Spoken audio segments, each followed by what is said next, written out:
It's the Opie and Anthony Show. Opie and Anthony. Radio Shock Jocks. Opie and Anthony. We are being now held to a standard where we have to be nice and make people feel good. Go screw!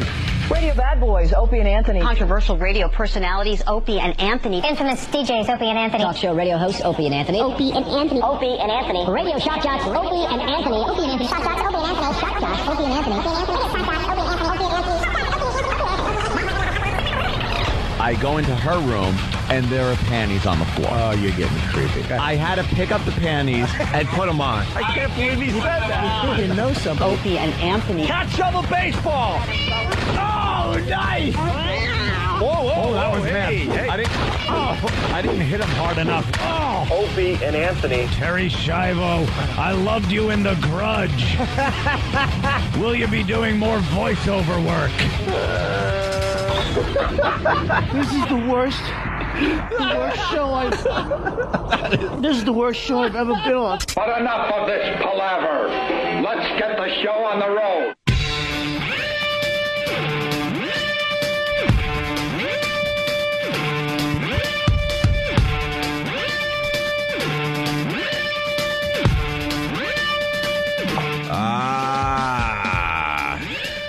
Hey, the celebrations continue, I guess. Walked in, there's streamers and balloons and is that a piñata over there? Yeah. That's a piñata? Well, I think... See, I came in and saw all these balloons, and I thought it was, just a celebration of... your upcoming nuptials. Nuptials. Oh, and E-Rocks. Oh, yeah. And, no, apparently it's for Sam's birthday. Not yet. Oh, no, they've been doing it all morning, Jimmy. Every time someone walks in. Every time Sam walks in, they just keep singing happy birthday. Happy birthday. We've heard it about 5 or 6 times so far. And everyone has a birthday hat today. Yes. Jimmy, put your birthday hat on. I want to see the hat on Jimmy. I normally look wouldn't. Adorable. Feel silly. Huh? Let me Because see. it's Sam, I'll do it. All right. Sam, just for you, there's Jim Norton putting on his birthday hat for your birthday. Aw. Yay. That's yay, he says. Yay. I'm so glad these guys spent about an hour and a half, freaking decorating the studio today for Sam's birthday. Well, they do have it in them to work. no, I think it's E-Rock doing his big show prep after the show that he was talking about yesterday. Oh, E-Rock, you decorated the studio for Sam's birthday today? I had nothing to do with this. No? I had nothing to do with this. Well, Than is already messing up. Than already punched out. He said he had nothing to do with this. So wow. who decorated the studio for you, Sam? Little Pixies. I guess it must have been the Pixies. Came in. I have no idea. This was a surprise to me. Yeah. Oh, it's a nice surprise to walk into. It's festive. Balloons. It's very festive. You can't even get in the bathroom Well, to do your morning business. There's so many streamers. The streamers that kind of... they were wrapped around my leg. I'm just trying to close the door. Yeah, they cover the bathroom door. They're hanging down. Like, you ever walk into a meat locker and they got those clear plastic sheets so the cold doesn't get out? Yeah. That's what it's like with streamers, only they get sucked into the door. Yeah. And you could tear off a piece, or not even tear it off, just use it to, clean up with. Might as well. And just let it hang there. So who decorated the studio for Sam's birthday? Sam? It certainly wasn't me. This was caught me off guard. Was it Travis? I don't know. He just walked out. I thought it was self-serving. Well, Travis is trying to get the attention off him. Everyone's trying to get the attention off themselves lately here. Maybe interns. Maybe there was a delegation. Did someone delegate responsibility to the interns? Steve had Craig and Renee do this. Aww. Yeah, you can tell there's a female touch to this whole thing. Is there? Yeah, because if it was a couple guys decorating this place, it wouldn't look as neat and nice. It just wouldn't. It's very nice. Well, when are you going to open up your piñata with all the goodness that's inside there? It's Sam? a Sponge Sam SquarePants piñata. Yeah. They crossed out Bob and put Sam. Right. And it represents his head, which we all know is full of candy. Oh man, that's. And now he's going to have to hit the piñata, and candy will spill out. You know, I realize Steve wants to just be behind the scenes these days, but could Steve come in and try to get candy out of Sam's head? I love when he does that bit. I love that bit. He could just try to get it out of the pinata. True. What is head. that? A wrench? It would be a metal rod that They couldn't even bring in like a baseball bat for you? It's a mic stand piece. this is the top of a mic stand. That first of all, that plastic piece is going to fly off and kill somebody. Travis has just given you the 3-year-old bat. The big bat. The big bat that a 3-year-old would swing. Hey, Steve, come in here and try to get candy out of Sam's head. Sam has like rosy cheeks, and we're convinced that he has candy in his head. And Steve, oh, jeez. Wow. Oh, he was going to whale him with that bat. Steve has wanted to punch somebody. So wait. Steve, get on mic. Steve is convinced that Sam's head is filled with candy. It is. He's just been trying to figure out for the last, 6 months now? Up to a year, maybe? How to get the candy out of his head. Exactly, and Sam is stingy. Sam is stingy. He holds on. Sam. It's also Sturley. A Louisville. Oh, what is that? No. Give him the bat a 3-year-old would use, not the nice wooden bat. I want to see him have to hit it 1,000 times with that light bat. All right, try to get the candy out of Sam's head there, Steve. Well, and explain what you're doing. Well, really what I need is a medical bone saw to go around the edge, right above the brow line of Sam's head and carve, basically his head. Just go around the brim. I know, I just like touching Sam, especially when Sam feels all awkward. He doesn't like people He doesn't know what to especially do. Men that were wondering if... a burly man that could take you in a second and there would be nothing you could do about it. Exactly, so don't resist. We go around the brow line with a bone saw and put a hinge on the back so it doesn't fall off, and you tilt up his head. And what I think is there's a bottomless chasm of candy. Oh wow! In his head. Is there a candy factory? You think it could be or a was candy the candy factory? Just poured into his skull. What I really think is that he restocks every night because I think he's constantly eating the candy that's in his head. And why are you getting violent as far as getting the candy out? You used to do cute little things where you would pull his earlobes down. No, that was Than. Than would do the cute things. Yeah, Than he wants a bone saw. I would like to chisel Sam's head open. What were some of the things you guys did to try to get the candy out of Sam's head? We would hit the back of his head and try to get something out. I love how you put your hand under his mouth like you're really convinced it might work, and then you hit the back of his head.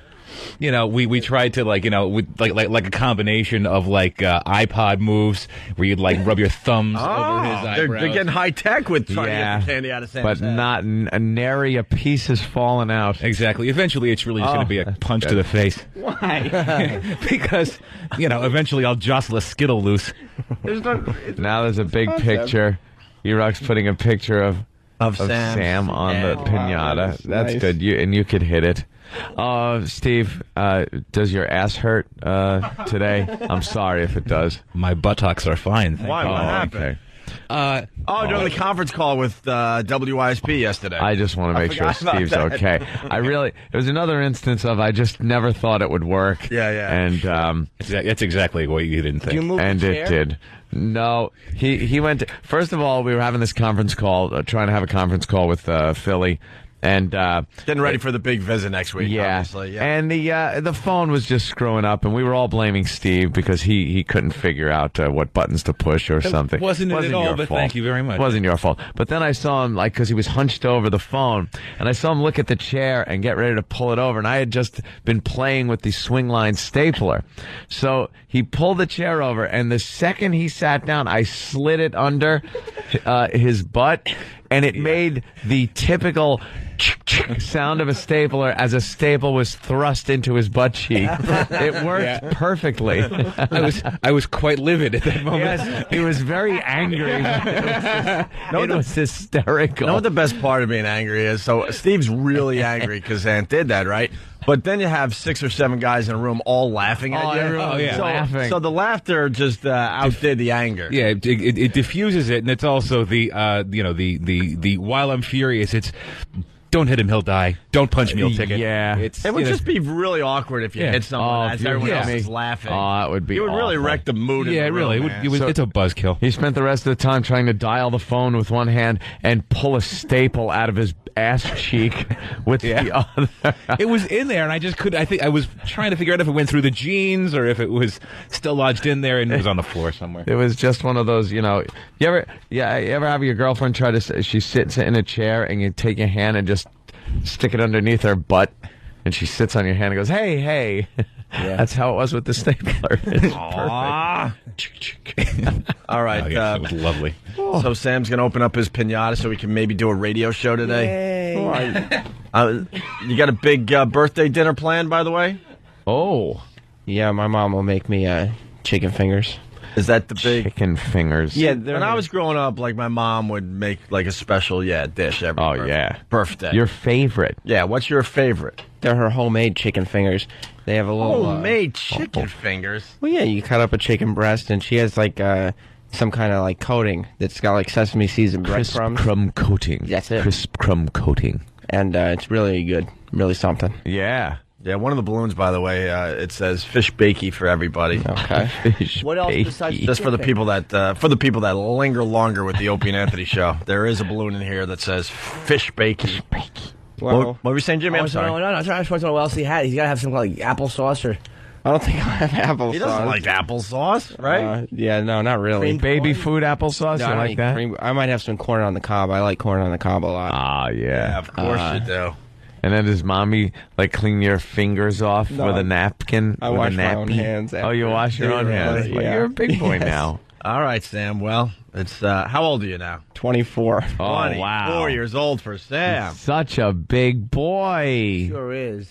You want to go at it with the pinata? Sure. Okay, let's see if we can do All this. right. Can we get a mic on Sam? Why is the naked Harry Potter picture now on the pinata? Obviously, Travis. That decorated had to be the, Travis. Yeah. Travis has like piles of those. Yeah, we got one side is Sam's huge head filled with candy. At least we're convinced of that. And on the other side, we got the Harry Potter nude. From what? Equus? I don't know. Whatever the hell he's in. The English version of Equus. All right, there you go, Sam. Here it is with your bat that a 3-year-old would swing. Yeah. Swing at that pinata Swing for your away. for your birthday.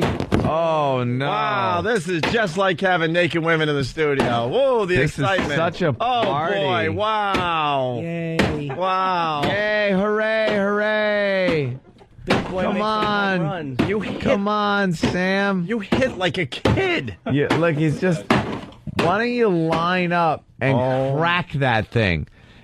Sam, Is that being Sam. hung up with Get back here. audio tape? What is I don't know. A little observation. You weren't really good at ribbon. sports growing up, were you? No, not swing- necessarily. You swing a little awkward. Well, it's a plastic bat. What was your sport growing up? I did a little the old T-ball. In Oh my God! Most people would say baseball. He had. I You tapped pretty out. much stopped that team. Yeah, I tapped out then. Well, people are commenting, holy S, that was pathetic. Yeah. Just make believe it's E-Rock. Yeah. T-ball, LOL. How about T-bag? Yeah. Hits like he eats, just like a kid. You swing like your tampon might get in the way. You really swing bad. It's a little kid's bat. No. No, Go ahead. any man of 24 years old should be able to crack that open with that. Yeah. Oh, here's another pic. Oh, it's a picture of you and Rob Zombie. Now you have to hit your hero, Rob Zombie. Now to get wind up. to get to the goodness Come inside on. the pinata. You're A-Rod. Yeah, A-Rod hit 2 more dingers last night. Let's go. Oh, there you all right. go. Now we're talking. All right, now we're getting close to the goodness. Oh, it's wow. spinning. It's spinning crazily. Wow, this is just as fun as nude women.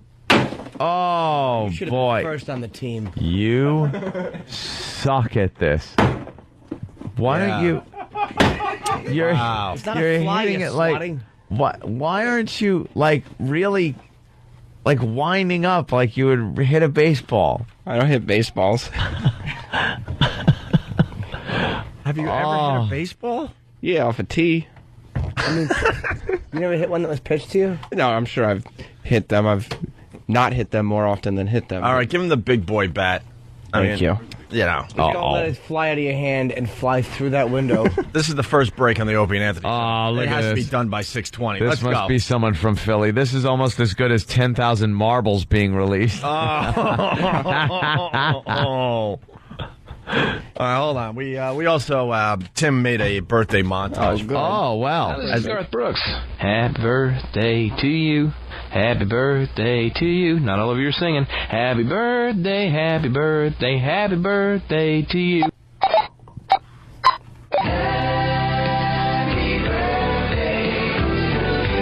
Happy, happy birthday, baby.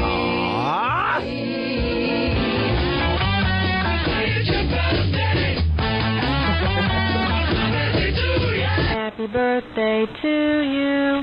Happy birthday to you. Happy birthday, you thing from another world. Well,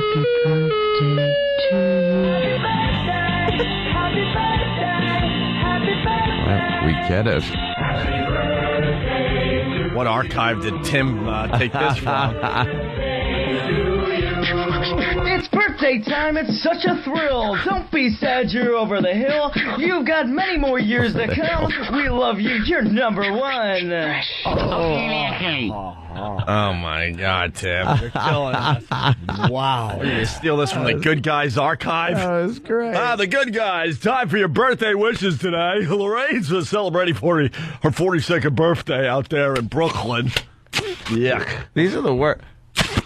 Oh, those are fun. They don't go. Ring, all right, take the big boy bat and let's open up the pinata and get to the goodness. Look how he's choked up on that bat. I'm going to go old school, looking like oh my God, Felix I'm Millan. going to get my head taken off. No one trusts him. Oh my God, I know this bat's going to fly out of his hands and kill somebody. Here we go. Hey, look at that! He knocked it off the line and it broke open. Oh, we're seeing all sorts of candy on the floor. It's crazy in here now. This is so crazy. Unbelievably exciting. Ooh. I'm so glad we did it. This is unbelievable. At the beginning of the 6 o'clock hour. Well, we're not stupid. We know not many people are listening at this point. You think we're going to save this for 7:30? Are you crazy? Stop it. Won't even know. Oh, wow. Wow. Did that come out of his head? Steve is claiming that for the first time in a year. We got candy out of just saw it here. No, it came out of the pinata. It didn't come out of the pinata. What type of candy? It was in there the whole time. Looks like a little green gumball. Little sucker candy. A piece of. Well, let me get that. Bubble gum. I love the super bubble Which one do you gum. want? I think it's going to remind me of my youth. I want super Let me check. Super bubble. Ow! I think I dropped another one. It's very hard. Yeah. Several pieces. I love this gum. Gum came out. There's candy all over the studio, Sam. It has flavor. Pop came out for 3 seconds. A happy boy delivered candy. Hey, and it's an awful flavor for 3 seconds. Hey, Sam, is this the type of candy you like? Yeah. Oh boy, that means no. You don't like this type of candy? Yeah, of course I do. Red lollipops? Who doesn't like red lollipops? Sweet tarts? Sweet tarts, now and laters? Come on. Tootsie Rolls? Tootsie Rolls are great. You like Tootsie Rolls? Yeah. Kind of chocolatey. Yeah. Yeah. Tootsie Rolls suck. What do you mean? What are those? If you're gonna have Tootsie Rolls, you should have chocolate. What? Right? Yeah. Oh, these. But it's a chocolate chew. I understand that, but it's not as good as just having chocolate. Oh, and now and later. I'm gonna have one now. Now and later. And later. Suck. All right, what else? Yeah, they put the cheapest candy in those That really is pinatas. awful. Now and later. Who can enjoy that? How about one Hershey product? How about a bunch of Snickers and some laughs? There you go. Unmarked jawbreakers with no specific brand. Oh, really? Yeah. Wow, a whole pinata full of candy. There you go. Happy Everybody just birthday. rushing for it. Now, can we get these balloons out of the studio so we can do a radio show like men? Oh, that's awful gum. Oh, I like it. Horrible. Oh, the party favors are out. Where'd they get the Michael Vick party hats? We won't even elaborate. Why isn't there no noise in my noisemaker? I know, I hate those. You don't like now and laters, Jimmy? I can't tell you how much I hate them. I'm gonna have one. I'm gonna pass out trying to make noise out of that dumb thing. All right, Sam. Happy birthday, Sam. There Thank you you, go. everybody. Yeah. Ow. What happened? Oh, it's eat one now, see the dentist later. What do you eat? What do you eat? And now and later. These are filling pullers. Hey, if the of extraordinary magnitude. If the rumors are true, there's a piece of candy that Mr. Stern can't eat anymore. Let me tell you, Robin. Where's my glass of dentures? Yeah, you're gonna have to adjust your impression if that's true, man. Maybe I'll do it an hour later in my mouth. Robin, what's the next subject? My choppers are coming out. Ooh, come on, Ari, write me a joke. I need an hour later now in my mouth to do the impression. Yeah. It is doing this. You're slurring the S's just like we had. That's wonderful. Talk a little more about Howard Television. Howard Television is fantastic. Well, I was at Hamptons this weekend, Robin. Of course, there's a pretty interesting rumor that someone found Howard's dentures out there in the Hamptons in his bathroom. It's a rumor. Mm-hmm. Suffering sucker's head. We have Robin. no idea, but man. God, that would be fun for the radio show if it's true. All right, Sam. Thank you. Yeah, that's how we Thank you. start today's show. Great. Now clean this up. Can we get rid of the balloons now? They're not my balloons. Why don't you pop one? Here's a toothpick. We should have a fun way to pop them. Yeah. Like darts. Well, he could use his hair. Or Kenny's. Just pluck. I said a bad word.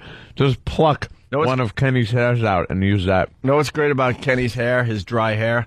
He sat down the chair and all the balloons are slowly moving toward Kenny's head. Yeah, static electricity. Look, the one on the pole wants to be free. Wow, it really is. Look at that painted-on smile. He's not, like, comfortable with a room full of men smiling at him. He's not comfortable with any type of celebration is what it comes down to. That's right. We're going to celebrate something of yours there, sir. Something, Kenny. Are you a big fan of the birthday or what? I'm very happy for Sam. He made it another year. The anniversary of your first perp beating. Can we celebrate that? We'll hang phone books all over the studio. Giving Car antennas. Giving people the wrong impression of me. Oh, I'm sorry. I was a professional. So I hear. Many people are limping the streets remembering that. By the way, you know they're not filming The Sopranos anymore, right? Yeah. You're hoping to be an extra in that, aren't you? It's too late. It really is too late. I dress nicely. Doesn't he look like he should be in the background in Bada Bang or something? Yeah. Like in one of Tony's guys that doesn't really get to talk on the show, but dresses the part. I got an image. All right. He's credited as thug number 4. All right, we're going to take a break. It's Phone Call Thursday, everybody. Oh. Yeah, let's not forget. Phone Call Thursday. I did. Is happening. And it's also Fun Fact Thursday. That I like. What fun facts are we going to learn today? You know, I actually enjoy Fun Fact Thursday. Do you? Yeah, because I kind of like little fun tidbits of information. Okay. We don't get them because stupid Phone Call Thursday ties up the phone lines. Right. But if we get one fun fact, I'm feeling good. All right. And after the break, we're going to let the rest of America laugh in New York City. Yeah. We got to talk about that cab strike and why the cabbies are striking here in New York City. Is it doing anything? And the rest of the we'll get a cab. Costing me more money. Yeah. Is it? Oh yeah. Well, we'll get into it next. That's the big story here in New York City. Cabbies on strike, and wait till you find out why. Oh, a tease, a news tease. It's Opie and Anthony.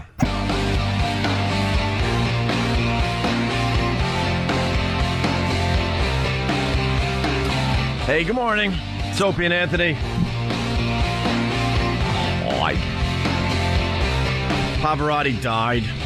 That's the big news today. Isn't that amazing how the newspaper, the paper can only do what they can do, but it's like Pavarotti gravely ill, Luciano worse. Yeah. But then it's like the internet's just smashing the paper. Why would you go to the newspaper for your news, man? I got caught because I'm at my desk there, and I go, oh, wow, Pavarotti's really sick. He's not going to make the week. And Ant goes, you're a little late on that one. He didn't. And Newsday had it on the front cover. Oh, they made it? Yeah, they got the Pavarotti died thing right on their front page. But what, the Daily News or the Post blew it? I think Daily News and the Post both blew it. Yeah, I'm guessing that they closed up shop or however they do it before, because I read on Drudge last night that he had fallen ill. Yeah. They go to sleep early And over there, I guess. Whenever someone famous dies, you have to say, Well, I guess God needed an opera singer. Oh, God. I guess God needed some entertainment. Yes. God needed. The angels needed someone to lead them. It makes people feel better. Does it? God needed entertainment. Jenna Jameson would have got. Yeah, there you go. I guess God needed a DP expert. Are we listening to the the wonderful great voice and late Pavarotti? Yes. Now he's Pavarotting. Is that the first? Is that the first one? Come on, is that the first one out of the chute, people? Yo, dude, you can't do that, dude. You didn't say that, Pavarotting. Thank you. Feel free. Yes, people are asking if they could use that, and of course. Yes. Well, there you go. So, if you want to come up with your own, well, I guess God needed an opera singer. Oh my God! Who died recently? And they Phil actually Rizzuto. God needed yeah. a second or shortstop. Yeah. Like God needed an 85-year-old shortstop. Yeah. Like God's got some awful team. Yeah, if God really needed a good like fielder, wouldn't he take A-Rod in his prime? Holy cow! Shut up already. God's sitting there going, I took the wrong one. My timing's all up. Yeah, because to God, like, I don't know, 50 years is nothing. Right. 60 years? That's not. So he doesn't know. He's like, Phil Rizzuto. Okay, I'll grab him up. Jeez, I keep forgetting. That's like a second for him. Yeah, God would take the young, right? Yeah, but take the young. He can't make sure his down. team is, stacked. God's team's got to win every game. Every game. God's team cannot drop a game. He's like infallible. Right. You can't let the other guy there win. It's got to be a blowout too. Absolutely. No errors, nothing. It's God's team. You don't want the evil guy there to win every World Series. No. So you got to make sure you got the best team up there and have. Yeah. Now he's got Phil Rizzuto and Pavarotti's out there to sing the national anthem. As Phil Rizzuto attempts to field the ball. That's right. He realized it's his prostate he just picked up and threw. That Pavarotti could belt out a tune, though. Yeah. You gotta give him Certainly credit. could. We're trying to get rolling in honor of Pavarotti's passing to do a little Pavarotti today. Is he going to lose 20 pounds? He's going to sweat a little more. Roland coming in today because a big email went out yesterday. I love when we get these big emails. Most of the emails we get is boring crap like, can you guys meet with blah, blah, blah on Thursday and wreck your entire day because they can't get in early. So you're going to have to wait around the office for 2 hours just so you can meet them and make believe you care for 10 minutes. Yeah. Can you do that for us? But yesterday we actually got an email that was kind of cool to read. Yep. Roland, our own Roland, was online at Starbucks there, E-Rock? Yeah, right across from XM. Right at Starbucks? Right there? Wow, damn, you just missed. What time was it? Still got the best picture I'm not ever. Sure, exactly, but it was sometime during the XM portion of the show. Okay. Wow. So, a Starbucks very close to where we're broadcasting from. And Roland goes in there for some coffee. And all of a sudden, someone taps him on the shoulder and says, Can I cut you? Can I get to the front of the line? Can I get to the front of the line? What privilege. What privilege. And it turns out it was former President Bill Clinton. Can I get to the front of the line? Taps him. Did he tap him on the shoulder? I'm amazed that a president even has to ask that. Just turn around and go, no. Get in line like everyone else and have the Secret Service just put you in a chokehold. How about this? No, you can't. I'm a Republican. See, because I don't like Democrats. I didn't vote for you. Right. I'm not voting for your wife. Right. I told my girlfriend that story last night. Yeah. And she actually, this is how powerful a guy Clinton is and to women. She was like, really? Oh, wow, just stunned. I wanted to grab her pigtails and choke her. She was wearing little pigtails yesterday. Yeah. Yeah. As per my request. Looked very cute. Wait, but yesterday you really didn't have a girlfriend. Well, that's not. Yeah, I still have a girlfriend. It's just we're back in. Well, that's why I said you. Yeah, really, oh, yeah, we're kind of. It was you do, but you didn't. Well- It was kind of shaky. You were on thin ice. The whole thing. Well, I just said I wanted to choke her, so it's that's sorry that I assumed so much, Jimmy. After what you said yesterday. That reaction from her. I've talked about celebrities before, but that was a genuine, like, oh my God. Yeah. Somebody got to meet him that you know reaction. That's. I'm like, did you get a picture? And someone said Roland didn't get a picture. Well, it did gets have a better because camera? Roland gets very nervous around politicians. Just politicians. Everybody. No, he's a nervous Nelly to begin with, but when it comes to politics, it's really hot in here, right? I thought I was the only one. Celebrities. But when it comes to politicians, he has something else that goes on. What happened, E-Rock? He calls them Forrest Gump moments. So every time he's met a very powerful politician, he has to go make a duty. He gets all nervous. His inside wants to empty. It's probably because he's a Mexican. He's here illegally. They didn't dump out of that, right? I don't think. All right. Yeah, when he meets a powerful politician, he has to run to the old restaurant. The turlet. Yeah. He's got to sit down. Oh, He's got to sit down. And tap his feet. So is he coming in to tell his story? Yeah, he'll be. And then supposedly what? Clinton bought coffee for Roland and a few other people that he cut? Apparently, he put his arm around Roland and was holding Roland, so Roland couldn't run to the bathroom. And then Clinton. Oh, if he would have just right in his pants. Could you imagine? Oh, you're a little nervous. A little nervous there. I see. That's happened before. Don't worry about it. Oh, my God. That would have been hysterical. Stephen S. for Bayshore. Roland is Forrest Plump. Forrest Dump. Yeah, Forrest Dump. There you go. So what happened? Clinton had his arm around him? Put his arm around him and told the people at Starbucks that he was going to buy Roland's order, and I guess everybody else that he got in front of the line. What that means is, hey guys, Starbucks, just pick up the tab for these nice people. Yeah. The story of me being here is more important than the $30 you're going to lose. Charge Clinton. And then Roland's standing there. Clinton has his arm around Roland, but then there's security, and then there's people taking photos. There's walls of people that he takes to the bathroom. What happened? You made your own coffee. I wonder, I bet you he would have taken a photo, too, because his wife is running, so no politician's going to say no. Yeah, the wife is running for office. Apparently he was taking photos with everybody there. Of course, yeah. Boy, Jimmy. It's out Friday wide. Yeah, it's out all right. Is it? What? It's out all right. It's Turtling Friday. Now. So is he coming in? We got to hear from Roland. Yeah, he should be here soon. And are we getting some Pavarotti together for him to sing? Yes. All right. I don't know how we're going to make that happen. Little tribute. Because isn't Pavarotti just nonsense? I think some people call it nonsense. Some people call it Italian. It's just nonsense. I don't know. Nonsense. Get the big song that Pavarotti used to sing, and we'll see what Roland does with it. What? I'm all nervous, like there's a celebrity around. Yeah, that's a good one. That is a good one. You know, he's walking around New York, man. He seems more accessible than Reagan would have He's a been. New Yorker. You know, I think it was before we went on vacation, I guess. I'm trying to remember exactly. But the way we walk home sometimes, Jimmy? Yeah. Brad Pitt and Angelina Jolie. Oh, really? Just hanging out on 57th Street. Well, they go into that art place all the time. That's the same place I go for my pictures. Being followed by a Benetton ad.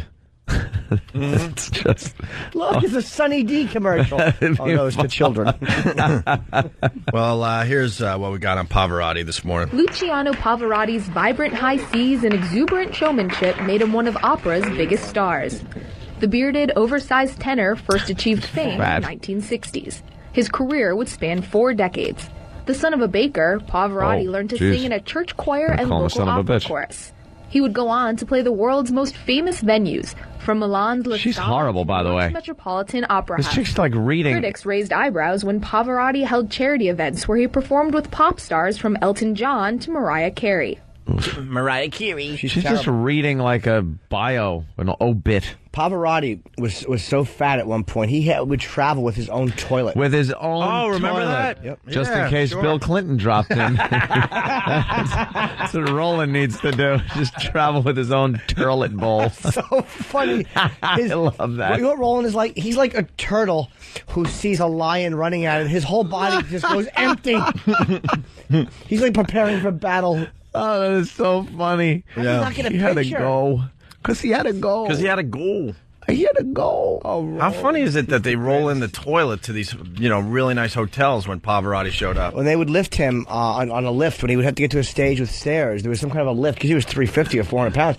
They would lift him. He was so couldn't fat. walk up the stairs? No. Wow. It's amazing he could sing with that kind of weight on him. Because if I can't take a deep breath, I panic. Yeah. I found out, by the way, about that breath thing. I wasn't letting all my air out, which is why I was having problems taking those deep breaths. So I'd watch him. I'd be like, how did a guy that fat Yeah. breathe and sing like that? It's pretty amazing. So it's like is your nightmare like one of those mob deaths where someone just like comes up behind you and starts wrapping your head in plastic? I think that would be everybody's nightmare. That's a pretty bad one. Well, yeah, what am I talking about? Yeah, I'd be going, Yeah, no, I don't think anyone would be laughing through that. No, I did dream about. I won't go through the whole dream, but I did dream that Opie and I were walking home together. Oh, God, Jimmy. Okay. And it's nothing. I was showing off for you. I said I wanted to show off for Opie. What happened? So I was floating backwards, like Opie was walking in front of me, and I'm sitting. Picture how you would sit in a lounge chair, sitting straight up with your legs sticking straight out. Yeah. And I was floating at about your like we were kind of like still at the same height. I was Just in midair? just floating backwards, talking to Opie, because I wanted to show off for my friend. That's showing off, man. And then just to show off, as cars were coming, I was bouncing from car hood to car hood like Cubert. like Cubert. But like as cars were driving, I'm bouncing on car hoods. How come at those moments you just don't go, all right, this is obviously ridiculous? Well, You still wake up and go, oh, thank God, that was a dream. But one guy got mad, so he parked the car 100 yards ahead of me, and he was like really mad. And for some reason, I started yelling all this racial stuff at him. So he started firing at me. He started shooting at me, and he hit a glass that was in front of me that I didn't know. So it cracked like a windshield. And then he chased me into the house I grew up in. And it wasn't a black guy. Wow. I had been yelling black racial epithets, but it turned out it was an Italian guy, like a mob guy. Ah. So he's in my parents' old house with a shotgun, trying to kill me. Wow. Yeah. What an odd dream. Yeah, there was more of it, but I mean, it was now we gotta- Bouncing from like Hubert. We're going to have to analyze that dream. There's websites that analyze your dreams. So Therapy should talk about it yesterday. Should maybe talk about it. Oh, yeah. Made you talk about the Cubert bouncing off the cars thing? Yeah. Did she come up with some kind of brief thing? Just, you don't have to get into it, but what it means? It had something to do with obviously liking to be noticed, liking attention, liking to do outrageous things, and then maybe being afraid of the consequences. Oh. She's smart. Hence the guy with the shotgun. Right. She's smart. Mm. And then she That's said, a "Who's good this one. Opie? He sounds dishy." And we both went to each other. Dishy. No, she's. And you had to go, excuse me, he's taken. That's Yeah. right. Taken, Missy. God, am I jealous? That damn Clinton picture. Yeah. All right, here. We got more on Pavarotti. I thought you were going to say of Lindsay. More critical claims. None could match Pavarotti's combination of natural talent and charm.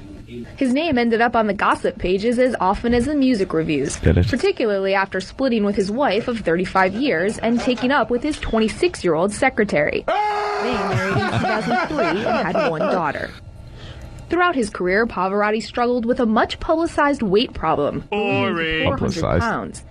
His health seriously declined in 2006 when he was diagnosed with pancreatic cancer. Yeesh, that's the He biggie. underwent surgery, forcing him to cancel the remaining concerts in his farewell tour. Pavarotti made no public appearances after the operation.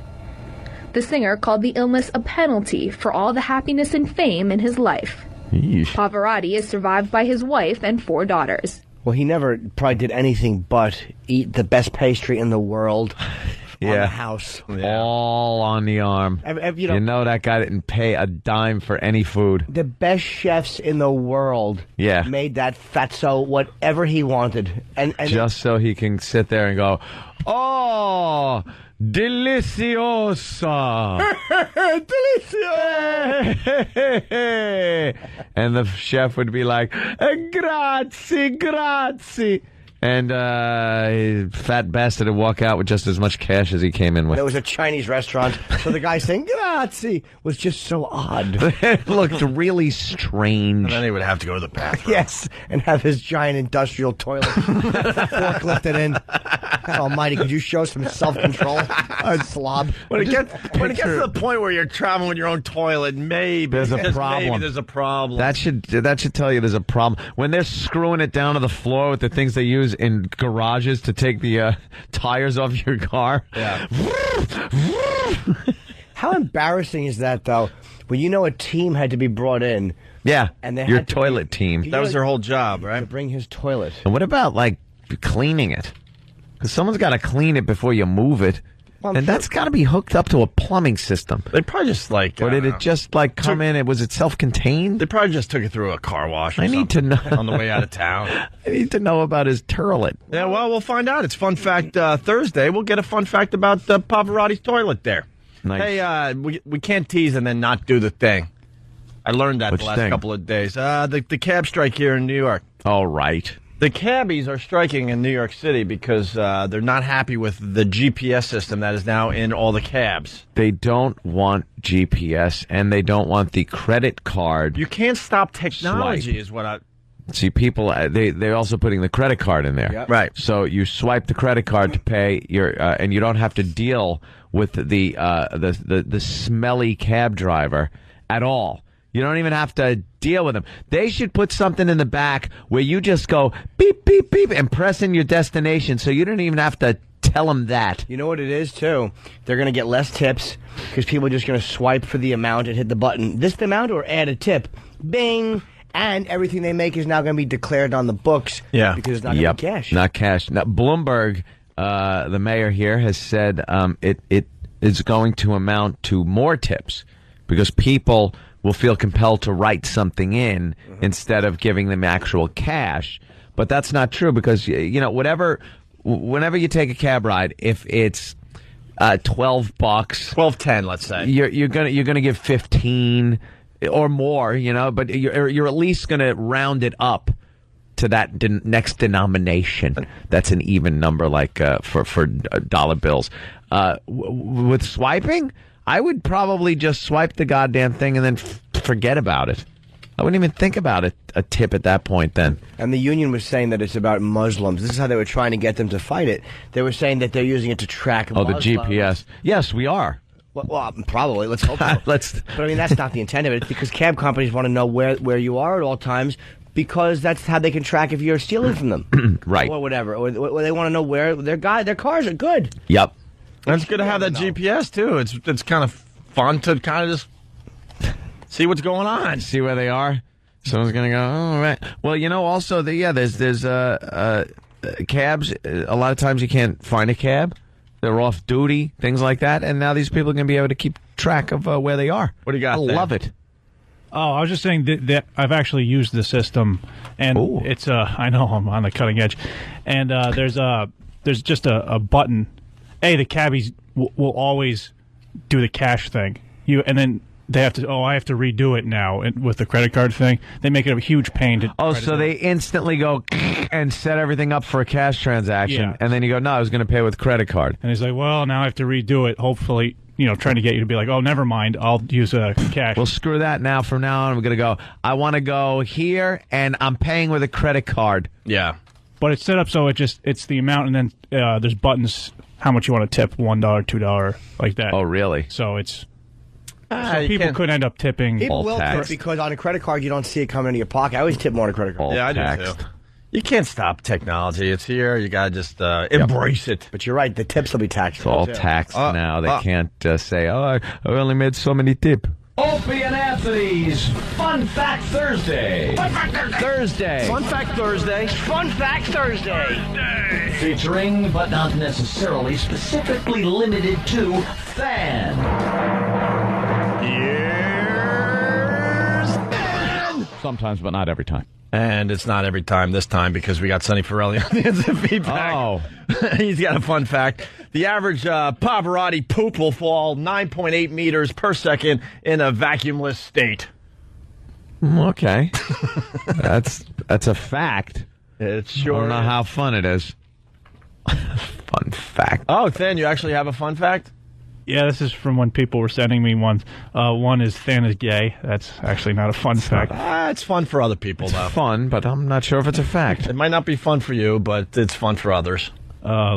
Lindsay from Clifton wrote that if you farted consistently for 6 years and 9 months, enough gas is produced to create the energy of an atomic bomb.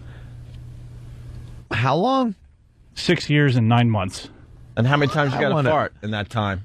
It just says consistently. Consistently. Well, that would be consistently means you're eating beans every day. That's consistent. I'm going to contest that.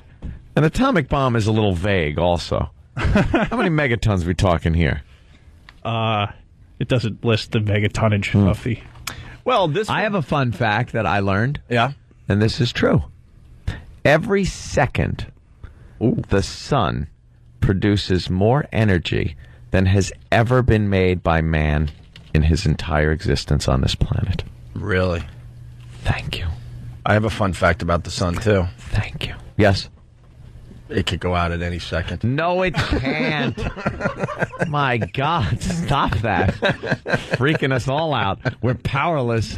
We're powerless to that, aren't we? Oh, my God. How the hell do you know it's just going to keep burning? I look up at that sun and go, that thing, if you got close to the sun, and we're able to, obviously, and actually saw what the F was going on up there, you would die. Oh, it's insanity. You would freak the F out. Like, this is keeping us alive? This unstable mass that's just floating there? It really is just a mess of molecules banging off of each other and reacting. And it's like, what's to keep it from just busting? And also, it's gas. Right. There's nothing solid there. So it could just, like, disappear one day. It could just blow away. Yes, that's right. I look at that sun sometimes. I look up and I look right back down. I'm like, you just keep doing what you're doing, whatever that is. Or what about the opposite? What if it just decides to get bigger? Yeah. They say that's what's probably going to happen. And just, well, it does grow and then goes supernova. Not our sun's not big enough, but it will grow. Our sun could supernova. No, it can't. Once it gets big. Now it'll grow. It's probably they say probably past the Earth. It'll eventually envelop the Earth. And I don't know if it'll hit Jupiter or not. Become a red giant. Nah, it's not big enough. And then a white dwarf. It'll just shrink down and become like a big blob of nothing. It'll look like Roland's pants after Clinton left. Like a little marble. Yeah, it won't be... Hey, we do have some fun facts coming in before we take this break that we're a little late for. It's scary, son. Sun is scary. Fast Freddy from Jamaica Station. His fun fact today is this. Opie lost half his fortune over vacation. Wow, good. Bill from Waterford. I have a fun fact. Than's mom is a sociopath. Oh. Well, we don't know anymore. Have you spoken? No. Okay. No, of course not. Just checking. I have a fun fact about space. Oh. Ooh, could we save it for after the break? We certainly. Did Kaku tell you this one? No, but I think Dr. Kaku would agree. I love fun facts about space. They're the only kind of fun facts anyone should. Oh. I haven't seen him in the old grocery store lately. I haven't either. Buying his 1% milk. He's healthy. Well, he might be lactose intolerant. He knows everything about black holes and string theory, but his gas is atrocious. Right. Oh, is that a fun fact? The big yellow one's the sun. There you go. Another fun fact coming in. The big yellow one is indeed the sun. Can you play that one more time, please? Oh, Iraq. Oh, boy, Iraq. Oh, Iraq. You lost. The big yellow one's the sun. There you go. Sun. More fun facts coming in. There was something else. Oh, finally, because we couldn't do it yesterday, and we will do it after the break. I promise. Maybe not, because I can't find it. Oh, Booby Chew next. We never got to Booby Chew. That's right. God, it's a surprise for me every day, this show. It's Opie and Anthony.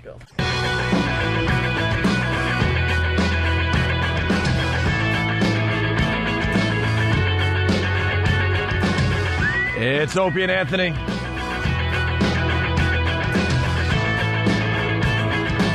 Someone's asking on Pal Talk. I just happened to take a little look-see. What's with Opie's new haircut? Is it picture day? My brother's getting married Sunday. I had to get a haircut. Leave me alone. Nice hairdo. Huh? What's wrong with it? I don't know. I didn't even think anyone noticed. I did. You did? Pal Talk did. When you were bouncing off cabs? No, there's regular cars just bouncing, showing off. Bouncing off the cars. Like Hubert. My friend would think I was cool. By the way, I gave Stephen S. from Bayshore the big invite to the bachelor party Friday. Wow. At F.H. Riley's, 400 New York Avenue, in the heart of Huntington Village. Well, and now you just gave it to everybody. I don't know. Well, my brother Elmo wants to invite everybody. Yeah. My brother Quinn doesn't want to invite everybody. Brett's thinking, good business opportunity. Might as well use my... Yeah, I'm sure. He's always thinking business. He's like, might as well use my own bachelor party to get a few shekels in the cash register. So I don't know. But I gave Stephen S. From Bayshore the big invite. Well. Officially, yeah. Look how important Stephen S. is becoming. Yeah. Phone number 877-212. You know, I have a fun fact. Yeah, I'm sorry. I always step on the phone number. Do the phone number again. I always step on it. No! It's what? 86 or 877. What is it? 877 Mm-hmm. O&A. O&A. There you go. Call in. No. No? I have a fun... It's 877-212-O&A. Oh, that makes sense. Yeah. I have a fun fact about Steve from Bayshore. Ah. He gave me Jack.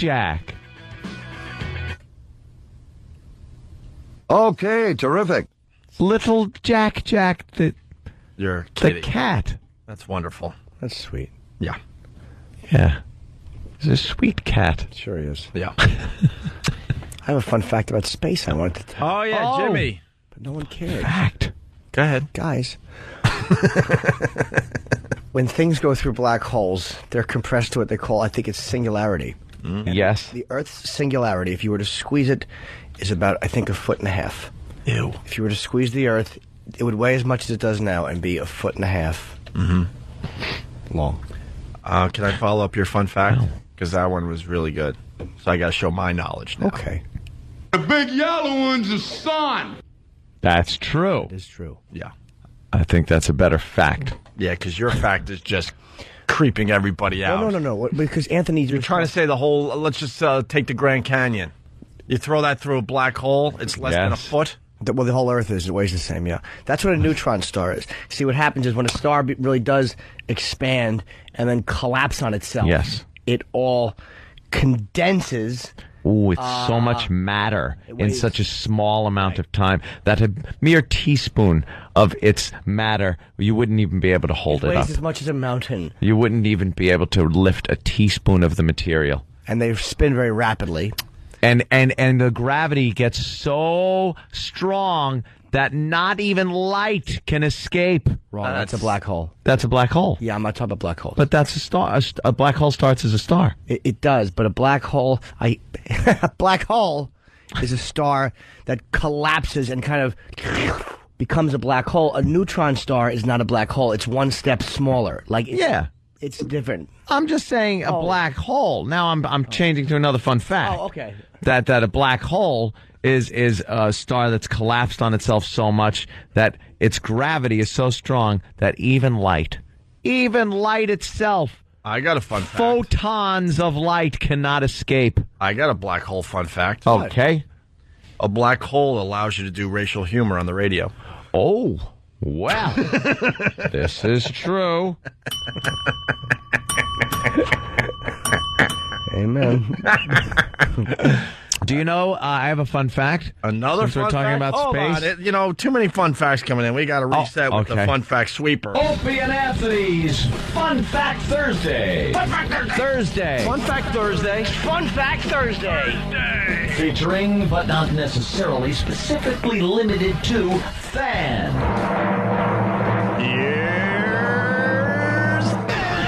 Sometimes, but not every time. Well, this time, It's this was handed to me by Than. Oh, okay. So it is. Yeah. And it is true, yes. The sun could have already gone out. What? We would not know for 8.5 minutes. Oh, my God, dude, man. My heart just skipped a beat. The sun could be black as coal right now. And we're not going to know until Cold as 7:20? ice. It would be perfect for the radio show, though. Wouldn't even 7:20 know is the big get every morning. 7:20. Who's going to beat that? Then we would know that We're on the sun went radio out. when we officially find out that the sun did go out. Because even at the Let's wait. ridiculous speed of light, it still takes 8.5 minutes for that light to reach us over here. Let's wait 8.5 minutes to see. Mm-hmm. Okay, let's see if the sun went out. It's a great show we have. We just sit and wait to see. Well, Wouldn't that be so? What a hell of a coincidence that would be if the sun did go out just as we said that. Yeah. It'd be very cold. It sure would. What would mankind do? I don't know, but I bet you Bic would go, their stock would go through the roof. We'd try something. We would try something. We're not just going to lay down and go, oh, God, everybody's got to die. But you know everyone's got to die. I would guess that we would just launch all the nukes. And where the sun used to be and try to get it started? They would do something. What is this, Armageddon? They would We're try gonna send something. Bruce Willis and Steve Buscemi up there to do they something? found out the sun is done. You got 8.5 minutes. You release the nukes and hope that keeps the Earth warm until you can figure out the next thing. Jesus, what a dumb plan. You'd have to start doing stuff down here. All right. So many people just buy it. Only the rich have to be alive. The poor would just be dead. Well, you would use the poor to heat the Earth. Ooh. Hold on, like the Matrix. Yeah. We hook them up to heat pumps. Yeah. And take their body heat. Yeah. I like the way you're thinking. How could we get that technology within the time that it would take for this planet to freeze over? Oh, it would freeze so fast. I know where I'd go immediately. Oh, where? Place by my apartment. It's called Ted's Match Emporium. There would be a line out of that place. It would take so long to make a transaction. Every match head, it's carved like Ted's face. Is it Pot Talk Thursday? No, that's Monday. Damn it. I know. Trust me, I'm holding back. I was so Trust me, I'm stoned, holding I back. forgot. Let's go to Larry in New York City. Larry. Fun fact. Yes, Larry. Did you know that sperm flies at a rate of 49 miles per hour? Sperm flies at 49 miles an hour? I would think that depends on the age and absolutely the health of the guy. But is that average? Average speed? So you're saying some might hit 80? A young buck, sure. Because some are doing 3. An old codger? An old codger, it's got to be 3 miles per. Well, especially if the old guy doesn't mean for them to be moving at all. Like, say he sneezes. An old codger, just picture a volcano. And that isn't I call it a the volcano. Yeah, that isn't the swimming action, I'm sure. Hey, you know what? I'm going to throw another fun fact Not out there. buzzing by like a jet ski. Actually, I'm going to a real one from Steve Jobs himself. Steve Jobs. Over 100 million iPods sold. Excellent. That's coming in today. I have a fun fact from Steve Jobs as well. Oh boy! Yeah. That if you want to download info on the iPhone, just write a letter. Hey, Vince, by the way, is spoiling my little thing here. He's from Bayonne. He goes, Opie, the Grand Canyon is empty, so it will collapse to nothing. Oh, just means big things, though, like mountains. Yeah. Size-wise. Volume. Well, the Grand Canyon is, it's empty inside, but the sides are pretty impressive. I've been there. Of course. Pretty impressive. Got pictures and stuff. Hey, what were we going to do here? Oh, Roland is going to talk about his Clinton sighting at Starbucks, but first we do have the Booby Chew commercial that we promised 2 days ago, I believe. This is an actual commercial. Booby Chew, yeah. Booby Chew, and this was a commercial from the 80s. Early 80s parody commercial. Oh, it's a parody commercial? We hate parody commercials. Oh, God. You know something? Thank God. Because I was just going to say, I consider myself an expert in television, especially from the 70s and 80s, and commercials, and I do not remember this at all. And I would have remembered this. This will lead to the hypnosis that we have had on our show.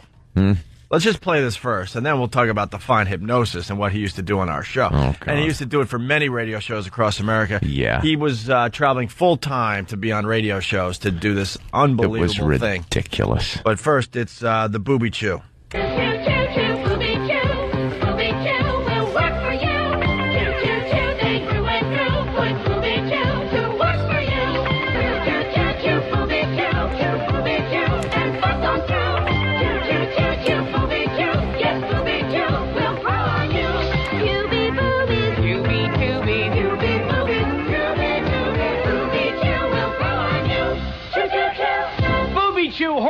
gum doubles your measure, doubles your gun. Now available for boys.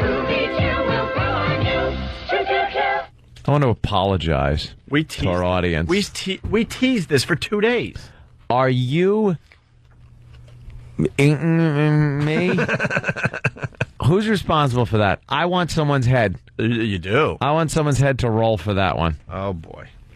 Yeah, who heard that and thought it was a commercial, first of all? Are we actually going to see? Because at least if it was a real commercial, it would have been a little, like, weird and strange. And are we going to actually see you fire your drinking partner? I've done that before. Oh, no. Yeah. Was it? Yeah, you're going to have to fire your drinking partner. Christ almighty. Here he comes. What?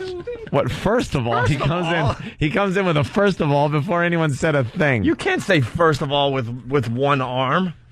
Okay, fine. You got me there. First of all, you can't be too threatening when your big right hook is. I'll hit you with my giant knuckle. I know. Look at his. He's got one knuckle right in the middle. Danny, what happened? What was that? I found a link on Fark Videos for Booby Chew. I thought it was kind of appropriate for Whip 'em Out Wednesday. I didn't think, this is the most. Did you this is going to be the hottest thing on the But did you think it was a real commercial? No, not at all. How come we were told for 2 days that was an actual commercial from the 80s? It does say parody. I did write it right on the disc that it's a parody commercial. All right. Did you think it was a funny That's a good parody? first of all. No, I didn't find it particularly hysterical. It was just so ridiculous and obnoxious that I thought it would work well for this radio program. Sam is disagreeing verbally. Oh, wow. Well, Fast Freddy from Jamaica Station, he's got a fun fact. Booby Chew sucks a blank. That's right. Oh. Yeah, well. Thank you. Wow. That we teased that. I didn't tell anybody to tease it. Oh, wow. He's coming out in defensive mode. For 2 days, we teased that. I got to take responsibility because it's parody. It does say parody. But I've been caught up in that love thing and maybe okay. didn't look too close or something. I don't know. See, because that's just I thought it was going to be a real commercial. Me too. Like the AIDS commercial. I could bring AIDS. Remember the AIDS diet plan commercial? That's real. Well, where is it, E-Rock? We could play that. E-Rock's Where are you going? What did you just? Wandering off to? What are you out of your mind? Where are you What walking? the hell is going on here? First of all, the only reason I said that, I'll pull down a wall here. Oh, which wall though? You did 8 yesterday. All right, I'm going to pull down the third wall. Ooh. I'm going in a little because I want to see the other side. But you're actually tearing down a real wall. Yeah, I know. The whole bit works when you say the 8th or 9th because I said 9 yesterday. Not many It was so rooms have out there. 9 walls. All right, I'm tearing down half the ceiling. Half the ceiling. All right. The only reason I said that is because up on the screen that E-Rock types in on, it said AIDS commercial 1980. Right. So I'm thinking, that's good. It's a good thing to show what a real ridiculous commercial, but it was a real commercial from the 80s would sound like, as opposed to the Booby Chew, which was a parody. So as I brought it up, E-Rock gets up and walks away. And can I tear down the rest of the ceiling? The reason I went there was to save this segment. To try to give a little the people out there in something. their cars right now are like, oh, wow. I want them to forget Booby Chew and remember AIDS. We actually had people starting to... Right. We actually had people starting to think that maybe they should go check out Whoopi. Booby Chew was funny. Booby Chew. Stop it. I would like to hear that a laugh. I hear it again, have a few laughs. I think No. Booby Chew was funny. I don't think Booby Chew's going to get another Jimmy, second of airplay. I will play it as long as you sing along to it. Of course I Okay, will. Jimmy. All right, Jimmy. All right, that might add to it. All right, Let's Jimmy. see if this helps. Let's see Jimmy just kind of la la la. Riff with it. I'll sing it for real. It's good. Booby Chew will work for you. Get on mic. Chew, chew, chew, chew, chew. No, And he lives next to you. no, it's Booby Chew. It's Booby Chew. What does he say there? You know, I am thinking, though, Yeah. we have some very talented listeners out there. Let's try to save this. We all know that Booby Chew sucks up. According to who was it? Everyone. Everyone. At this point, everyone on instant feedback. Maybe they could send in their own version of the Booby Chew song. Oh, wouldn't that be great? Eric, where were you going? Yeah, where were you going? Did you imagine that you met Bill Clinton and it had the same reaction? You had to go duty. Congratulations, son, I'm getting married. Did you have to? Hey, congrats. I read it on FMQB. Did you have a meeting with a baker for your upcoming wedding? Yeah, what happened? Where were you going? No, it's just my luck. You guys were talking. I figured I could go do something real quick. Wait. Don't say something. We're on the air. No, don't say something. Where were you going? You can say it, Eric. All right, at 7:20, we were going to kill all the lights and drop the curtain thing there. You can't sell anything. I was going to help you, too, just by doing the curtain thing, because we were going to simulate the actual extinguishing of the sun at 7:20. Oh, my God. So he was on his way to hit the lights. Oh. Why don't we get it over with and just turn this into a morning zoo? And we all would have forgotten what we were talking about. Exactly. We would have said, all right, why'd you turn the lights on? What are you doing? Turn the lights on, I can't idiot. see my banana. By the way, let it be noted, in the middle of the last thing I said on the radio, I just bit the hell out of my tongue. Nice. Some pineapple? That hurts. Oh, my God. Oh, that would feel I don't great. like pineapple. Pineapple on. Oh, no. And I told Kenny, I don't like pineapple. Why are you throwing pineapple? Because I don't want pineapple. I feel that way about grapefruit. Really? Grapefruit ruins every other fruit in the little fruit I don't like thing. No, melon does. No, melon's great. Hold on a second. Melon Steve sucked up. Sharippa's shirt just came in. Yeah. I thought I'd give you a little treat today. I don't like it. I forgot. I'm sorry.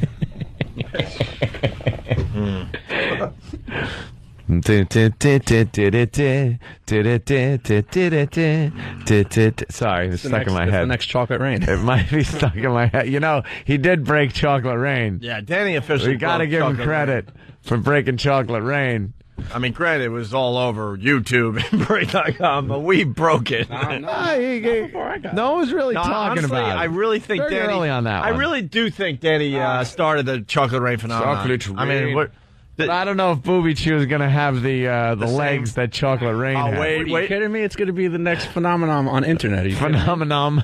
You know what? Okay. Get in my machine now. We're gonna get Booby Chew stuck in everyone's head. No. And we're gonna play some fine versions of Booby There's a Chew video for it. in We'll the get a coming nice, days. Nice big watermark on it. We'll farm it out to all the viral websites. I'm sure Stephen S. I'm sure. Yes, this is Foundry's Booby Chew. Danny just threw a little jab at the boss. I like that. Yeah, he threw a little jab at stupid in there. Did you call Steve a boss? Yeah, well, he's That's really funny. he's Danny's superior, Is he? Is he? morally. I don't know. Size-wise? All right. Well, why don't we play the boy. AIDS commercial from 1980 so we could save this break? Yeah. Sort of. Unless C-Rock wants to go somewhere. This is actually, for the people that haven't heard this yet, you should have heard it by now if you listen to this show. You should linger longer if you haven't. This is an actual commercial from 1980. Yeah, AIDS was a chocolate candy diet plan. My mom used to have it. Your She mom kept had it in the AIDS? fridge. My mom had AIDS back in the early 80s. Mm-hmm. And I used to eat my mother's AIDS. It was in the... Did you really? Sometimes I would be so hungry, and for a nice treat, that I would eat my mother's AIDS, and she would get mad that I ate her AIDS because she wanted all the AIDS for herself. You know, I'm going to confess something, too. I used to eat my mom's sugarless chocolate. Ugh. What, for baking? Yeah. Did she use it for baking? I would go into the cupboard. Unsweetened chocolate. And it's like wax. And it looked like it would be a tasty treat. Didn't it look like a nice Hershey bar or something? And I would sneak in there and eat my mom's sugarless chocolate. And for some reason, you keep eating it. How disappointing was that, man? You take a bite and it's just nothing. What do you, Jimmy's going to confess something. No, but sugarless chocolate, it's like a vaginaless woman. All right, so here's the AIDS commercial from 1980. This is not a parody. This was an actual commercial that used to be played, and then that disease messed up this company a little bit. Right. I was overweight and embarrassed to go anyplace. AIDS helped me get back into a size 12. The AIDS diet plan helped me get back into a size 6. AIDS helps control your appetite so you lose weight. Yet AIDS lets you taste, chew, and enjoy. And the appetite suppressant in AIDS is not a stimulant. AIDS helped me lose the weight and has nothing in it that could make me nervous. Question, why take diet pills when you can enjoy AIDS? AIDS helps you lose weight safely and effectively. Use only as directed. Ah, yes. The funny part is that the product is mentioned so much. Yeah. AIDS, get AIDS. AIDS. They don't just say it and show it. He just can't stop saying Yeah. it. AIDS. Like he knew. By the way, they're already working on their versions of the Booby Chew. And let's just say the first ones coming in have something to do with Jimmy. Oh, no. Is it duty? Does that make the radio? I think it should, right? Yeah. Duty? Of course. Yeah, well, they're thinking of new versions of that song featuring Jimmy Norton. But let's get this song stuck in everyone's head today. Come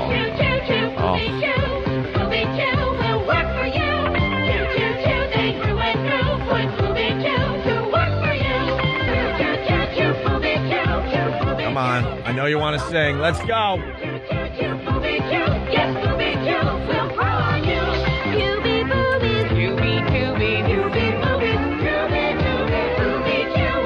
And we'll be back with the Opie and Anthony Booby Chew Show. Hormone gum doubles your measure, doubles your gun. Now available for boys. Booby Chew will grow on you. Chew, chew, chew. Where's Roland? You're checking out the Opie and Anthony Show. The ONA virus spreading across America. Philly, keep listening to WISP, please. Big visit next week. Doing 2 shows live from Philly next week, Thursday and Friday, leading up to the last virus show for a while. Tickets still available for the Camden show. Virus Tour, one word on MySpace. But basically, go to Ticketmaster, get your tickets. It's going to be a great, great night in Camden. Especially with us coming into Philly a couple days early. It's going to be a lot of activity down there in Philly. And then I'm hearing we're going up to Boston in the near future. What? I think we're doing a little Halloween thing with BCN up there. Wow. Details coming together nicely.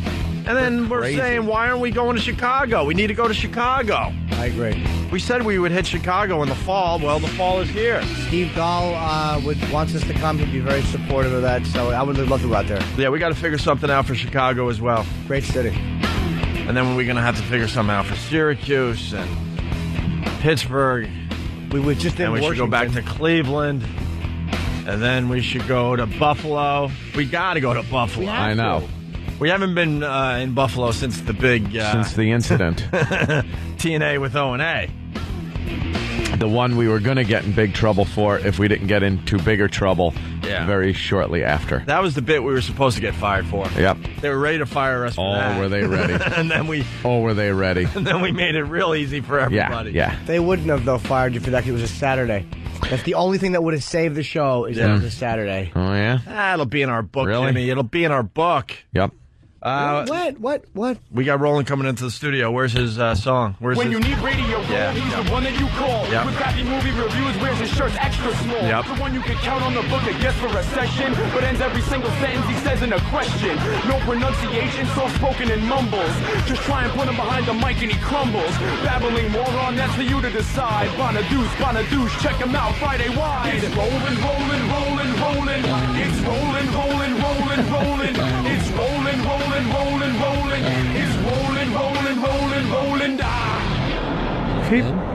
I mean, had action, suspense. The beauty of the Roland rap is right after that energy, you get this lump. But I was watching him as the song was playing, and he didn't look happy. No. He kind of had his head down. He was just... Because he even knows how listening. awful he is. Oh, Roland. I know. Hi, Roland. How are you? I'm well. We all got an email yesterday. Yeah. I went to Starbucks and met Clinton. Well, now, you went into Starbucks. Yeah, I was looking for apartments to move into. So I came You back. went to Starbucks to look for an apartment? No, I Where did you I wanna came live? In a back from pastry from display? Brooklyn. No. Little cakes. He's going to live where they put the little cakes. We've got 2 cinnamon cakes and a Roland. Don't mind them. I mean, I was just was waiting in line, and I was next. I didn't know what I wanted. Like, one goes, "What do you want?" I go, "I don't know." So I was looking, and I just felt somebody tap me. He goes, "Do you mind if I cut in line?" I was like, "I don't care." And then I looked up, it was Clinton.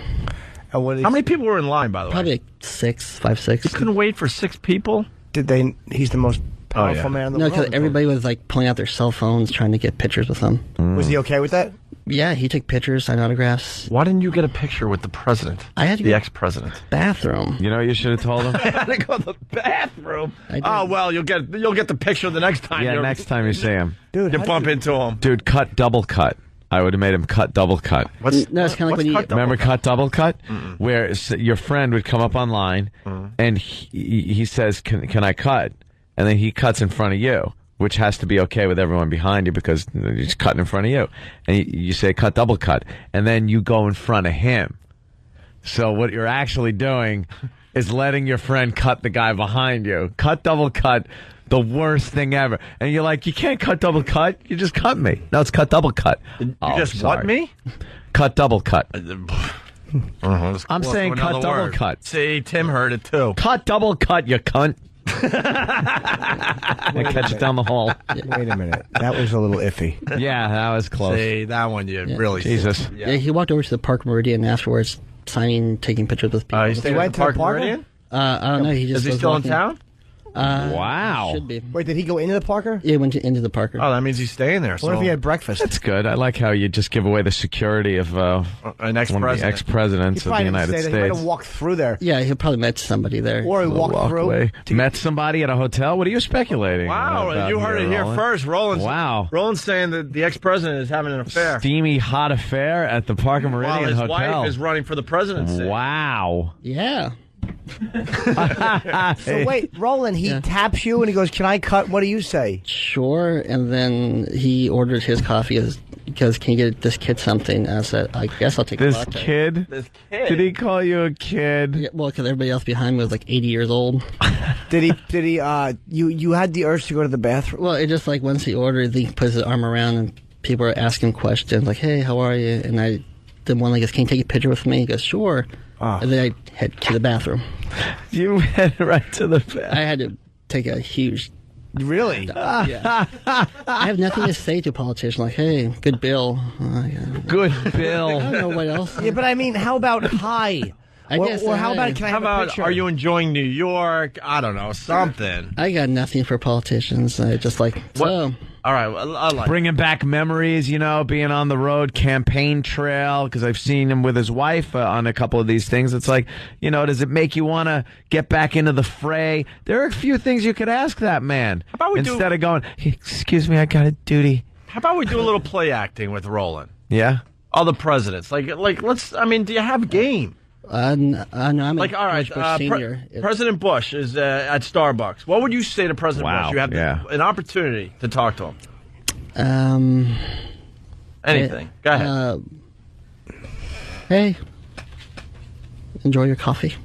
Wow, how about not being controversial? I got. How about Jimmy Carter? He's online. He taps you on the shoulder. You're like, "Oh my God, that's Jimmy Carter." Hey, heard you got a book out. Nice. A book out? Book out. He has a book. Oh, a book out. Oh, a book out. You should enunciate when you're speaking with them. What about the great President. communicator? What would you say to the great communicator, Ronald Reagan? Obviously dead, but he's online. I He met him taps when you I on was a the little shoulder. kid, though. What? I met him as a little kid, yeah. You met Reagan, Clinton, and Bush Senior? Carter, and Powell, and Al Gore. And those And guys. how many pictures do you have of these people? I mean, because when you work at SNL, then my dad had friends who were politicians. How was the duty when you met... Sure, he's when got you met those Ronald saved. Reagan? I mean, I was this kid.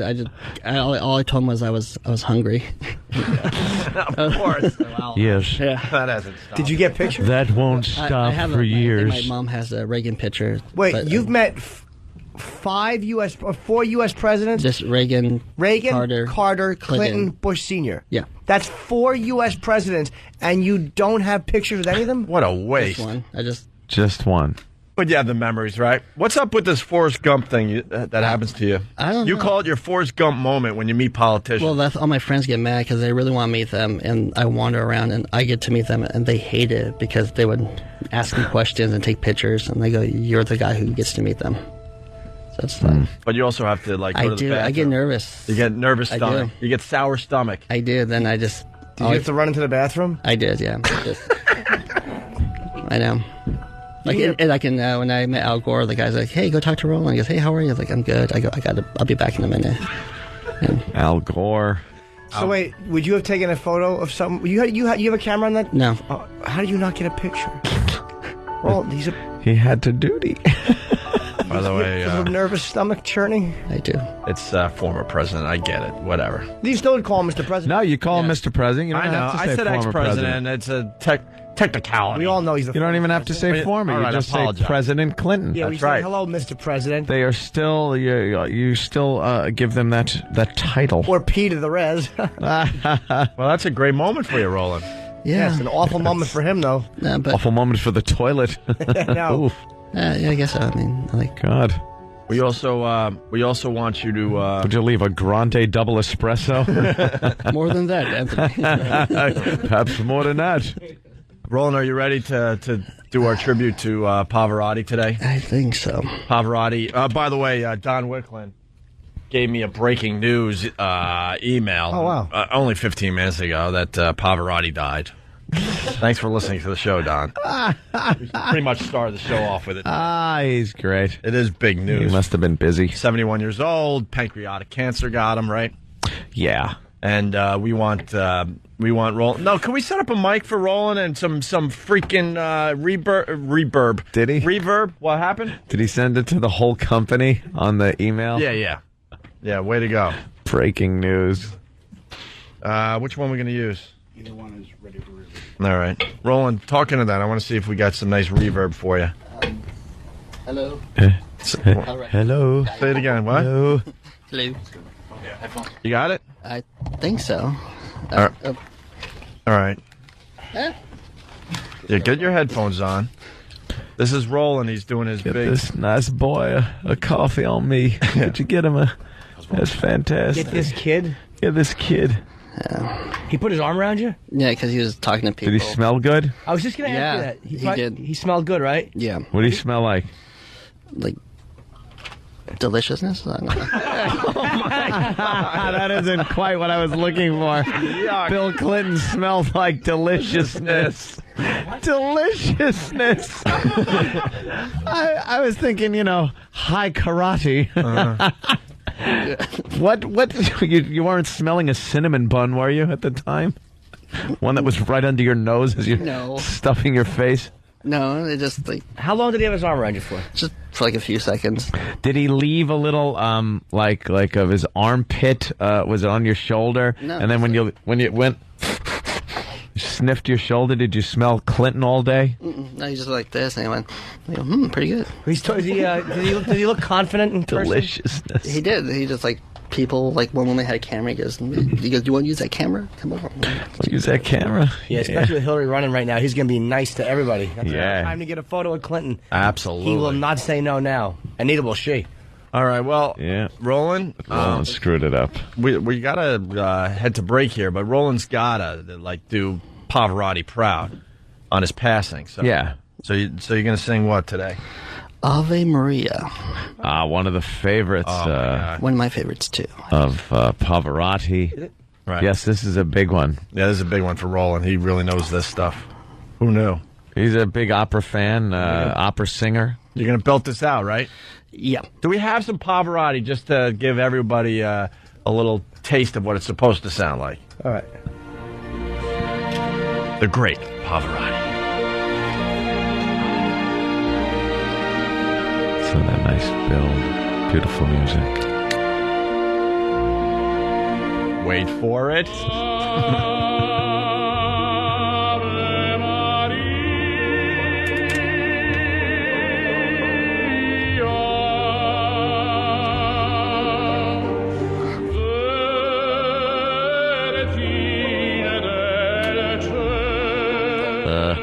What?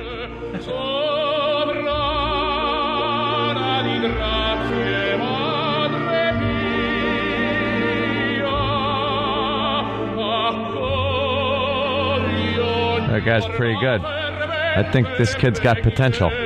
I do agree. This guy can bring his toilet wherever he wants and have a voice like that. He like is belting out a tune. Yeah. All right, I think we got enough of what it's supposed to sound like. Roland, you got to do Pavarotti proud today, okay? I will. All right, now do you know where to come in? Sure. All right, here we go. I think I do. Roland doing Pavarotti. It's a little musical.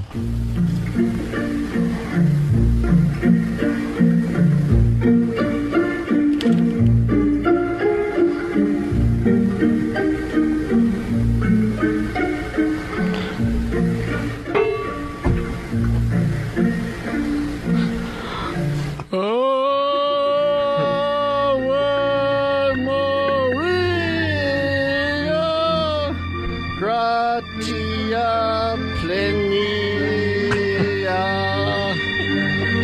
Maria, gratia plenia, Maria, gratia plenia, Ave Dominus, Dominus tecum, benita tud in mobasia, et tu benedicia, et tu fractus ventris te Jesus, Ave Maria, yeah, Ave Maria, Mater Dei, ora por nobis Pectrobius, ora por nobis, ora pro nobis Pectrobius, Ave Maria, nunc et in hor mortuis, et in hora mortis nostra, et in hora matrast, et in hora motras notoris, Ave Maria.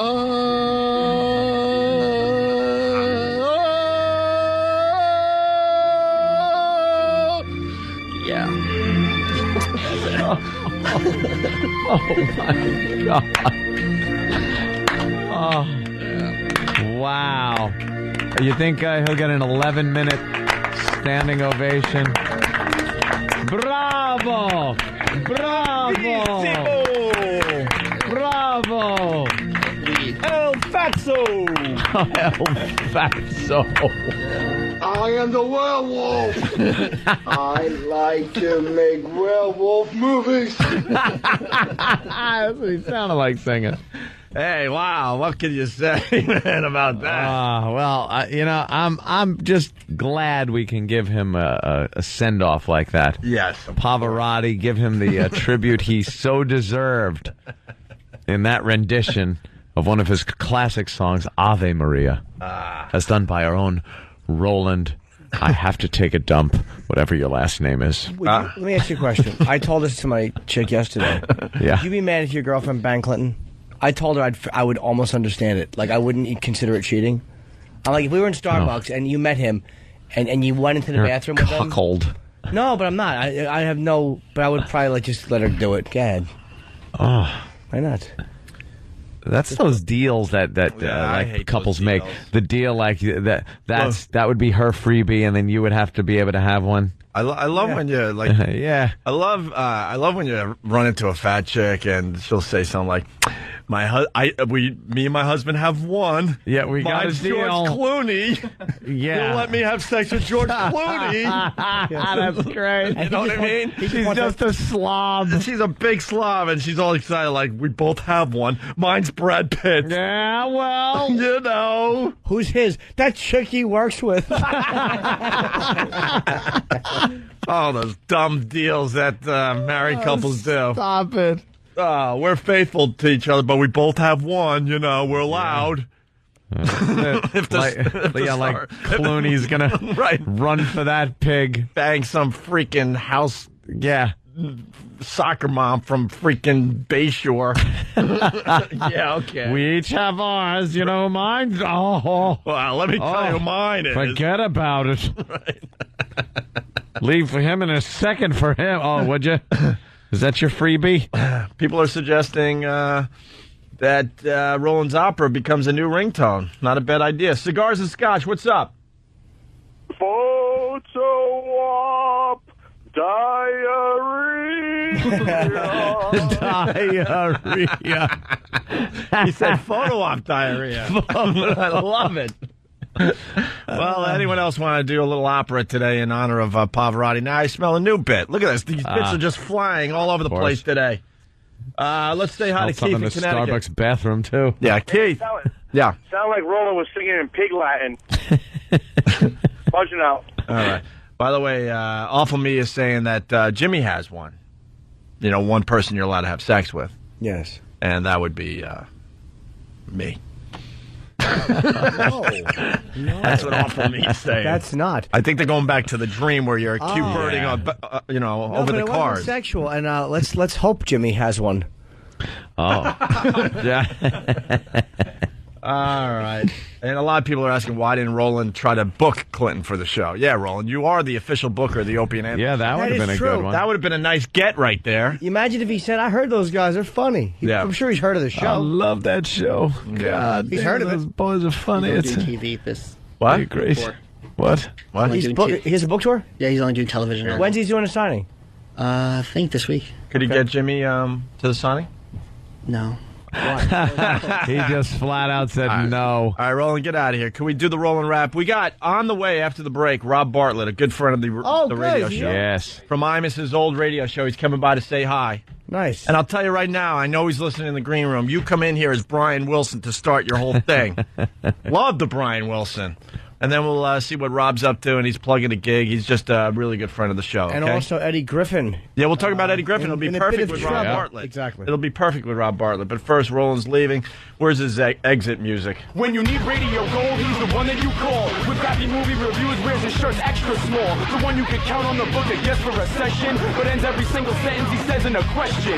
No pronunciation, soft-spoken and mumbles. Just try and put him behind the mic and he crumbles. Babbling moron, that's for you to decide. Bonadouche, check him out Friday wide. It's rolling, rolling, rolling, rolling. It's rolling, rolling, rolling, rolling. It's rolling, rolling, rolling, rolling. It's rolling, rolling, rolling, rolling. It's good. I mean, it had action, suspense. You're checking out the Opie and Anthony show. Trying to come up with different ways to come back to the show, and I just did the same one. Here he comes, Rob Bartlett. Brian Wilson has entered the studio, baby. Jesus. Maybe Anthony could do Imus so he could feel at home. There's candy on the floor. He has plenty of candy on the floor. Plenty of candy on the floor, yes. We're celebrating Sam's birthday. Little Sam's birthday. Disneyland here. Yeah, it certainly is. You got a balloon, too. Oh, that's nice. I already ate, thanks. Hey, Opie, how are you? I'm fine.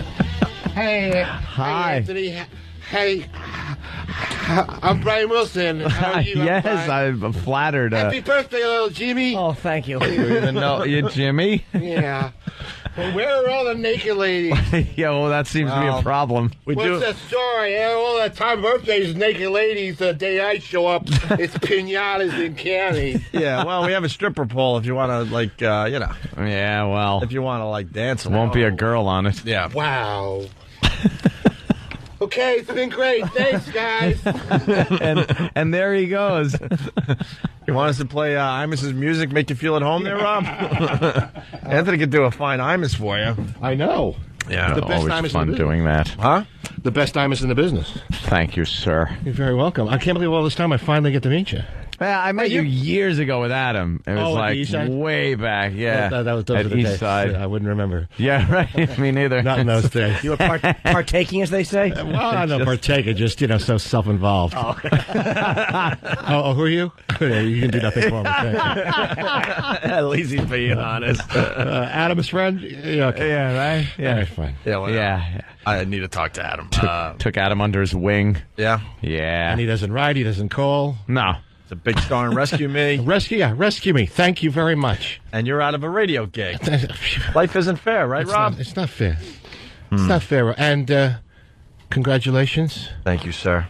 May your first child be a masculine child. Yes, he's engaged. He's engaged. I know.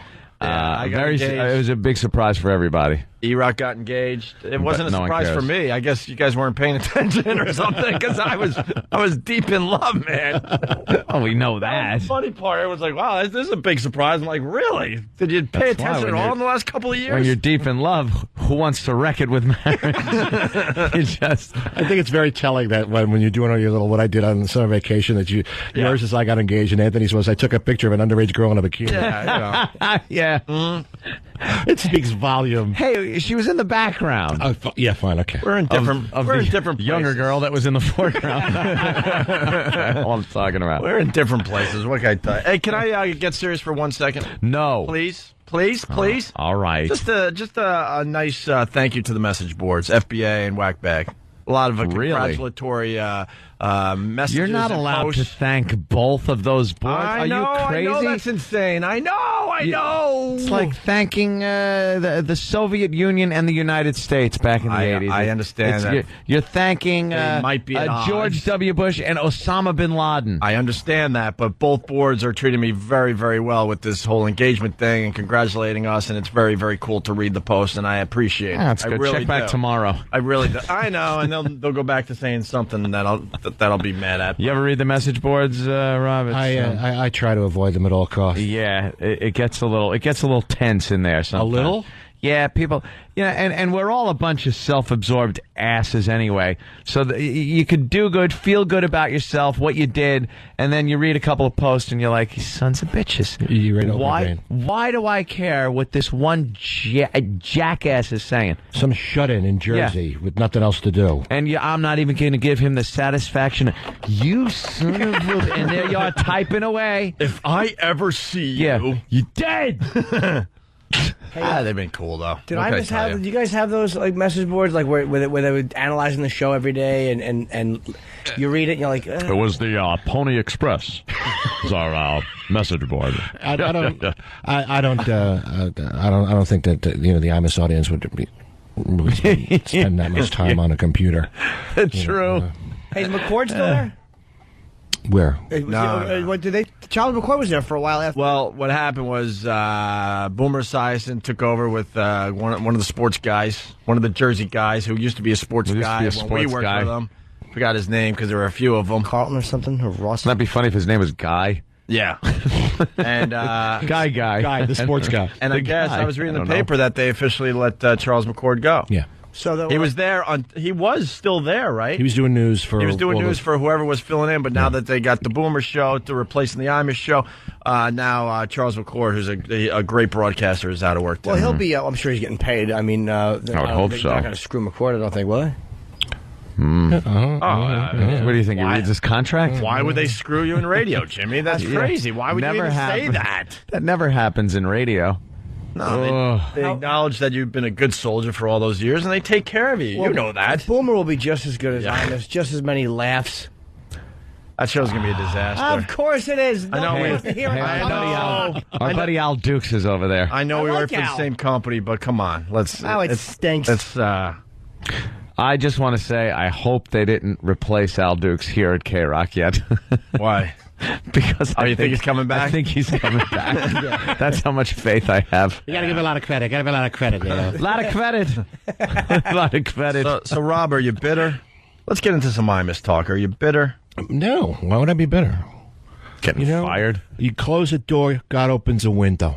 And then you jump it out. You jump out the freaking window. It's, the way everything went down was just, It still amazes me to this day. It amazes me to this day. It is what it is. And we talked about it recently, and me and Jimmy, where were we? In a cab or something, walking home, and I'm like, Jimmy, I even tried to see the other side of this. Like, what the hell? It's such a big story. How could you see the other side when you got a cab? Good point. He's saying, how can you see the black point of view? Because the taxi stopped for us. Good point, answer. All right. I try to look into all the angles. But it's like, it makes you so angry.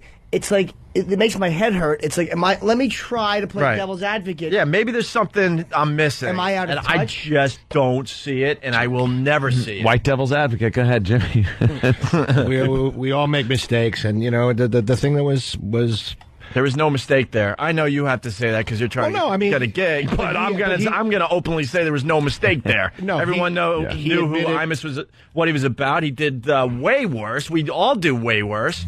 And some stupid blogger started this, and it was an avalanche of that turned into a disaster. Obviously, and he was genuinely remorseful. He really wanted to make amends with the girls, and he a lot of people don't know that he made those girls famous. Well, even after the 2 firings, he still showed up to apologize to the team, and this was out. It wasn't like everyone said, well, he's trying to save his ass. That's why he's going to apologize, and that was not the case. He genuinely wanted to apologize. So no, it didn't seem like he was out there trying to save his ass, because it hadn't reached that point of saving ass yet. We've been in situations before where we were in saving ass mode, and the company was in saving ass mode, and they came up with the dumbest stories and ideas and everything. When you're in save your ass mode. That's when we order the pies. They order the pies for Mayor to throw them at our face, and The old Boston thing. Yeah, that's save your ass mode. He was, sincere in going out there and trying to reach out to the community,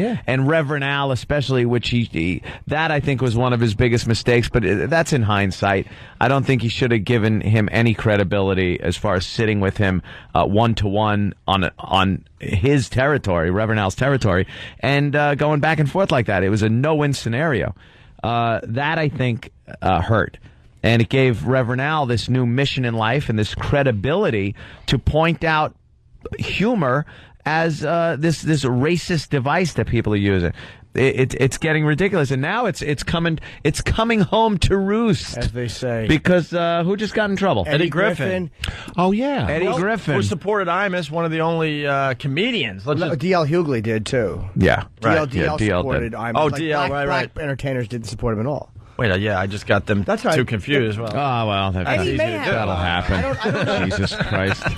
Would you stop it? Obviously a joke. Everybody. And then you have to say obviously a joke to hopefully save your ass. No. Everybody. That's what radio's come down to. Ran away from Imus. All these pussy friends, all of these fair-weather sissies. Don't get me started. Who was the most surprising to you? Because you knew these guys. Besides the fact that Al Roker waited till he was 50 years old to try to be poignant once in his disgusting, failed weatherman life. Your job is to wear suits and report rain. Who was the biggest shock to you? Tim Russert. Was a real. He just really showed his true colors. Just a two-faced weasel. Yeah, that was a big one, man. Because he was on the show all the time. David Gregory. Gregory, that guy's a loser. That guy played along with every bit Imus ever did. Imus is broadcasting the Radiothon, raising money for sick kids. Unbelievable. Down the hall from a studio and they wouldn't even put him on MSNBC. Mm-hmm. Down the hall, David Gregory is doing a show tearing him apart. You just shake your head. And again, this wasn't some radiothon that had come up like, we better do this to get out of trouble. This is something he's done for years. It was like the 15th annual or whatever it was. That show raised so much money for these kids and just gets the shaft. And that shows MSNBC's true colors, because you couldn't wait a day. The guy was actually raising money for sick kids. Let him be. I don't think anyone would have faulted MSNBC if they waited an extra day. And David Gregory was on Imus' show all the time doing his Tom Brokaw impression. He guest hosted the show for Imus when I was David Gregory? Is he I don't know who he is. He's NBC correspondent. He's on a Today Show a lot, Okay. Black guy, white guy? White guy. He's I don't know. Kind of a Richie Cunningham look, kind of a sandy colored. You kind of tussle his hair. So he's kind of like a Keith Olbermann in the sense that he was going to use this to show black people that he was one of the good white folks, which is what Olbermann did by groveling to Jesse Jackson, like, I'm one of the good white people, please approve of me. Yeah. Hey, by the way, I went back to my bosses and I said, this shouldn't go.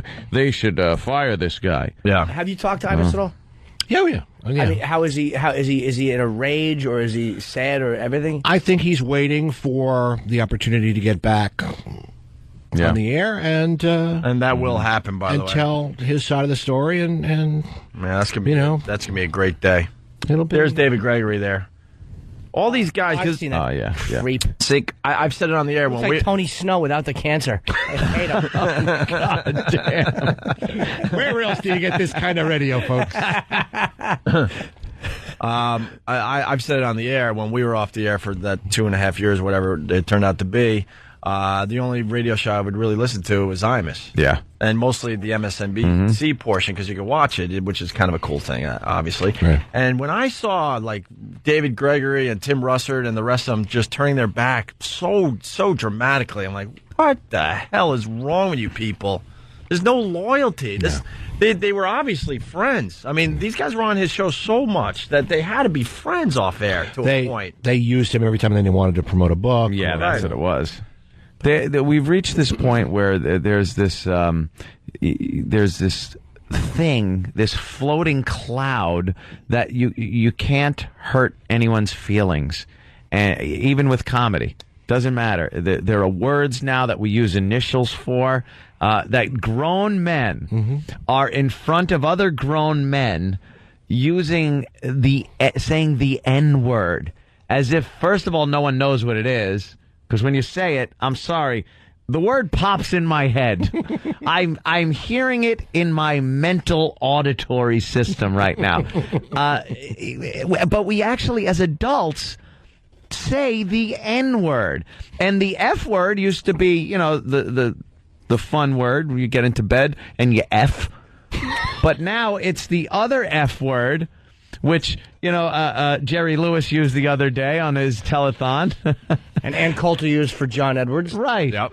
And that's another one you can't use. There's grown people using initials. Initials. You can't say Freemason anymore? No. See? Now that was dumped out of. Freemason. When did you realize, because you were there for the whole thing, when did you realize, like, all right, this is not just annoying, this is a major problem? I don't know what point. That whole week is kind of like... Yeah. Kind of all fuzzy at the moment. It was just one of those things where just you kept thinking it was going to be over, and then the next day it wasn't, and it was that much worse. It's the same. It snowballed. Yeah. It snowballed. Panicking every night. Would you watch TV and just like, oh my god? It was just. I mean, part of the problem was it was a slow news week. Oh it was God! A slow news. You're freaking us out because we've heard that so many times. Don't mess up on a slow news week. If they always tell you that. Yeah, if they had just announced, Anna Nicole's baby's father's true identity, which, by the way, is Rita Cosby. I don't know if you know that. Yes. 2 weeks later. Rita Cosby. Until Larry Birkenhead. and Howard K. Stern Taylor. And we got I love that. I like it when the actor who plays up does his impression. Yeah, see, he is the actor. Very nice. Thank you, sir. I only got a couple I could actually do, but there were so many situations where you sit there and go, I think we're gonna be all right. You're on the phone with each other. Yeah. All right, it's kind of dying down. I think we'll be all right. And then, like 5 minutes later, you get another phone call and go, "Oh, we're so fired. Oh no, we are so definitely fired." This is not. Dude, did you check Google? Yeah. Oh no. No, this all right. CNN just picked it up. Oh no. And they're sending a crew, and then, it's just the worst feeling. And then for weeks and months afterwards, it was just like every 2 seconds, stop. there'd be you'd see the picture. It still doesn't stop too. Like any time with this Eddie Griffin, Eddie Griffin thing Yeah, we that haven't even talked happened. about the Eddie Griffin thing. They mentioned the Imus situation. No. Were you surprised? Like, what annoyed me so much is the way black performers, like artists who need free speech, rappers, they came out against him. It's like, you phony idiots. Do you really think like that the freedom of speech issue is only going to be him? It's like it's going to hit everybody as entertainers. It was a perfect storm. It was just all the stuff together combined to. You can analyze this for years and years and years, and I don't think you're ever going to be able to figure out exactly at what point it hit critical mass, because what's frustrating is that after it was all over, they took the one man off the air who could have really done something to do some good out of what had happened. Right. To actually... Rob Bartlett. Well, who does Brian Wilson and President Clinton and everybody else on that show? Stupid. But he could have gone a long way towards really mending a lot of those fences by being on the air and bringing people on the show to talk about it and discuss it. But no, they took them off the air, so any chance of there being something of value coming out of it was they totally blew destroyed. Reverend Al blew it. He should have said, look, I don't want him fired, and there would have been some discussions. And what about that? The whole buckling under to somebody like Reverend Al and his group and just the companies having no backbone, not waiting it out to see what really happens. There's these threats of boycotts and these threats of marches. Let's see what happens. See how many sponsors actually pull out. If a couple pull out, that's one thing. I don't see it as the company should just, let's clean house, get them out. Oh my God, everything's collapsing. They are so quick to pull the trigger when things like this happen. That it astounds me. And giving credence to Reverend Al Sharpton, white interlopers. Remember that line? But at least Sharpton does what he does, which is the same thing every time, and he's disgusting. Guys that, like Russert and other guys that were supposed to, that should have stood up and pushed back, just those are the ones I'd like to bite their faces. Because Sharpton's garbage. Like, everybody knows the guy's a racist, that he's a pig. I mean, that's what he is. Yeah. And Jesse self-serving. is disgusting. But I expect that from them. I didn't expect it from guys that were friends and would come on his show. You expect him to stand up and go, no, the guy's not a racist. He's just a tasteless line. I mean, go with the guy made a mistake or something, but to completely turn your back like that, my God. And a mistake. But no surprise, that's what radio's all about. There's no loyalty in this business. And it was one of those, what we call a throwaway line. You just kind of blurt something out. You don't even give it a second thought. And it's not meant with this, like, it's built up to be something that it's really not. When you're doing this, it's a conversation. You're having fun with your friends. You're laughing. You're joking around. And the intent that other people put on those words, that it's hate speech and this calculated racism. Dude, it's a throwaway. It's just like you're BSing with your friends. Taken out of context, and you're screwed. Speaking of that, so the show goes down. He says what he said, right? After the show, did you guys have any idea that show was different? You know what I mean? You know, I don't recall it. Like when we took the phone call. I don't recall. It was a long time ago. But I'm just saying, when we took the phone call from Paul Mercurio at St. Pat's and that went on the air, right? Ant and I immediately we looked at each other and went, "This is going to be bad. Going to be a problem. We don't know if we're going to get fired, but we know this is going to be a problem." Like after that show, did you guys even think that what was said could be a problem? Because there was no intent. You know what I'm saying? Right. So you went home thinking, all right, we just did another fine show. When it became clear that it was a problem, immediately there was, remorse and retribution and apologies and trying to make good on it. And a firing. After the whole thing. Yeah. How's Bernard? I heard he was trying to get a gig in Boston. And just they wouldn't let him fly out or something. Well, it was like a guest. He wanted to sit in, and I don't even know if it was technically was it a tryout that he was doing. I don't know. I don't know if it was a tryout or not. But I mean, he was just going to be a couple of days a week. I guess he's going to be a guest, and they put the kibosh on that. They chased his ass out of there. I mean, I don't know. Funny is Bernard? How Bernard is hilarious. Oh yeah. I mean, he took this well-oiled machine, and just disassembled the parts. We've been threw it away. We've been there. Are you optimistic? Yeah, you got hope springs eternal, Jimmy. Yes, I got that out of my tender sentiment.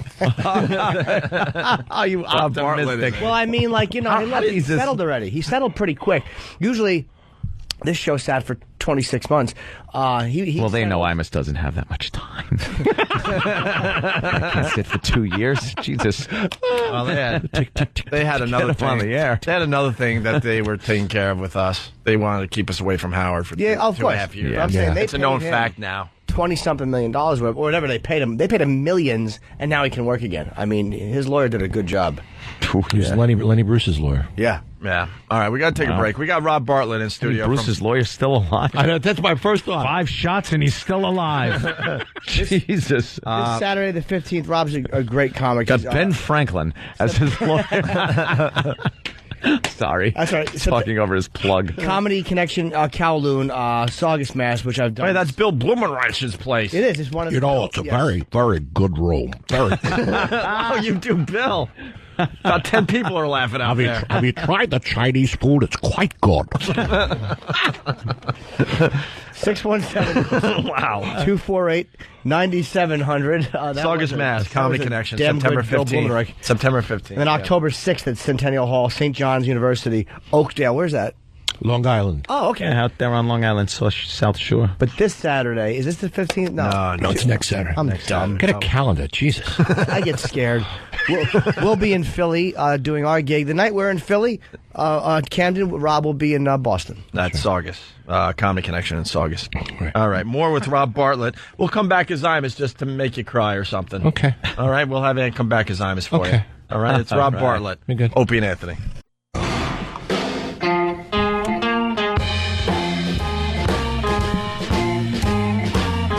8:40. Back with the Imus from the Morning program.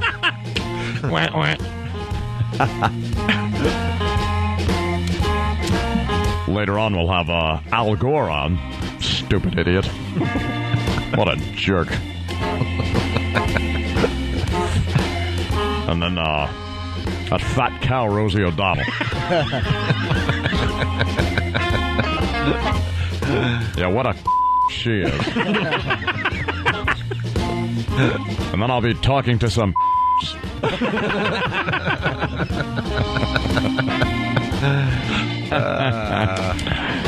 yeah, damn. I love your Imus. Rob Bartlett in studio. It's Opie and Anthony.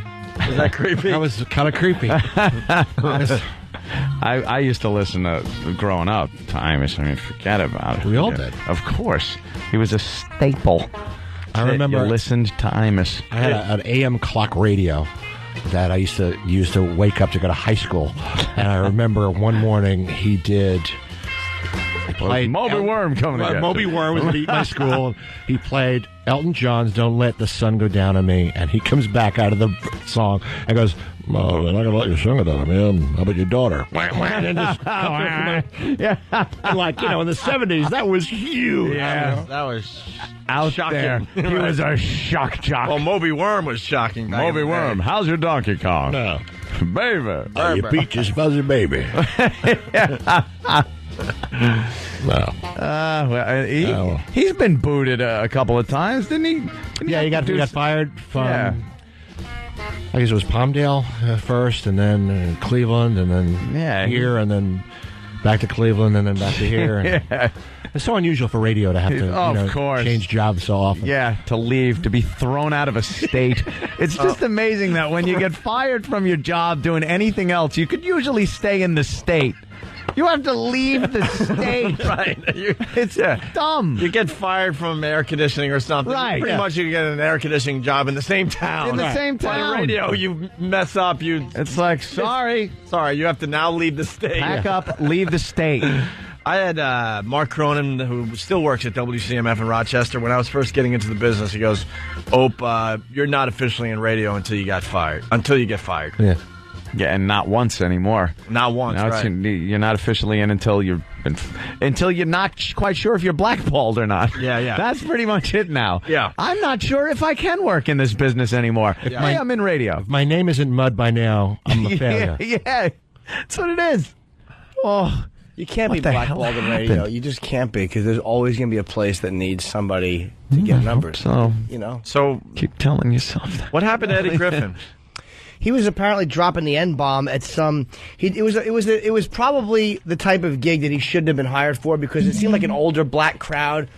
Eddie's like a pretty raunchy act, and even if it wasn't for that, I heard it was over. I'm trying to find the story. Oh, thanks, sweetie. He stopped to repeatedly use the N-word. It was for a magazine. It was where was it? One of these like industry. Yeah, it was like one of these industry get-togethers. You get the comedian. Where's the magazine? In this? Oh, here it is. Black Enterprise Magazine. It was a VFW dinner. The Tuskegee Airmen. He was entertaining them. Maybe they chose the wrong comedian. It said he was performing at a Black Enterprise Magazine event in Miami suburb of Doral, blah, blah, and he was cut off for using profanities and the N-word. What happened was the president of the magazine went up and actually cut his microphone off. Wow. And said, "We will not set our culture backwards," and they gave him a standing ovation. the guy. Oh, the guy. Eddie. But it was probably an older crowd, not right for him anyway. It's Yeah. probably like any white comic doing, say, a Kiwanis Club or some other type of... like. Now, you think if Pryor would have gotten thrown off that stage? No. I think if Richard Pryor got up there, he'd have been... Well, Pryor was known, again, Pryor, bad example, because he was known... No, I mean now, like the dead body just sitting there. I think it would have been... Pryor's stuff was so poignant, and it was different, man. There was a beauty to that. There was no... It was different. And Mooney swore off the N-word two weeks ago, which who cares? Like, Pryor swore it off in 81. He didn't want to say it after he went to Africa and had, like, a real epiphany. And it was real. Oh, really? I didn't know Richard Pryor did that. He publicly said, I'll never call another black man that again, because he said he was in Africa, and he had this weird moment of realizing that he hadn't even thought it since he was there. But this is after his burn. It was a real moment. He stopped doing Mudbone, too. Did he really? Yeah. I didn't know that. Stopped doing Mudbone. One concert just at the last appearance of Mudbone. Oh, yeah, that was probably 83 for Here and Now, which he did in New Orleans. He was, but for Pryor, it was a real thing, and then he unfortunately got sick and whatever. He didn't perform much, in the 90s. But Mooney swore it off after Michael Richards. It was like, come on, Paul. And Reverend Al was saying that was a Michael Richards moment. What was? Eddie Griffin. But it's up not. there on stage. Michael Richards was using anger to attack a guy personally. Eddie Griffin's a comedian, and comedians are supposed to say what you're not allowed to say. Yeah. That's part of a comic's job, is to kind of challenge what society is telling you is right. I mean, blah, blah, I'm boring everybody, but that's what it is. You don't just go with the status quo. Yeah. Lenny Bruce attacked the church. That's what you're supposed to do. I think no one attacked the church. I think the biggest crime here was that he probably shouldn't have been booked for that show. Yes. But then Reverend Al jumped on it, and he had a comment that this is a great win for his side, and which makes me say, see, everyone was cheering Reverend Al for what he did to Imus, and now no one's safe. Well, I don't know if Eddie was. Again, I don't know what his take was, but after what Snoop's take was, which was like, it's different when we say, yeah. Well, now this is what they're doing, is they're going after DJs. They're encouraging DJs to be boycotted who play the music, of artists that use the word. Yeah. See, they're going to get the rappers now, and the way they do it is by going after Viacom and say, we'll attack every advertiser in your chain if you play any artist that uses the word on his album. So it's going to become so diluted now if you're using the word. Master P has said he's not going to use it. And he said it's because Master Poe is not going to use it? Unbelievable. And he didn't even know it was a bad word. I thought it meant stingy. God, Rob Bartlett, when did you have time to listen to our show while you're doing your own morning show? I am well schooled in the O&A vernacular. Hey, here's Reverend Al's statement. He expressed gratitude that the nation's preeminent magazine for African Americans stands behind the efforts of the National Action Network in getting rid of the N-word. National Action Network. Exactly. And he calls it the N-word. You can't start getting rid of words in America. It really is ridiculous. You really can't. They just kind of got to go away. And it's yeah. Some words go away. Fedora. You don't hear that one much anymore. That's the F word. That's the new F word. I'm sorry. I want to apologize to fedora-wearing Americans. If you see somebody with one, you go, what are you, a fedora lover? Yes, exactly. Did your father see you with that fedora on your head? He'd turn over in his grave. Don't you bring a fedora into this house. Exactly. Makes the other hats worse. What? Dungarees. Hey, I gotta put on my dungarees. Lucky Brand still uses dungarees. I don't care. And their advertising. Words go away. They're trying to keep dungarees alive. Yeah. Typhus. There you go. I don't know. There you go. Typhus. Hullabaloo. There you go. No one uses that. Hurdy-gurdy. The hurdy-gurdy. Honky. Well, honky never bothered anybody. I would prefer if you use the H word. Yes, the H word. The H word. Honky. But you can't really get rid of them. The more you try, I The more fun they are to say at parties. The more fun they are to whisper to a prostitute when you're behind her. Or scream out in the crowded subway. Exactly. But then if you yell that in a subway, just make sure you're on the A train of the 150th Street, but then look around and smile and go, right? Right. Nobody will bother Come you. on, people. Come on. Yes. Come on. Hey, Rob, since being off the air, what's the one thing you like, was there a story that hit where you went, oh my God, I wish we were doing our show? Oh, I mean, it's one after another. I mean, Anything recently? There was this, the senator and Larry Craig. We're having a lot of fun with Larry Craig.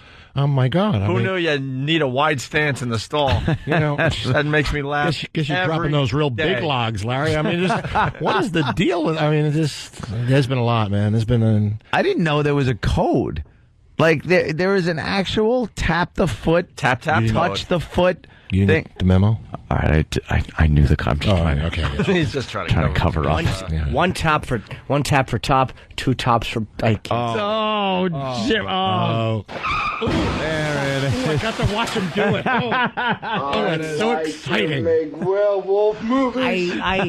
I'm glad Alec Baldwin isn't commenting because that would be terrible. I flubbed. Wow. Yes. I've never done radio with Rob was my buddy, and I got nervous. Oh, you suck. I go why with my timing because I'm not even close to having that thing ready. Well, I got one for him. Right center field. McLouth is back to the track. He leaps at the wall, and it is gone. It just cleared. Yeah, Jimmy. No, they're saying two. They're saying it's a double. It went just under the wall. Oh, Jimmy, it went under the wall. I wanted to say one tap for top. Yeah. Two taps for bottom, but I couldn't say it. I made an ass of myself. No. Oh, my, I'm telling you something. How did that not go in? I'm sorry I did that. I'm embarrassed that I did that. That Alec Baldwin, I've never heard anyone say anything more perfectly and succinctly. He really did a good job. I made an ass. Like, what a great way to say ass. He's acting on the phone. He's wonderful. Yeah. That bad child he raised. Disgusting pig. Such a term of endearment for a young girl. Oh, you weren't on the air for that either. Huh? I know. I mean, it was just so much stuff that we missed. Wow. Yeah. All right. Yeah. What the hell are you going to do? But you keep him busy. Yeah. That's good. Yeah, I'm working on still doing stand-up, still doing Chicago, still doing... I thought that was done. No, I'm there till January at least. Oh, beautiful. Are you anytime, like, since you know he's settled, which is, let me tell me, it's a great sign that that's done already. They're not making him sit for 5 years. Are you kind of like, all right, let me enjoy sleep until whenever we're back on, because you get to sleep a little later? You know, sleep is underrated. Yeah, he wants to work. No, I know that, but you understand. Underrated. Already you're starting to see that things Unless you don't working. get it. Yeah, you guys will be back sooner than later. I'm not, you know, I'm hopeful. I actually hope they don't, because I don't feel like looking at that across the street and competing with it. Because that's basically, it's not like Imus is going to come back and do afternoons. No. You know, maybe that'd be great if K-Rock. Imus in the afternoon. Doesn't roll off the tongue. No. We always get along, though. I mean, it's like... Oh, he loves you guys. And our audiences are a little different. And you guys really, you know, stood up for him big time, you know, when it all went down, and it meant a lot to him. And he actually said, probably should thank them. Send him an email or something. He did say thank you, actually. he did? It was on Drudge that he was thanking the Opie and Anthony show. Ooh. In a general rule. My name wasn't mentioned specifically. But I'm saying he did. Doesn't like you. I know he doesn't. I don't know why. I love him. I told him that you weren't a good person. I was able to talk to him when it all went down, before his phone went out. I got like 20 seconds with him. He goes, I guess I finally have to adopt you officially. Oh, the fun with that picture. That is the greatest picture. It's like you went to Madame Tussauds. It's really, it's the picture that he showed on MSNBC. I met him at a book signing, and he's convinced that he banged my mom early 70s after an Islanders game. And I don't remember her. Back in like 72, I think. Yeah. Bernard called him. He said, I must look like Camilla Parker Bowles. I'm like, Jesus, Dad, what a great thing to say to a man. How funny is that? All right, listen, we're going to leave this side of the show because we want to get another play of Roland singing Pavarotti in honor of Pavarotti's death today. Rob, you're going to join us on the other side? I would love to do the a little walkover cursing? and be over there. I would love to say we're not all walking. kinds of stuff. We're not walking. We stay here, but we make believe we walk. Oh, okay. They're still working on our other studio. We have 2 studios. Yeah. Oh, sorry. Well, we don't. We have one, and one that isn't quite done. Oh, so that's what you meant about the new studio looks exactly like this Exactly. one. Look at it. It's beautiful. Okay. Yeah. But Doppelganger. Rob, because we got a lot of people listening on BCN, he's going to be at the Comedy Connection in Saugus, Mass, September 15th, a week from Saturday. Rob Bartlett. And St. John's October 6th. in Long Island. That's right. Both shows will sell out, so don't grovel. Just get the tickets. Right. And be there. Well, in honor of Pavarotti dying, 71, pancreatic cancer. He had a good run, though. Roland came he in did. and sang a Pavarotti classic. Yeah. And you tell me if you can tell them apart. Yeah, it brought it's amazing. It brought tears to our eyes. You know, it's unusual that a Mexican would be able to Yes. That can sing Pavarotti so well. Stop with the references to our show, you creep. Love it. You know, You're like a stalker. You got to think about Pavarotti. It's, you know, you're a fat guy with a beard. Yeah. You have 2 career options. You know, sing opera, cook Cajun. And it was a good thing. How are your prawns? All right, here's Roland from earlier this morning. Enjoy. Or maybe not. Oh, Opie, what happened? The clip's not playing. Well, usually you need to put the... the disc wasn't even in there. Oh, this is look Radio at 101. Look what's still on the air. Yeah, This crap. All right, here we go. Roland. We'll see you guys tomorrow. Thank you, Rob Bartlett. Shut your eyes. It's Opie and Anthony. Love it.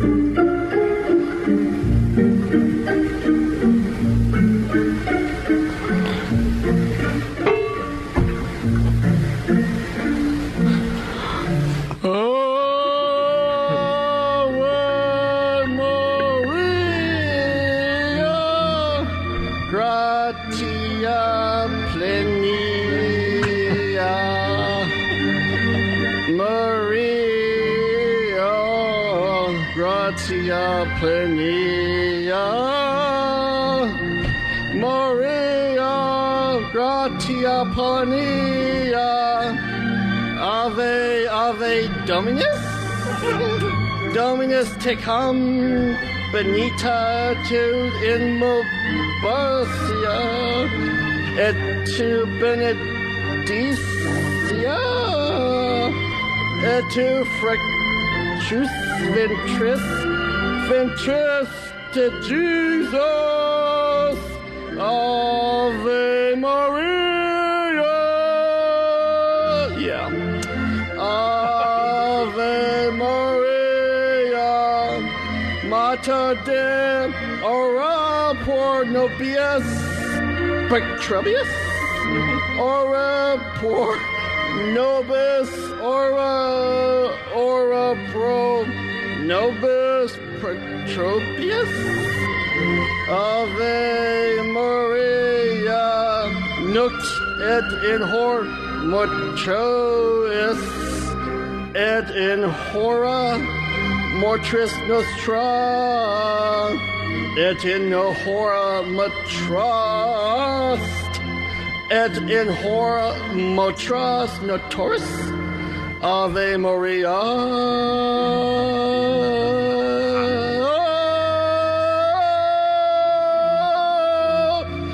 Yeah. Oh my God. Oh. Wow. You think he'll get an 11-minute standing ovation? Bravo! Bravo! Bravo! El Fatso! El Fatso! This is the Opie and Anthony Show. The virus is spreading.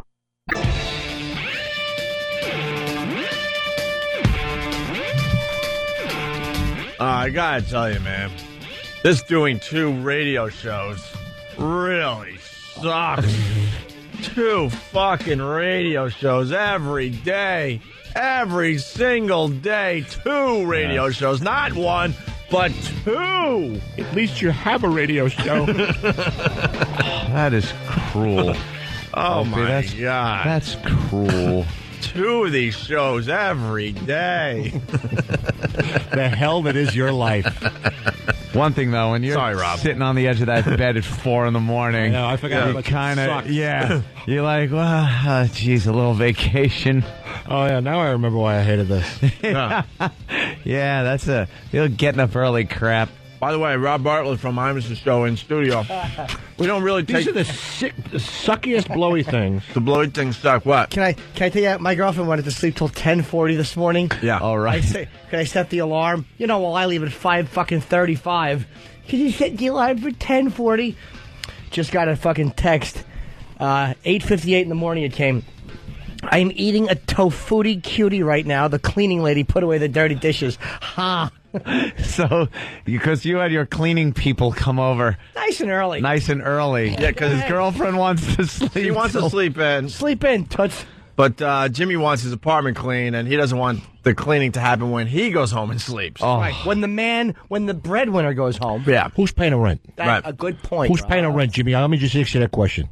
I am. So that's my point. Hey, Rob, by the way, Yeah. we don't take the XM side too seriously, so if you want a bowl of cereal or anything... Oh, yeah. Oh, really? Yeah, we just eat on the air. And This is- And just kind of watch the clock, so... This is where we phone it in. You just run it out, basically? Yeah, pretty much. Just yeah. run the clock out. So if you, sandwich or something. You know the end of the football game where they just kind of like a knee. Take a knee. Yeah, that's what the XM portion of the show It's is. the take a knee. It's the radio take a knee. Yeah.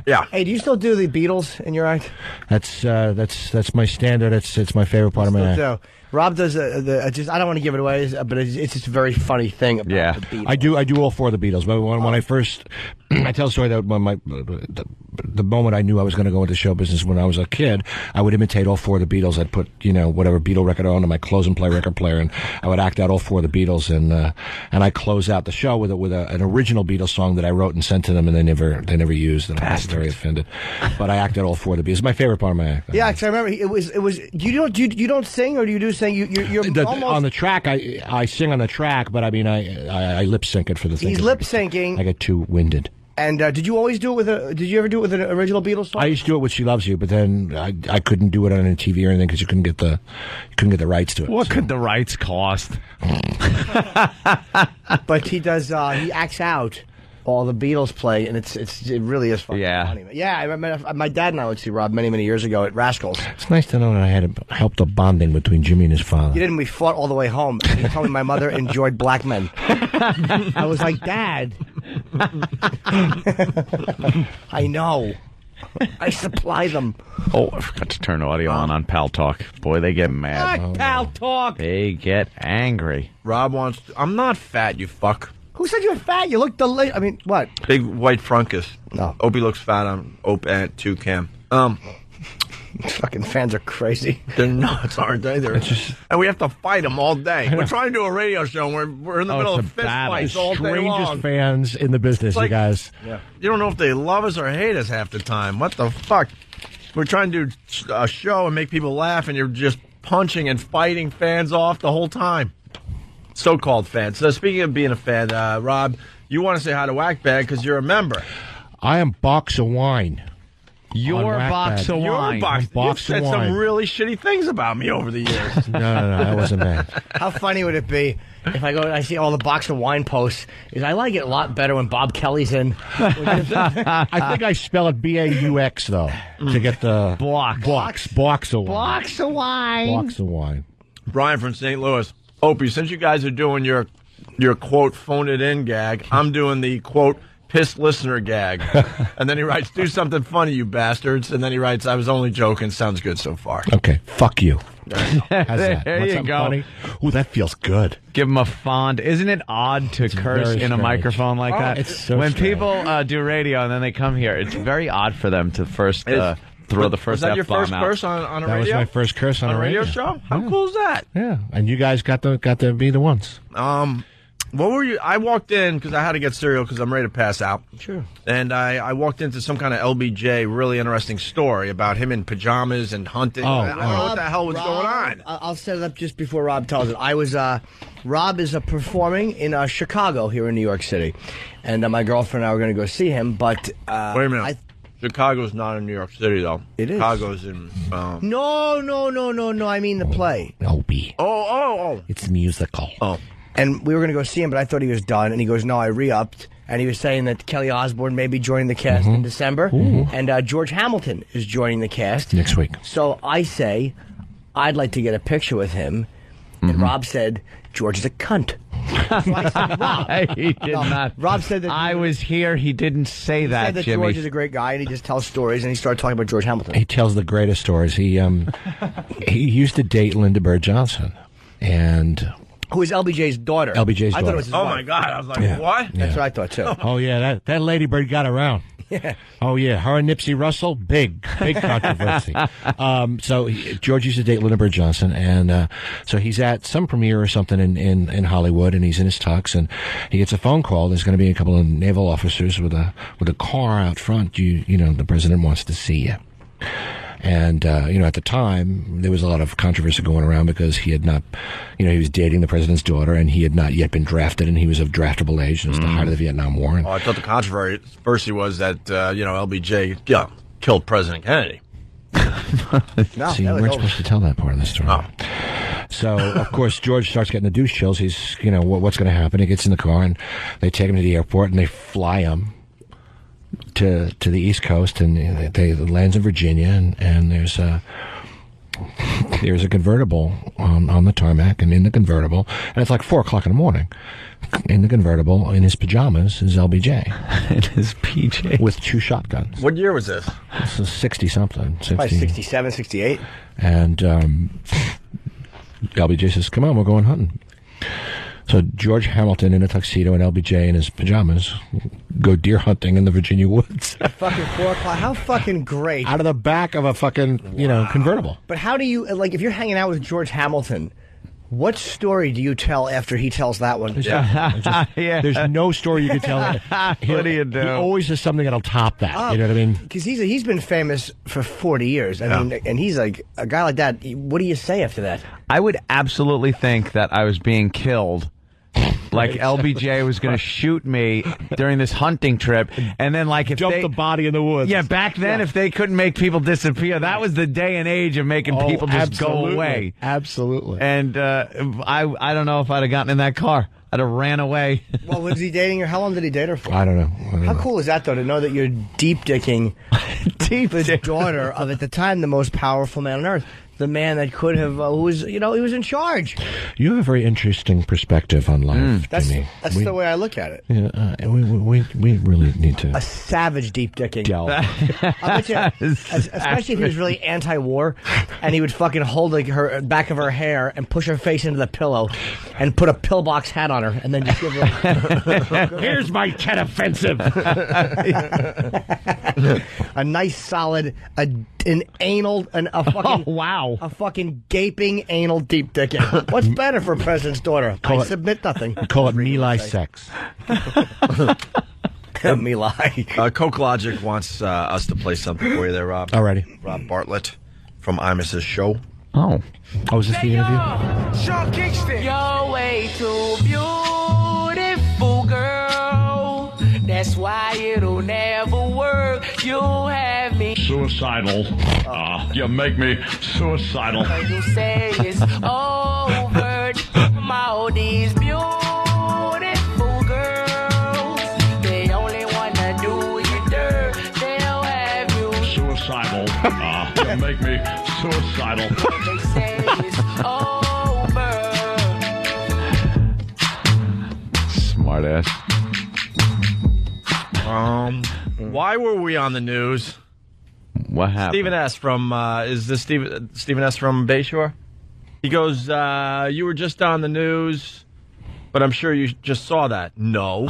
We didn't do it. We're And doing a usually radio when we're on the show. news, it's not because we, came up with a cure for a disease. No. Did someone do the clocks wrong and we've been cursing on regular radio? They set the clocks back. Stephen That S., would be funny. You have any other info about us being on the news? That's never good. You should never... Iraq? Any Oh, you're details? calling? All right. Every time we're on the news, we've never been on the news for a good thing. It's probably in a story like maybe other radio host was fired, or somebody mentioned Imus. You guys get lumped in a lot of times. I wouldn't worry With about it. anybody. They probably found Bin Laden, and they're like, and other people who have gotten in trouble. Fucking assholes. Other people who have been naughty. They have used. It's a stretch how they use this on the news at this It point. really is just silly. You've been good boys for a long time. E-Rock? Steve's telling me right now that wasn't him posting. So someone's fucking with us, maybe? Okay. Do we know? Does anyone know? You know. Well, we're a very easy radio show to disrupt. Dude, but when it comes to news and us, you know. By the way, Steve from Bayshore got me my cat, Jack Jack. I didn't know that. I just figured I'd throw that out there. Ooh. My little cat, Jack Oh, Jack. nice. He should have given you a paper fucking Aren't they shitter. wonderful? Especially the white First meat. little paws. Here, climb up on this, shit dick. He's got little white mitten paws. Right into a paper shredder. You don't want to put your kitten's paws in a paper Well, you know shredder. what you want to do? You want to go, up boy, onto one of those paper cutters, and when he puts his little white things, you fucking, you bring it down, and you cut right with it. That is such a homo pet. I can't believe you have a cat. I would have thought you'd have a Rottweiler, to accompany you to your book meetings. No. Those are, I hate Rottweilers. I hate the big, nasty He's a dogs. very confusing man. He really is. This is the tender, sensitive I have side. my I don't know. sensitive side. Yeah, you don't like kids, you don't like marriage anymore, but he finds kittens I never adorable. really liked marriage. I got to be honest with you. I know you're ready, to enter the world of matrimony and everything, and it's a completely different situation. You're different people, the whole thing. But me, 3 weeks, by the way. like I said, on my wedding night, I'm laying there looking at the ceiling with these tears slowly coming down the corner of my eyes, going, "What did I do? What did I do?" And this was day one. Day one. Day one. There were only 9 years to go. La la la! I don't hear you. La, la, Wait, la, why were you la, crying la, again? la. I can't hear It you. was. I knew that I had made a grave passed out? error in judgment. She was passed out, sleeping or whatever. Yeah, it was the whole day was just a clusterfuck, and things had gone on. There was an argument between her and my mother, and things, and I was just like, this is day one. Okay, day one. 9 years later, it was over. How did it last 9 years? Because I've always been the just fucking let it ride, let it sit. I'll, maybe it'll get better, or maybe it just won't get worse. That's pretty much been my life. Hey, as long as it doesn't get worse, I'm okay. Yeah. I'll go with the status quo. And then once I got into radio, all bets were off. It's like, man, okay, life can be pretty sweet. Mm-hmm. And then I started realizing I'm in a bad situation here. I gotta get a girlfriend. Anthony has I'm in a bad situation. Well, let me get a girlfriend. Why don't we play this for you? Oh. Dun, dun, dun, dun, dun, dun, dun. Hey, wait a minute. Didn't I write that? Hey, Brian Wilson is back in Thank studio. you, Brian, for that little tidbit of music. Yeah, I bought my engagement ring at Penn Station too, Anthony. Oh my God! I'm just gonna sit here and lob the references. Oh, that's great. Actually, okay, yeah, that would be fun because this guy's an Uber fan. I don't know how because he was doing a morning show himself. This is a replay for a while. Replay, Yeah. baby. See, he's- It's all about the replay. I listened to two things on XM. You guys and John Von Zusten on the Broadway channel. All right, just try to throw Things are swell. Things are great. Not for my friend, because broth is the last thing he ate. Long way to go. Rob, Yeah, you just got throw them there. in. Just throw the really obscure ones in. Hey, All right. That's All right, all I right. will. He's been good with them. I will when they come up. I mean, I just can't pull them out of Right, memory. Rob. It's just Pull it's them all out about your timing, ass. You know what I'm saying? Yep. It's all about timing. It's all about timing. I understand that. Let's say hi to Matt in Cleveland. Matt, what's up? Hey there, What's Matt. happening? Hey, Matt. Hey, buddy. I want to know if Don Imus is going to walk Opie up the aisle. Give him. I will not invite Don Imus to my wedding. Why wouldn't you invite Because I know he wouldn't go, and go. I don't want to be insulted. Oh. So I would rather just not invite people like He would that. be insulted if you invited him. He might God, go. is that not You think I'm coming to this, you jerk? yeah. Well, if Reese O'Neill did not invite me to his barbecue, the other day. He had one for Labor Day because he thought I wouldn't come. So he calls fucking disgraced Bob Kelly at 3 in the afternoon. I have nothing to do. So fucking Bob, who shaved his goatee, and he really should No be fucking way. talking to Martin Sheen in a room. Oh, that's like putting a Band-Aid on a. Go ahead, you can say. Putting a Band-Aid on an open wound. That was just, where's the car crash? Come on, where's the car crash? Thank you. That's God, right. I'm honored. Bob right now, he's shaved, and he's very Colonel Kursish. And he said to me, that's what he's doing, at reference bombs, say it again. But say it different and hope that no one got it. They got it. I forgot. Never mind in here got it. They just politely ignored it. And so fucking Patrice calls him, and Bob, this grandiose idiot, hires a limo to take him from New York to Patrice's fucking party Monday. And I'm like, could you cunts have called me? What fucking no? Patrice invited every stupid comic but me. Why didn't he? You're his pal, He's not too. a good guy. I would have went. I'm actually, my feelings are hurt. You actually knew about it. I did. Yeah, see? He's like, Me and Opie didn't even know about it. well, you guys really wouldn't have come. No, I don't. But I would've. don't go to those things. No, I asked him why he didn't invite me to his 4th of July, because I guess he likes this barbecue thing. Of course he does. Well, Opie, they're called cookouts. they call them cookouts. And he said the same thing. Like he said, you wouldn't have came. I'm like, I probably would have went. Why is it I don't think I did anything this past 4th of July. Both people he didn't think would come. I were would his have friends. I would have went. Of course I would have went. You Opie would have gone? I would have went this Why past not? week. Well, Thanks for nothing. What happened? I don't know. I'm sure the guest list isn't just me, you, and Jimmy. There's a lot of people that were there. What? I'm just saying. Sometimes in party atmospheres like that, people sometimes get hurt. Not at Patrice's party. No, they're all dumb comedians and friends. Will. It's nobody that drives in front that's upset that they weren't invited. No, yeah, me. What kind of friend doesn't? Patrice is literally, and he knows it. Yeah. I'm one of the only people that truly loves him. Most people tolerate him. I love him. I don't even really like him that much. I just love him because I know him for so long. He can't even fucking call me and say, come to the party, so I can reject him and say, have you looked at our fuck. I was going to say skin color differences, but I said, have you seen our skin? I would love to have gone to his party. I was hurt, man. Hey, Aww. And then 10 minutes in, you could have gone, I want to go home. I want to go home. Say there. Hey, there it is. Wow. I want to go home.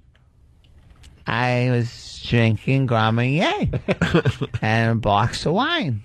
I feel privileged that I was part of some of these legendary things. I was there for the I want to go home, man. Oh. She was passed out on our friend Jay's shoulder. Yeah. Not fun. We were actually having fun with our personal lives, and old mother-in-law ruined it. Your mother-in-law. Oh, man. Oh, yeah. We were getting our drink on that night, and it was like, what, 10:30? And she was like, I want to go home. So I had to drive. I want to go home. Why did you say no? Because I, again, Anthony here's Anthony's issues. ACLA, which is adult child of alcoholic, because your dad was an alcoholic. Adult child of alcoholic. They have tremendous issues. There's like an acronym Oh, yeah, for that? ACOA, absolutely. Oh, yeah. Stuff. Why do they have issues? Because they just, it's about being afraid of rocking the boat and tolerating what you shouldn't in Al-Anon stuff. Really? Yeah. But what about my mommy? Maybe, I don't know, is your mom not an alcoholic, right? She could drink. Okay, maybe. But she's, not like my being that your dad grew up, you have a lot of issues with alcoholism. No. But that's, I do too. I need a drink to handle this. Have a nice cold beverage. Jesus. That makes people very. I feel like there's going to be an intervention. So it makes moment. It makes you like intervention. Jimmy? That spaghetti dish that bounced off that wall. Oh, it bounced off the wall many times in marriage, even if it was in a bar. Of course, that's common sense. It's about that. So it bounced off the wall of your heart. Yes, it did. It's about we're always reliving our childhood to try to fix what went wrong. Adult children. Why do you think abused girls marry abusive guys? It's childhood shit. Well, because they know better. Well, that's true. They've seen a lesson being taught, and they know the difference. They better know better. That's why I like boobies. I was never breastfed. Aw. And Opie likes boobies. I like boobies. I'll You're admit a it. guy. That's why I thought the booby shoot thing would be hilarious. And it sucked. That explains what Ope just said. Triggered something in me. I do like breasts, and I was breastfed, but I only like my mother's tits. Oh, okay. Rob's not used to this XM, man. He's enough food over there. That's good. You should check out ACOA. No, I won't go to any. Is there like you got to go to a meeting? You don't have to. And they all sit there and cry about their fucking alcoholic parents? No, it's not. It's not like. Let me tell you about my abusive father. He was very abusive. He drank whiskey, and my enabling mother fed me stuff till I got so fat I almost exploded. Well, it's not that literal. It's not. Maybe therapy helps. But Do I have to stand up and say, "Hi, I'm Anthony, and I'm an ACO"? What am I? An LOL, ROL, FLL? Well, there are a lot of things. Where do you want us to begin? LOL. You're a lad. Are we being of open here? No, you don't have to. See, but I only spent so many years. Let me think about this, because I spent my childhood years up until I was about 9, I guess, with my father around here in New York. But he drinking heavily? Wasn't very around. Yeah, always. Oh yeah, but, no development takes place in the first 9 years. But he wasn't around a lot. Oh, that helps. Fear of abandonment. That's good. That's healthy. But my mommy was Hence very your selfishness, nice. you know. Yeah. And then yourself. And then he went to California. Right. Yeah. And you know, we lived with my mother, and she worked very hard. Yeah. You know, she wasn't around a lot because she had to work a lot to take care of 3 kids. So it was like me, my brother, and my sister. Sure. Pretty much. And then I went out to California and lived with my father for like 3 years or so. And or as we like to call them, the Dreamweaver years. Right. Oh, wow. Yeah. Well, yes, Rob. There's another one. Jesus. We gave Rob a great bit today. Yes, you're right. And who was the skanky, flat-chested one? That your dad was banging? Buzz? Oh. Buzz. He had boobies, though. No, Buzz had boobies, He yeah. had nice yeah. boobies, yeah. Oh, there were a lot of skanks, though. Yeah, okay. Yeah. Buzz, though. Yeah, The Buzz. flat-chested one was Richard in the treehouse. Richard was a boy. Yeah, you just got the two confused there, Rob. The flat-chested one was Richard. It's hard. Yeah. Richard used to tap his foot in the treehouse, and I would touch it with my foot, and then there was a partition I would rub my hand under. See, Ann has that, and Jimmy has Monster Rain. Do you have one of these? Well, no, not really. No? You have an uncle, like an Uncle Almost. Paul that give you a little... Even almost, maybe. One that would sneak in, maybe. Tuck in and put a finger in your bottom. In your Straighten- bottom. Yeah, straight. Yeah. Little Greg, Ew. the blonde-haired kid. Hey, Paul, guys, thinking of going down to Chuck E. Cheese. You in? You know, a lot of them kids like to kiss more than you think they would. They appreciate the mouth of an older gentleman. I'm going to get about $40 worth of tokens. This should last just a couple of hours. What do you think? Yeah, I like Holy tokens. shit. You get a small one. They feel good, but they're so small. You could pick them up and put them under your coat. You know what's good about it? When they're jerking you off, the little hands make your dick look bigger. Oh, All right. Oh.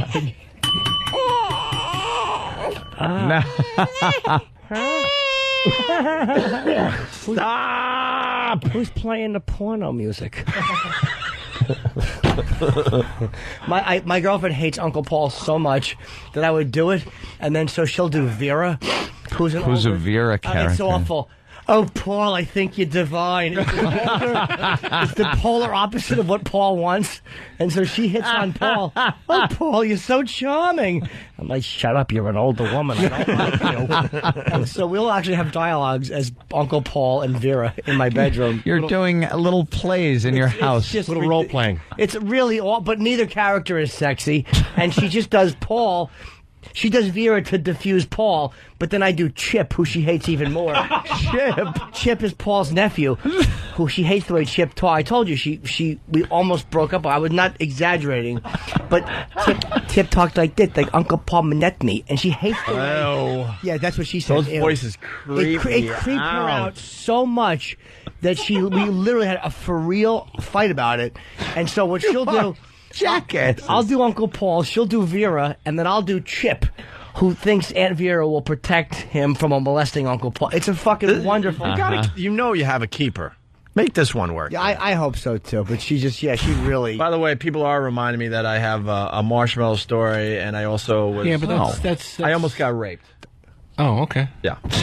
By the marshmallow? I was 25 at the time, but I almost got raped. All right. Yeah, but the marshmallow thing, that was, college hijinks. Yeah. Who hasn't done that? I mean, come on. It's really not gay if you're blindfolded. You don't know. Really? Please. Feels like a marshmallow. You can't tell. Could be marshmallow, could be a pair of man's lips. Who knows? There you go. Who knows? Who knows? Who cares? The first guy in line, it felt like a banana. You must have been last up. Nothing left. Well, E-Rock's got the Bobby McGee and Mercedes-Benz just because Jimmy asked if your mom drank, and we do have an example. But Well, my mother would sing songs at family parties. We have parties out at their house, and we all maybe partake in some wine. And we had a karaoke machine there a couple of years, and she had a little fun singing. I don't think she sounds... maybe like she's had a few in this. I don't think I need to go to, what is it? ACOA.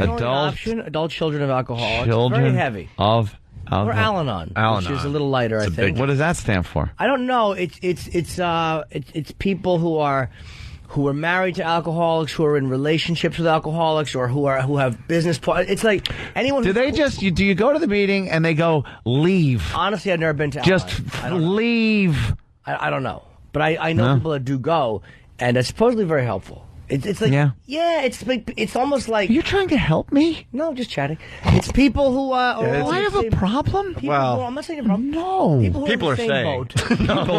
People are saying. People in the same boat tend to relate to each other a little bit more because there's no money being made by anybody. There's no motive for anybody to lie. It's a bunch of people who just get it.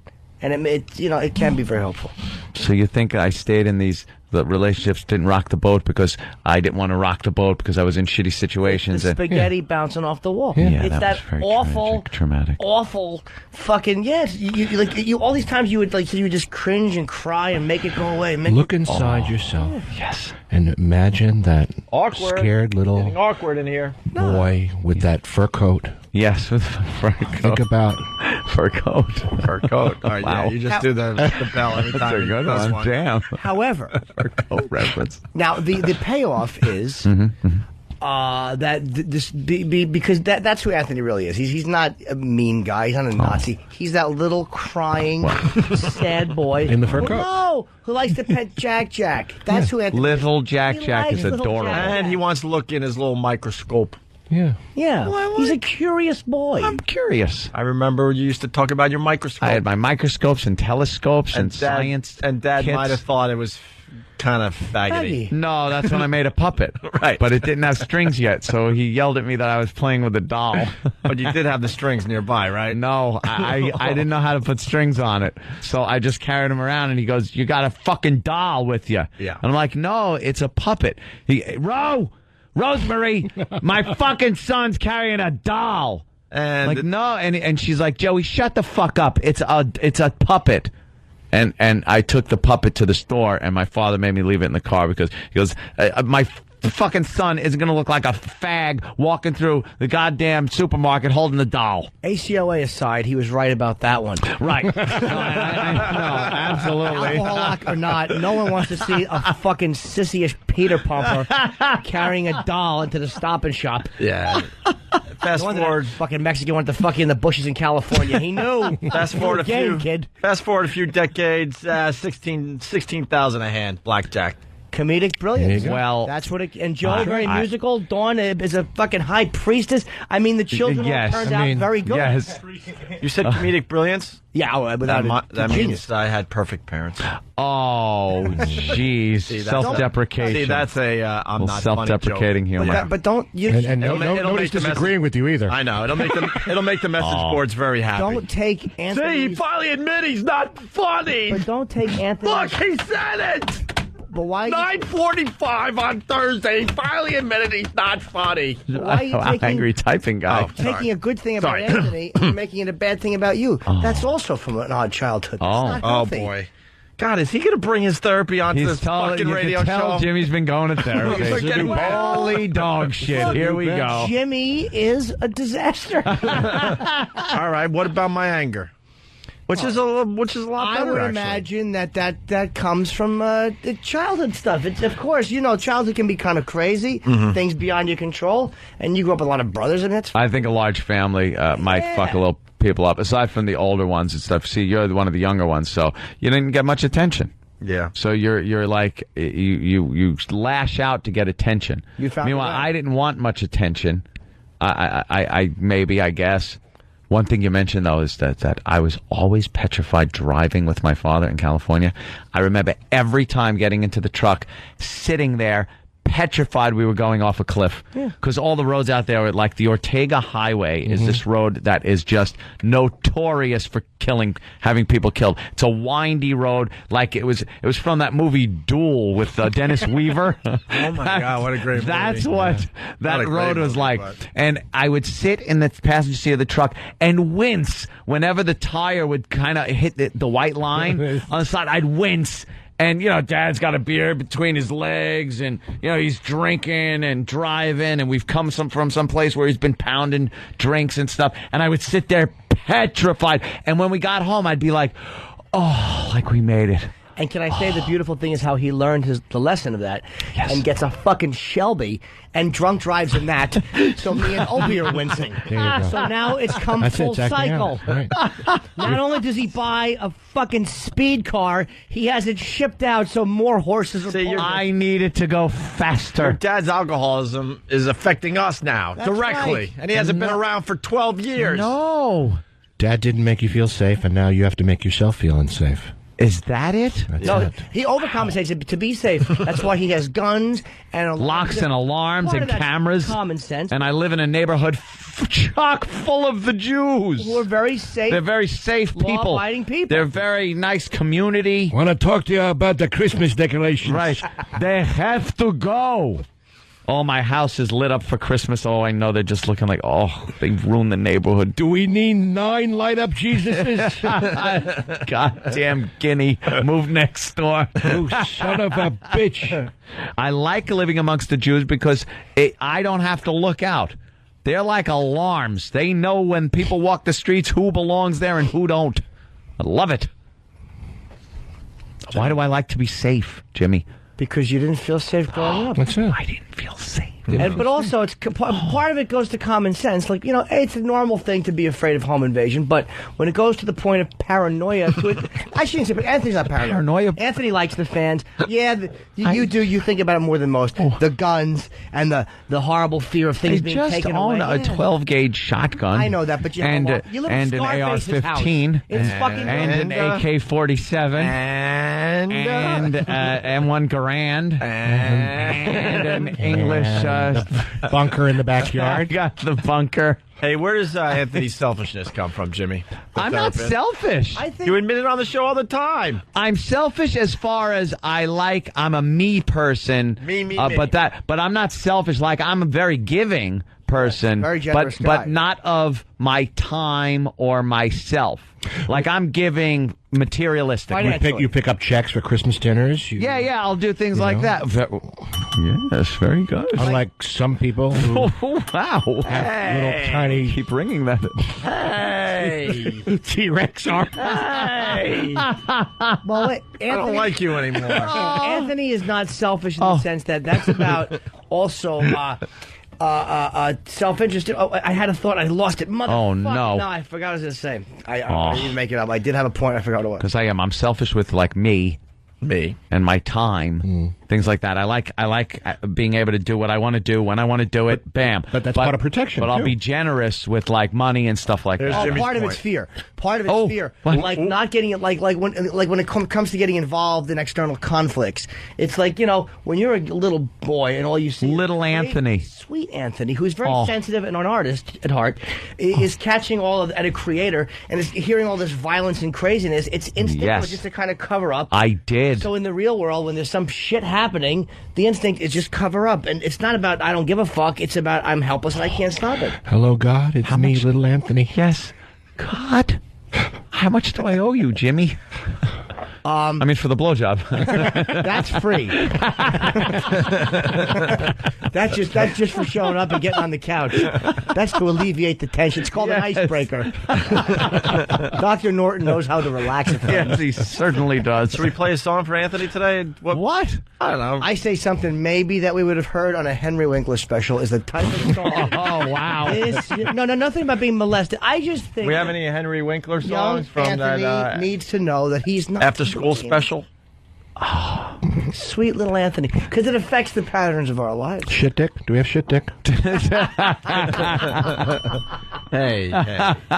Another reference. And Old likes to be heard. It's like you have so many brothers. It's tough to be heard when it's crazy. So he gets fucking very mad and yells. It's a way to fucking be heard. How come I can't figure out anything wrong with Jimmy's upbringing? We know all about his life. He has a wonderful mother and father. Right. Wonderful. And his upbringing just seems to be his own fucking unraveling. I don't know, though. And he's paying hookers to shit on his chest. Go figure. Yeah. Bing, bang. But I don't know if it's always parents. It's not always your parent. Like, I don't know. Oh, it's always your parents. My parents are pretty normal. You don't know if something might have happened. Somebody in the neighborhood. I'll put it to you this way. Somebody in the neighborhood. I saw my father quit drinking when I was 2. He got sober in December of 1970. Wow. He stopped drinking. He's been sober since. So if I saw violence or screaming, because he was apparently a motherfucker. It was in the first 2 years. I didn't know that. Yeah, I probably Just because he wasn't drinking doesn't mean that he wasn't a dry drunk. That's true too. You know, the behavior's still there. He did. Let's just say he went to a place that helps somebody change behaviors too. But I'm sure for the first year or whatever, it was not pleasant. But so maybe I saw craziness growing up, but I don't remember it. Okay. Wow, so it's so deeply embedded in you by the that time you're 2, you love getting shit on your chest. Maybe they had a fight one time, and my mother threw Tootsie Rolls at him, and it hit his chest. And then she said, "I love you," and I said, "That's what love is, a Tootsie Roll on your chest." And maybe he fell into the Glad bags, and lemonade spilled off the counter.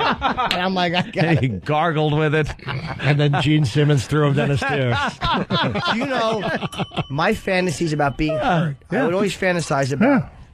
Not just with Kiss, but when I was in high school, my fantasies would be that I was being savagely beaten in the cafeteria, like bloodied with bats in front of a girl who liked me, and then she would love me. It was this lunatic fantasy about being really hurt. That is so odd. I would have fantasies of girls that would need help, and I would come in, as like the hero and help. Sure, it's hard to rescue when you couldn't rescue Mother in a tough situation. Oh, see? Maybe that was it. But didn't you have some fantasy woman who was an older... Helen.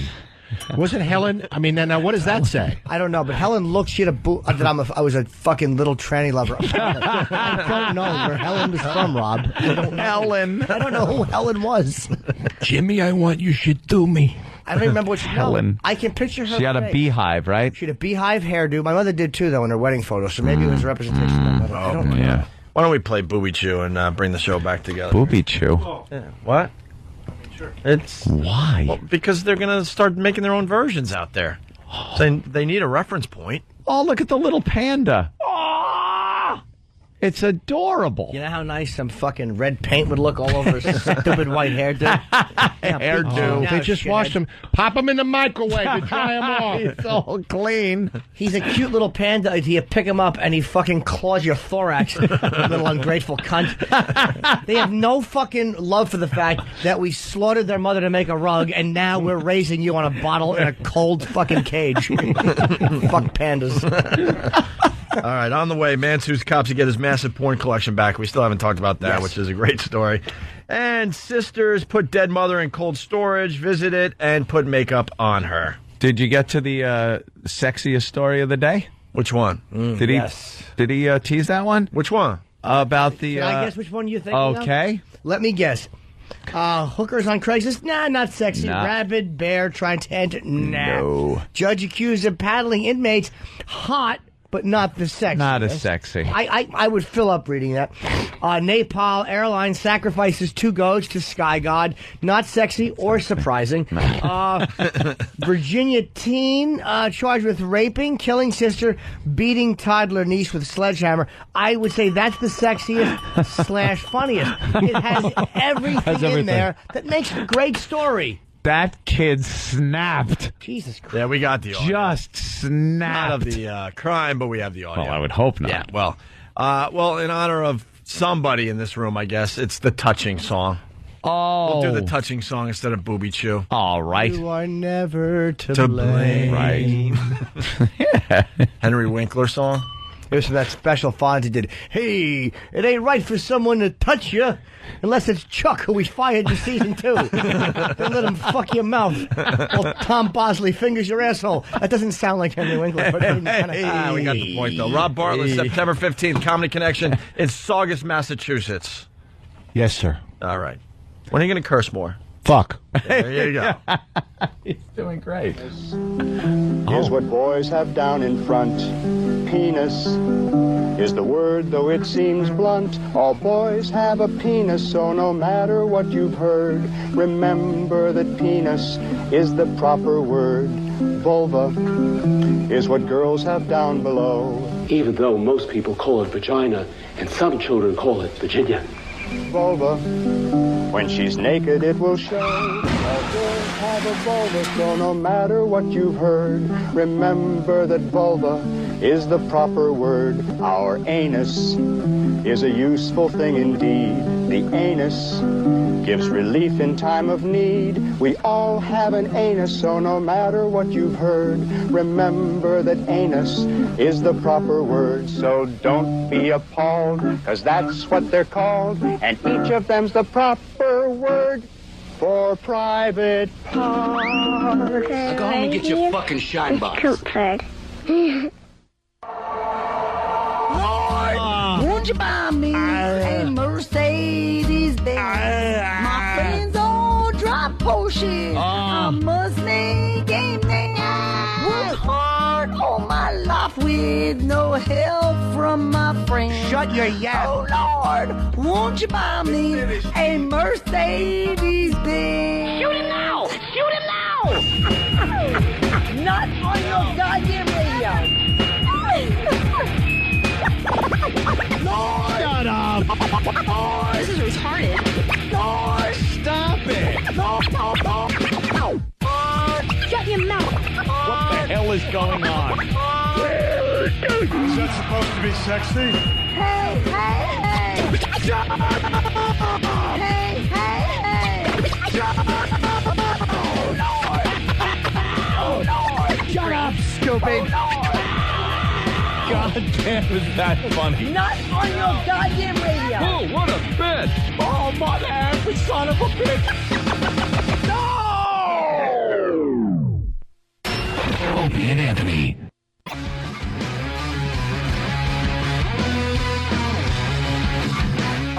Back with the Opie and Anthony show. Rob Bartlett in studio from Imus's old show. I just asked Rob, because one of the fucking favorite things on Imus's show for me was Fred Imus's brother. And I'm like, I didn't want to ask Rob because I didn't want to know if it was a character. I thought it was like a character. I'm like, I don't want that wall broken. And I'm like, real brother. It's his real brother, and he said it really was unscripted. What All a unscripted. funny fuck. And they look alike. Oh, do they? You see Oh, them? yeah. Oh, okay. Yeah, it's very obvious, Don. Oh. Whoa. That's great. What happened? I just love the no. Oh, please. What's with the shit on the chest, Jimmy? Please. Yeah. All right, people are suggesting we play this today, and then we got to do that story, and then that thing, and then I don't know. Then we'll get out of here, right? When Gina McKee was at this convenience store, she says she saw a man stealing someone's wallet. So she confronted him. He immediately starts just going off. I didn't take nothing. The police can come. And so then I get out the car. I'm like, the police are on their way. Don't leave. According to McKee, the suspect, Lemuel Voorhees, started screaming and throwing punches. Then she says he took off his prosthetic leg and hit her with it. He says Voorhees even picked up his bike and threw it at her. A few minutes later, police showed up. She says it was worth it. If it was to happen again, I'd do the same thing. Police say the suspect has a record that goes back 15 years.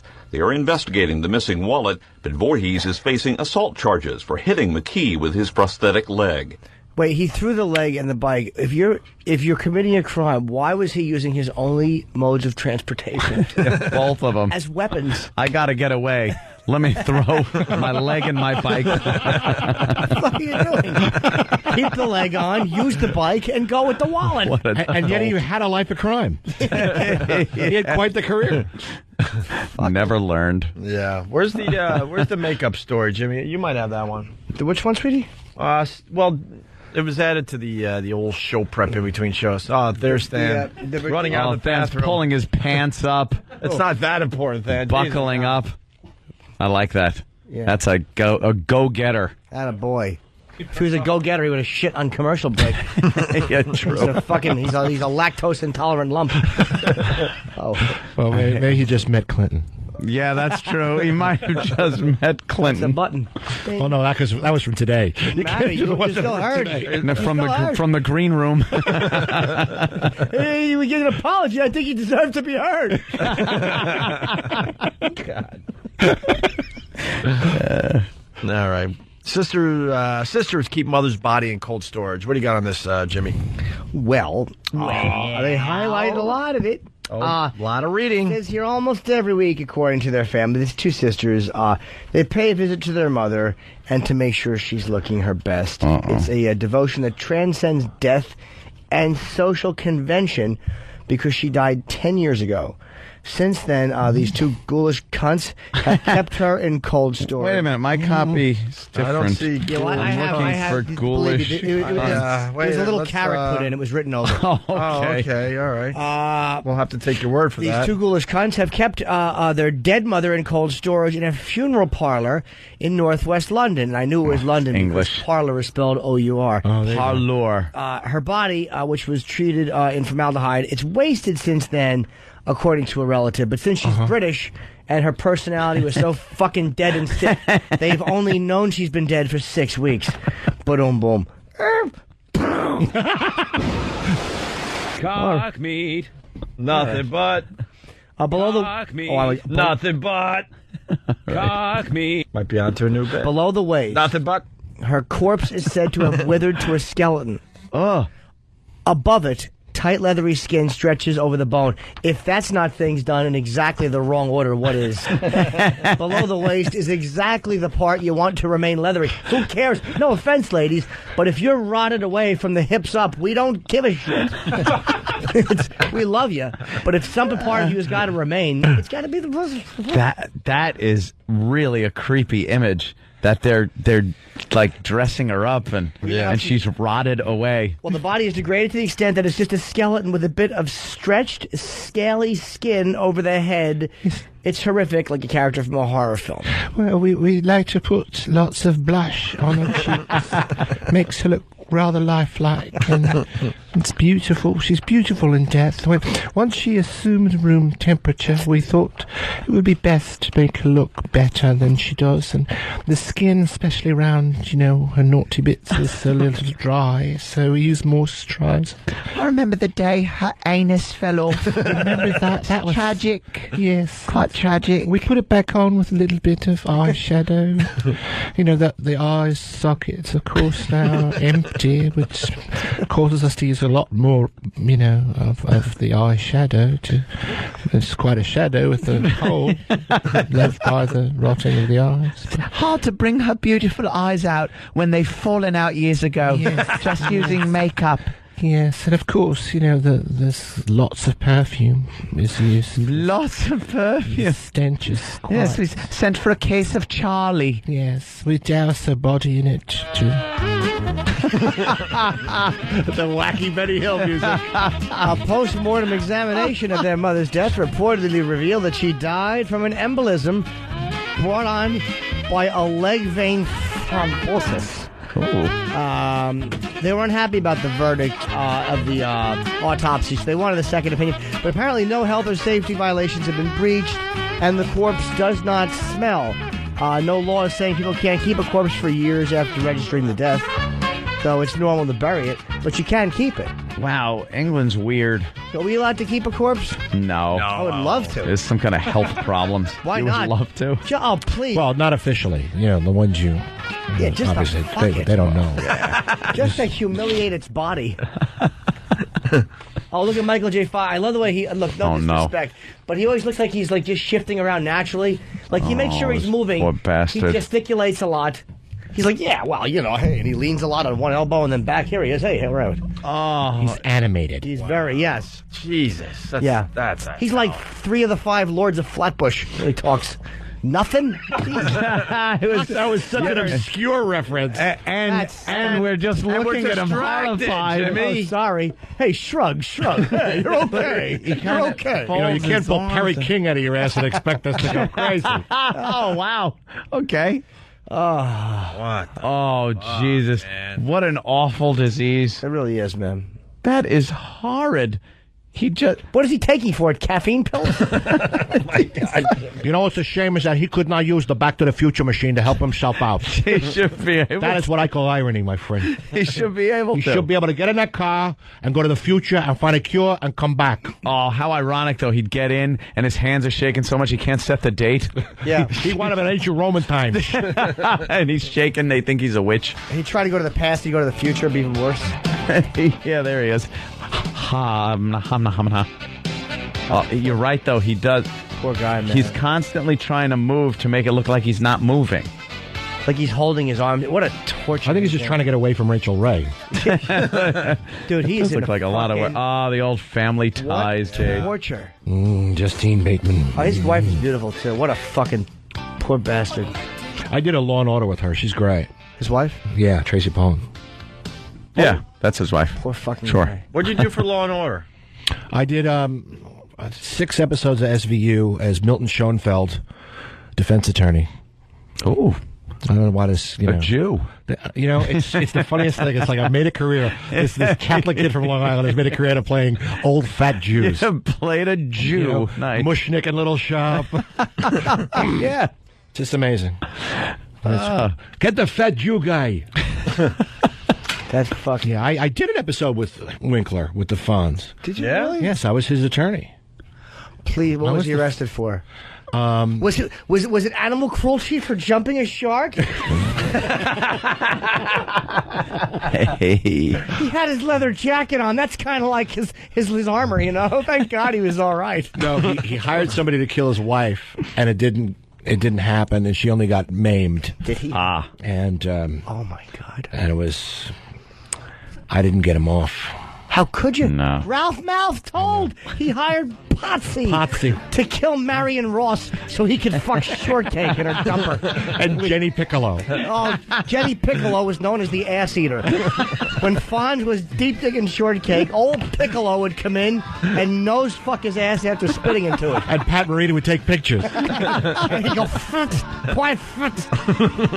And Al Molinaro would come in. Yes. With his big tuna can cock. And people would use his nose as a bidet. Yes, of course. Tuna can. A lot of people don't know that his character was gay on Happy Days. Oh? And what he would do is go to the hardware store under the guise of asking Mr. C to look for nails on the bottom shelf, and then he would throat fuck him. He would take his big cock and throat fuck Mr. C. Why do you think they called him Mr. C? To this day, I didn't know. But Right. Thank you, Jimmy. He puts a whole new perspective on We things all for know you. it. Nobody wants to admit it. It is Fun Fact Thursday, so Well, you know what? I think there's a lot of those old sitcoms from the 70s that had that underlying tension. I mean, yes, a lot of it. You know, different strokes, big time. Well, you know what the stroke meant. There you go. Absolutely. Yeah. Who didn't want to molest Dudley after that fucking bathtub episode? Good old Mr. Carlson. Get in here, you and your fucking big tooth father. Fucking Dudley's father had some choppers, didn't he? Who's molesting my son? I don't know, fence teeth. Oh, that fucking Dudley was rapeable. By the way, Rob Bartlett did say this. Blue from Kentucky, breaking news. Bartlett couldn't get Henry Winkler off. Oh. That's right. Yep. I guess he'd be isolating that one. Yes. Everyone, I love looking at IMDb because everyone has done one of those shows. There's not an actor living in New York who Everybody. hasn't done at least one. I love those. I've never done one. I could never get one. I tried audition. Really? Dude, have you seen me? I didn't do it. I would have thought SVU. I mean, come on. You're a walking sex crime. I know. No. Come Yeah, on. you could play a good weirdo, kind of. Give me those eyes. Adam did one. Adam played a pedo. He was, yeah. On Law and Order. What's he saying? Yeah. Can you hear Michael J. Fox? Shoot me. Poor guy, man. He just, I think it's like he's doing an interpretive dance. He's unshaven. I don't blame him. Oh, my God. Oh, would you put a razor in that hand? How does he shave? That's a great question. Is Rachel Ray asking him that? Network. Let's listen in. And it's been in operation for about a year and a half, something like that. It's so and fantastic. we've raised through that arm over $1 million. So it's been Over $1 million from this. anyone else noticing the squeaky chair? They know. couldn't get a chair that, Doesn't squeak. that doesn't squeak. Dude, a probably cement didn't before block he would sat in squeak. Yeah. Listen to the chair. Listen to the chair. It's a fun activity for your family too. You know, to get your family out there and giving back to the And you community. go to our website, michaeljfox.org, which is easy for me to remember. Yeah, write it down. And it'll lead you to the magic of the Walk you interweb. through the whole Will lead you Team to Fox how to thing. do it. Overall, though, you've raised $90 million as a foundation. So $90 million. what has the progress been? After $90 million, you shouldn't still look like you've been tased. There's been good progress. Anything like this is very tricky because a lot of times you have to the things that may help, you have to help get to those things, you know? Right. In other words, No. you There's a lot of layers to the onion. yeah, before you pick the apple, you got to plant the tree. Exactly. So there's a lot of One stuff more? like that, but Yeah. we have a Do wide they have net any that we more? cast. Why is he wearing a leather? Because you can Yeah, give don't him wear a leather, leather. too. Leather is squeaky. Don't wear a leather jacket. A bird in the hand is worth, what, 3 spilled drinks? Disease like this right now, it's called dyskinesias. Right. which Bird is in my from hand. the He medication. kills a lot of feathers on the floor. We're doing it. We're making That's right. And one sad kid if he's watching. nothing there before like us. And you have to wait to see how the tree, you know, what kind of. All right. All right. Me. Enough about the moose. Take a quiche, you stupid cunt. You're amazing. Hey, that was your first cunt. That was my first cunt. Congratulations it's to a Rob special Bartlett. thing. Buffo. Daddy's first cunt. We'll have a party gift for you. That's the magic word. Why doesn't she say you look like you're in hell? Like I said, it's Like Sarah not who's- in a bad way, but is this CEO's here. torture for you to be moving like Debbie, this? every time I see them, I say, Well, she's not exactly an interviewer. our know. goal is cure. Wearing a bubble wrap shirt would be a bad idea. Pop, pop, pop, pop, pop, what? Wait, no. Pop, pop, Pop, pop, pop, pop. No, I'll make the cappuccino. Still talking about the flapjacks, okay? We'll make the flapjacks. All right, make flapjacks. You want to shake with that? Oh, I'm sorry. Keep the faith in That's the awful. I'm being terrible here. Obviously, we don't need the blender today. We'll just have you hold the batter. Oh my God! He can't even tell his kid he's moving the car. I'll be right there. I'm parking, son. Oh, All right, you know, you know. and here he goes. And the same goes for your health sense. And I think that like we said, it's amazing when you give people Slow clap. the tools to do things that they can do them and want to do them, and we think we've put enough tools out there that will make this happen. Tools. And I'm sure you get a lot of faith, you know, from being a part of that community. You know, of building community? this big, huge network of Shaky Americans. I was going to call it the earthquake. Earthquake Americans. We all are. The place I know where Michael What about the J. kids? Fox goes, Kids called stay Bedrock. Twitch. My kids are a force of nature. You know, if I'm him, I'm sitting there, I'm looking at her going, why isn't this you? Why do I have to be the lucky one? How did they get a Man, you picture must of be him? tired. Oh, talking about it, all the kids he's had. When I say Tracy has something to do with it. Yeah, she had a little to do with it. She Yeah. Stood there has while a lot to do you with tried to the get it in. Her belly button. Oh, great. You know, what about, I mean, you and Tracy What am have I been gonna be, together a human? like 2 years now. Terrible. This is awful. That is it. That's like 150. They are clapping more than the Danza show. I know, it's trying to. I think. I mean, you got any secrets? Oh, they're just that doing been something wearing, he like a can't. super hot chick? Well, I mean, my Unless he's choice trying is to amazing. pray. I was very happy. Oh, but also that why do we do I this? think that you know, it's just like anything. It's one day at a time. Yeah. And trust. You know, you Can't even remember the show he was Give him on. room. Cut him some slack. Oh, one day at a I think the whole thing time. about marriage is cutting slack. Take it that way. Sorry. And getting out of your own situation and letting the other person be who they are. Giving She's them a great. little room. Yeah. And she's the cook in the family. You told me. She's an amazing cook. Of course she is. Although I'd like to I say make the popcorn. he did mention off air. I'm reiterating. He did make one meal once. Yep, from this. I had to kid's cook a meal cookbook one right day. there. Yeah. Did you, Hey, they're did you know he was applauding. this bad? We haven't seen I've him in seen a him while. bad and I've seen him okay.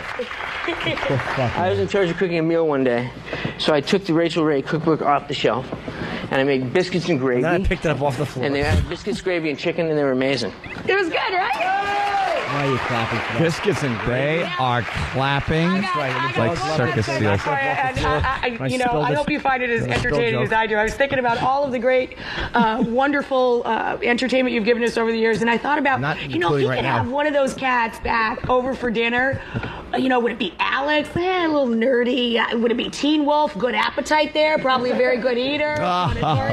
Who would you invite over out of all the people you had to be? Wow, what character. The me before this. Exactly. Alex. Really? I just love you. More clapping. Probably Tina Yothers because she hasn't worked since. That fucking non-Hollywood name. Alex was great because he was, I was young and he kind of helped me express a lot of things that I felt and I thought. Sure. It was just a blast. He was an It's interesting just terrible to watch. I never thought about that, but you probably learned a lot. Marty, what's with the shaking? Yeah, I could do a lot of things to Alex that I couldn't do myself. Yeah. And he was, smarter than me. He's not smarter than you now. You caught up and you dusted Alex, let me tell you. And he also hooked me up with my wife. That's right. And that's Why are they clapping? great song. I remember that episode so well. What is with the what is an applause sign going on? Is that what it is? They feel compelled. Yeah, oh God. They're seeing a sign that says dance, and they're seeing a sign that says applause, and it's just awkward. And don't forget, if you go to our website, we'll drive you to his website so you can join Team Fox, because that's what we did today. Thank you so much, Michael. Who loves you, baby? He loves you, baby. Nice Kojak sign off, you fucking son of a cunt. They're all standing for him and clapping. You want a hug or shake? Why don't we say hi to Jason in Wisconsin? Jason, what's up? Uh-oh. Hey, what's up? Michael J. Fox cooks the shake and bake at home. Said he waited on hold for a really long time. Yeah, just for that. For a shake and bake said he wanted joke. to donate money to the cause. All right. Yeah. Went to the phone and then That really is uncomfortable to watch, man. He's a young guy, man. It just looks tiring. They say it's tiring. It looks exhausting. What torture, man. Yeah. How can they not fucking fix that? That sounds like something you could just like Because they fix don't, with they don't want to muscle fund relaxers. stem cells. Yeah, see, stem cell research would be great for that. Thankfully, Bush will be out of office soon, and I really started to hate him because of the stem cell. It's like, God damn it, man. Fucking guys like that or Chris Reeve, it's like, Well, I don't think they Why? can help Christopher Reeve now. not at all. But I mean, don't other think so. people. Just leave him there. Bottom half rotting in the chair, the top half just taut skin. Yeah, with whatever team won the series that year's hat on. And the kids putting makeup? Putting makeup, Superman cape on. And they take his arms and they prop his arms out with like two sticks, like he's flying, but he isn't. He's just a rotted corpse sitting there with his arms out like a goose. Hey, let's go. Look, right where we left him. It's Fred in Brooklyn. Fred. Fred. Happy engagement, Opie. Happy engagement. Thank you, sir. Hey, Oh. When Tracy cooks, is Michael in charge of scrambling the eggs? Here come the jokes. Do we have to continue down this road? Thank you, Fred. All right, why don't we take a break? Rob That's a Bartlett in horrid- studio today, September 15th, horrid Comedy disease. Connection in Saugus, Massachusetts, 617-248-9700. And then St. John's in October 6th. All right. Gotta turn my board on. What? Iraq. Why do I have to turn your board on for that? Oh, Iraq. I thought you used to have to email it to somebody else. Oh. Yeah, good way to embarrass Opie. Oh, Cunningham, I'm gay. I just bonked mouth. He said sit on it, so I did. Opie and Anthony.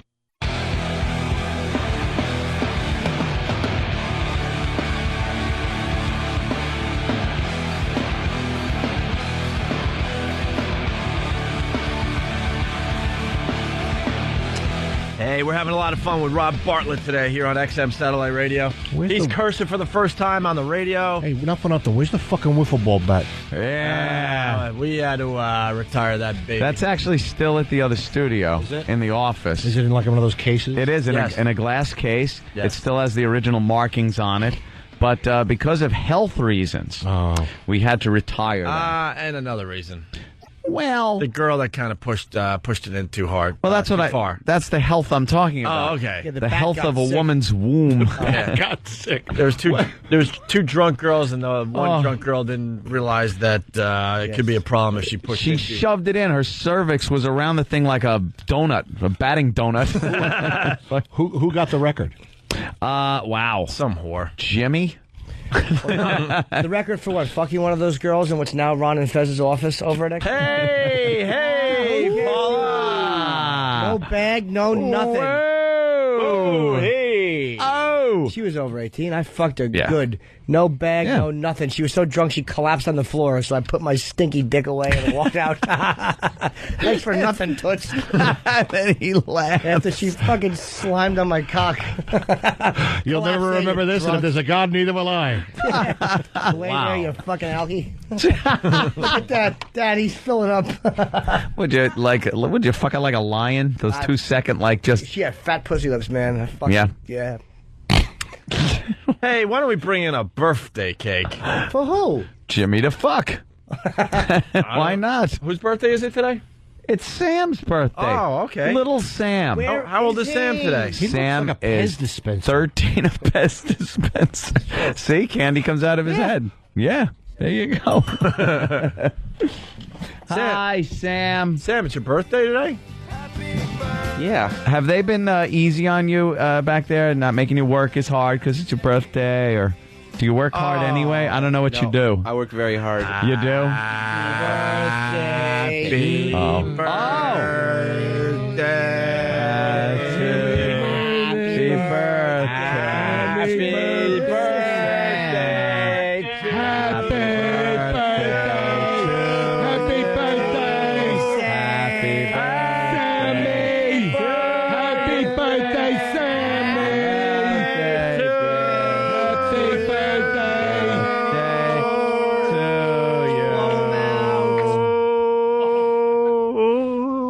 Can you flick a cord off your ankle and put those out?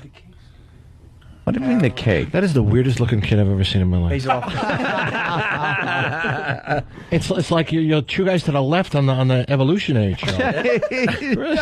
Yeah, we don't know, man. We don't know. That we think there's a little bit of African in him, but he's so white that it doesn't make sense. Doesn't want to acknowledge that there might be a little African blood. He's related to Thomas Jefferson. He traced really his is. genealogy back. So that kind of makes sense because we all know Tom liked to go out to the shed out back and maybe grab a couple. The whale-shaped ice cream cake says, "Have a whale of a birthday, you non-rice-eating faggot." Oh, right, because you don't like to eat rice. And you're And the odd thing is that wasn't made for you. That was just a leftover cake that fit. They're still making a Fudgy the Whale cake. Is that a Fudgy the Whale cake? Yeah. No, it's a Fudgy the Whale. I love that. Super smooth, super rich caramel ice cream. It's a Tom Carvel, man. Oh, that was a staple of growing up in this area. Yeah. I don't know about any other places. He was pretty much just northeast. Yeah, but I used to do the bit everywhere I went on the road. Who cared, right? Yeah. He's a great character. And thinny thin for Thinny your fatty fat friends. He would say that on his commercial. Yeah. Thinny thin for your for your fatty fat friends. Fresh day on Wednesday and Sunday. And buy one, you get one free. There's a great outtake of one of the commercials he did where they have, he said, we're here. He would always interview the people who own the places, Yeah, the franchises. We're here in New York with a Habib Abunur. What are you, Hindu? Does he really say that? Oh, wow. It's great. The guy was like 90 years old. He's dead now, Big right? old Tom Carvel, yeah. Hey, E-Rock, can you play one of these for us?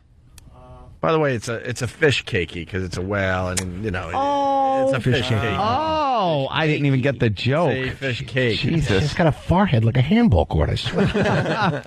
He's all cock and all forehead. If it wasn't Hey, for you know what? fucking forehead, he'd be a foot tall.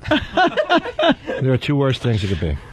Oh, yeah. Well, he's part of one of those. Oh, jeez. Who said that? Greg, can we keep him away from the cake? What is that? Thank you. Thank you so much, Stan. You're welcome. I didn't say Jimmy. Jimmy he has the best visual bits on radio today. How did but that got a nothing until Stan looked over. that? Let me see. Hold on. Don't. Oh, no, don't wreck the cake. Hey. What are you doing? I want a piece of cake, but I don't want anyone fucking with it. He's sawing away at the cake. What is he afraid of? Everything. Don't you put your dick on this cake. I want some. I won't mess with the cake. He's afraid Don't fuck with it. Hey, what's You where? open the forks. Jesus, Aunt. You open the forks. Why are you walking around like a hunchback? No, I'm not. No. I promise. No. Jimmy, don't! I want a piece too! No. Did he pull his penis out? No. Did he? Dan? Food? He doesn't fuck with. I don't mess with food. All Give me a right. piece of the ass. I can't cut it. What is this? Oh my God. Not that it matters at this point, but remember we started the show talking about Pavarotti? Hey, CNN.com now says heaven now has a tenor. No way. About Pavarotti. We made this joke. Is it true? Go to CNN.com there, E. Ooh. Okay. Do you know that he actually did an album of hits of the 70s and 80s? Who? Pavarotti. Who's Pavarotti? Luciano Pavarotti. Who's he? Something happened with him. No, I wasn't talking about it. Fine. I ain't talking about You're taking that Brian Wilson character a little too seriously. Well, no. Losing your mind there. Happy birthday to you. We have another cake coming in for Sam? No. Do we? Is it one of those novelty cakes? And we have a present that has arrived for Sam. Uh-oh. It's a stripper. Yeah. Your stripper's there at the cake. It's fucking Grossburger. How's the ice cream cake? How's the ice cream cake, Jimmy? I'm trying to get high, Andrea. Oh, no, it's Andrea, the worst cook ever. The worst cake maker ever. She makes the worst fucking cakes.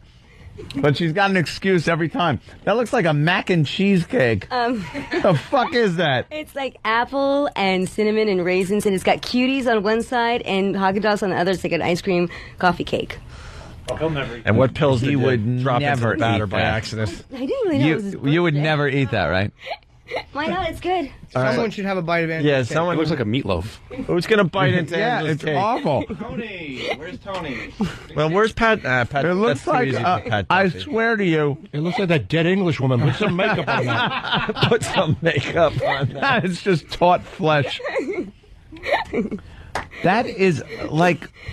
Rob, what do you think she's apples on? like you like. We've been trying. to No, figure it out that for a looks while. horrible. 11 herbs and spices. Just close your eyes. Close your eyes. You are the worst cook ever. It's a mist cakeage.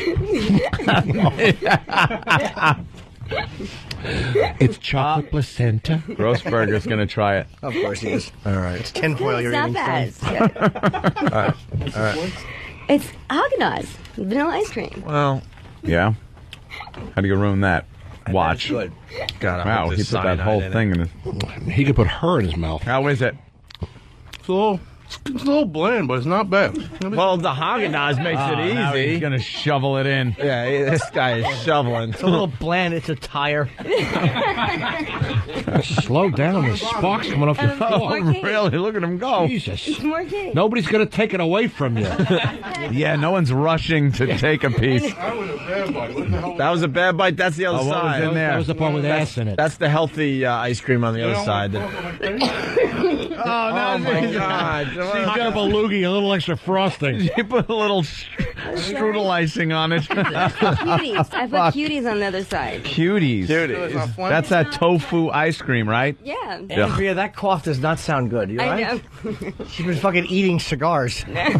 When you live with somebody with emphysema, it's just not healthy. Does he smoke? No. You don't catch emphysema. catch I know, but emphysema. he catches bronchitis. What, don't you put paper down in the toilet? You want to hear my life story? No. How do you? But you're blaming that on living with someone with emphysema. I just had a bad cough. No, she's trying to imitate the person she's living with. Oh, okay. She's doing impressions. That's a good one. That's emphysema. Here's the person I'm living with. Oh, she's slipping on the candy. How funny would it be if she fell face first into that stupid cake? Can I put this down? It's really heavy, isn't it? Yeah, it is. Is it heavy? A cake shouldn't be heavy. You know that, right? Did you make two of them? God, what the hell's No, in this it? is I put since you had. Oh, she's putting her I put, thumb in it. These ice cubes that are wrapped in plastic. In fact, I got. These I bet that's tastier than the cake. She's the worst cook ever. She's horrible at this. I try. Yeah. Wow. That's really sad. That really doesn't mean shit. Wait, you sent me. By the way, I didn't listen to her. Andrea sent me. She sings, and you sent me a song. Oh, what song? It's a parody of "Somewhere Over the Rainbow." And instead I wrote "Don't Swear Over FM Radio." Oh, let's hear it. Can you I don't remember. Do you have it? Not with me. No, I emailed it to Sam or Than. I emailed it. Yeah, Or I emailed it Daddy. to the show. One of them. But I don't remember all the words. When you're making that, do you think it's going to be good? Like, do you? I didn't know it was going to be this color. Oh my God! Oh my God! How many parents have said that one? They see their daughter's son. please tell me you're supposed to be a vanilla cake or Keep something? coughing over the cake, honey. Yeah, she's just making it that much more appetizing.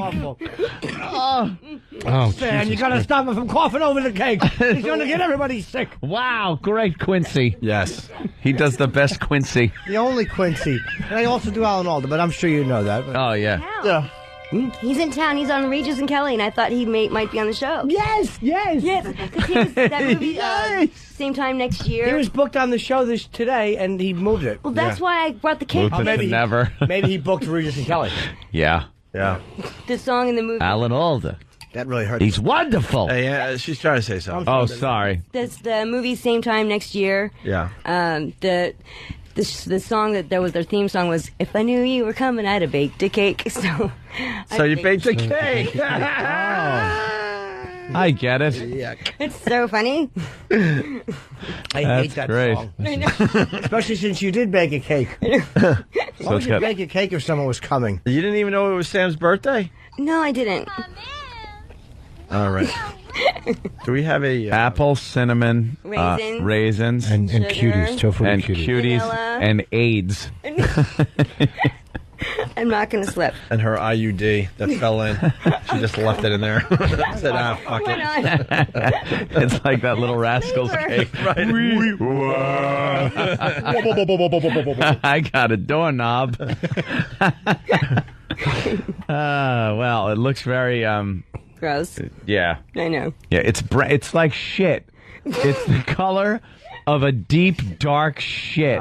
Fudgy the cow patty.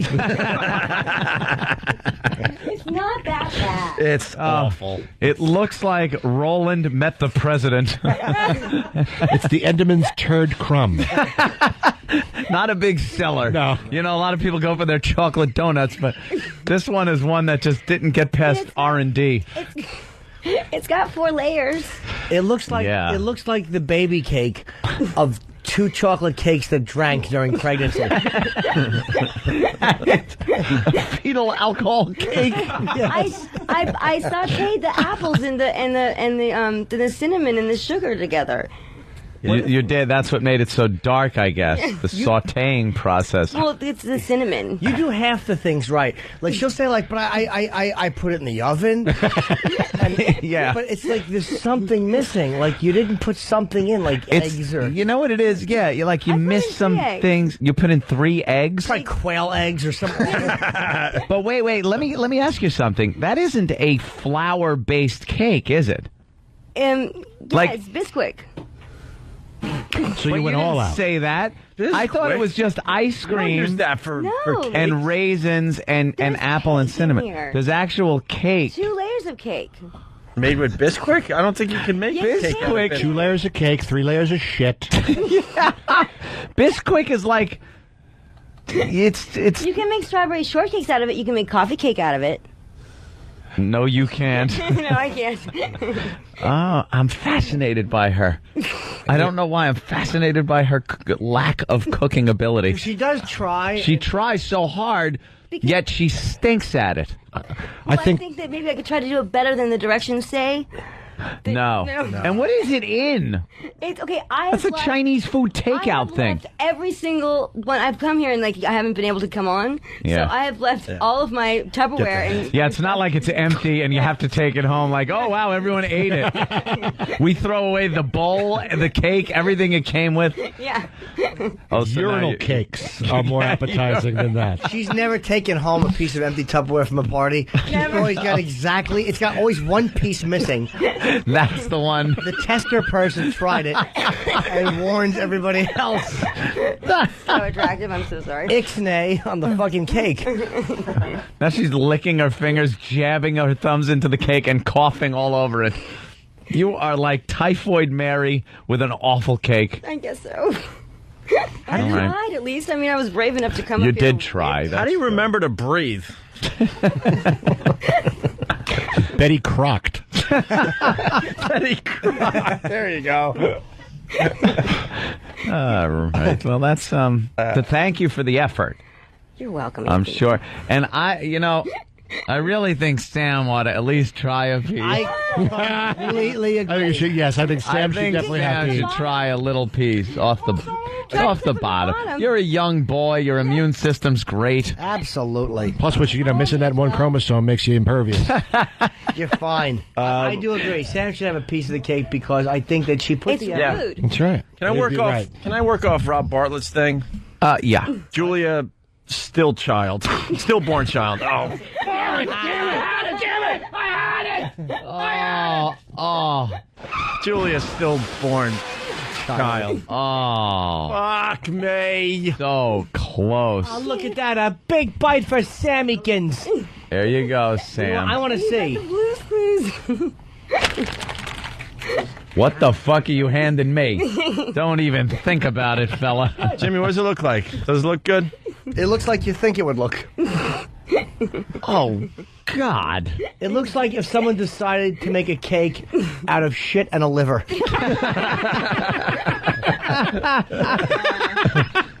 All right. Fast Freddy. Don't go cutting it up. Calling her Betty Hacker. Just eat it up, Betty. Sam, just throw it in there. It's fine. It's nothing. Yeah. That make you sick. Sam, you're really Pop going to it try right this? in your Yes, mouth. you should. Well, it's pressure. I don't know. Come on, the big piece. It's your piece in there. birthday. Get Have the a cake. bite. You got to get the cakey part. The whole piece. What do you think? Gonna hurt you? Come on. Have a little bite. Oh. A raisin. Try that. And a raisin. Atta boy. Healthy, Sam. Healthy. Sarah Leaky Bowel. Ew, Sam is... It's not bad, right? You want? Oh, you're hurting our feelings, Sam, by making those faces. It's really good. It's good, right? Yeah, it's great. Try the rest. Why don't you finish that up? full. You're full, right? You should have one more bite. I just had 2 pieces of that ice cream cake, so I'm totally... Yeah, that'll do it. Is it very heavy? Yeah, yes. I mean, It's a fucking sinker. It really is. It's a fucking Wait. Poseidon cake. I know, thank you. I'm so trying to watch my weight. And by the way, Yeah. the joke was, Randy from Manchester has it, the Iron Lung Chef. There you go. Oh, there she goes. Here we go. Oh my God. Oh my God. It is she's turning it into a coffee cake. Oh, God. Thank you, ladies and gentlemen. She's hacking up. I want to tell you. I did it my way. Let me shake hands. She's hacking up batter for her next cake. Oh, you are awful. I'm awful. But she means so well, you know? Yeah. And she's always in a good mood and happy. She's pure of intention. You bake like shit. I'm sorry. She's a very nice girl. She's a very nice Yeah. girl. And she No, can don't actually stop. sing. You can really sing. She can do. All right, yeah, what can you sing for us today? Yeah. Oh my gosh.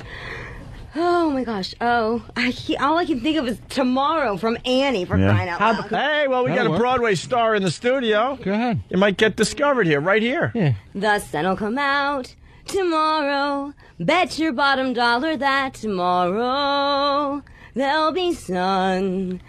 Just thinking about tomorrow clears away the cobwebs and the sorrow till there's none. When I'm stuck with a day that's gray and lonely, I just stick up my chin and grin and say, oh, the sun will come out tomorrow, so you gotta hang on till tomorrow. Come what may, tomorrow, tomorrow, I love ya tomorrow, you're always a day away.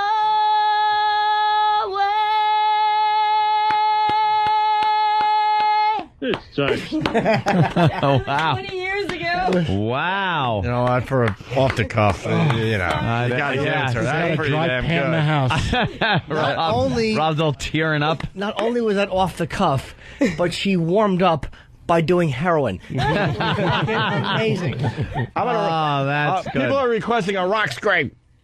Oh, okay. You know how it goes? Wait, Yeah. you want me to play the original? Hold on, just to get you warmed up. Oh, you're not going to be able to hear, and this stupid thing's not working anyway. right, she doesn't- All right, go ahead. All right, you're ready.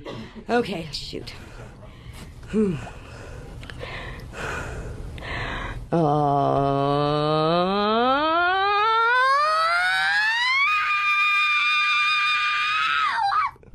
Rock Scream. And it isn't even Rock Scream Tuesday. That's right.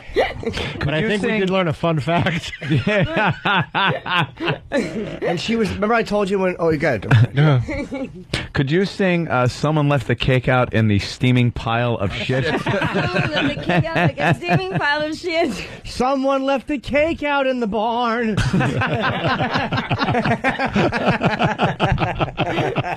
Glorious.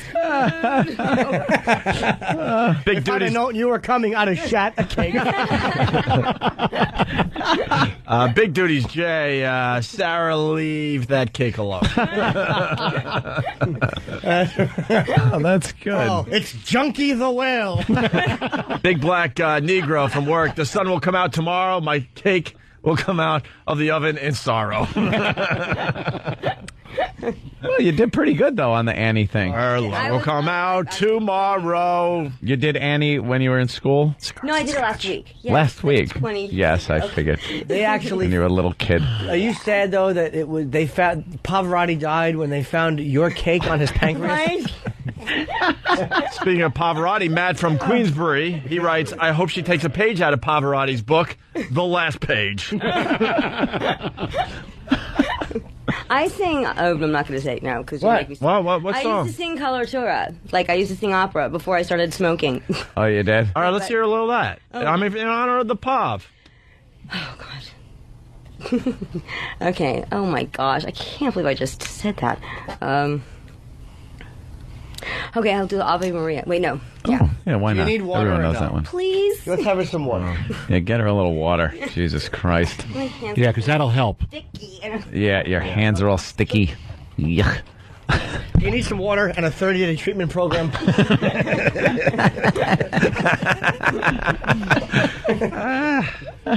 He definitely gives us fodder, man. Oh my gosh, I don't know. Okay. Okay. I don't even know what I'm singing. Rex admirabilis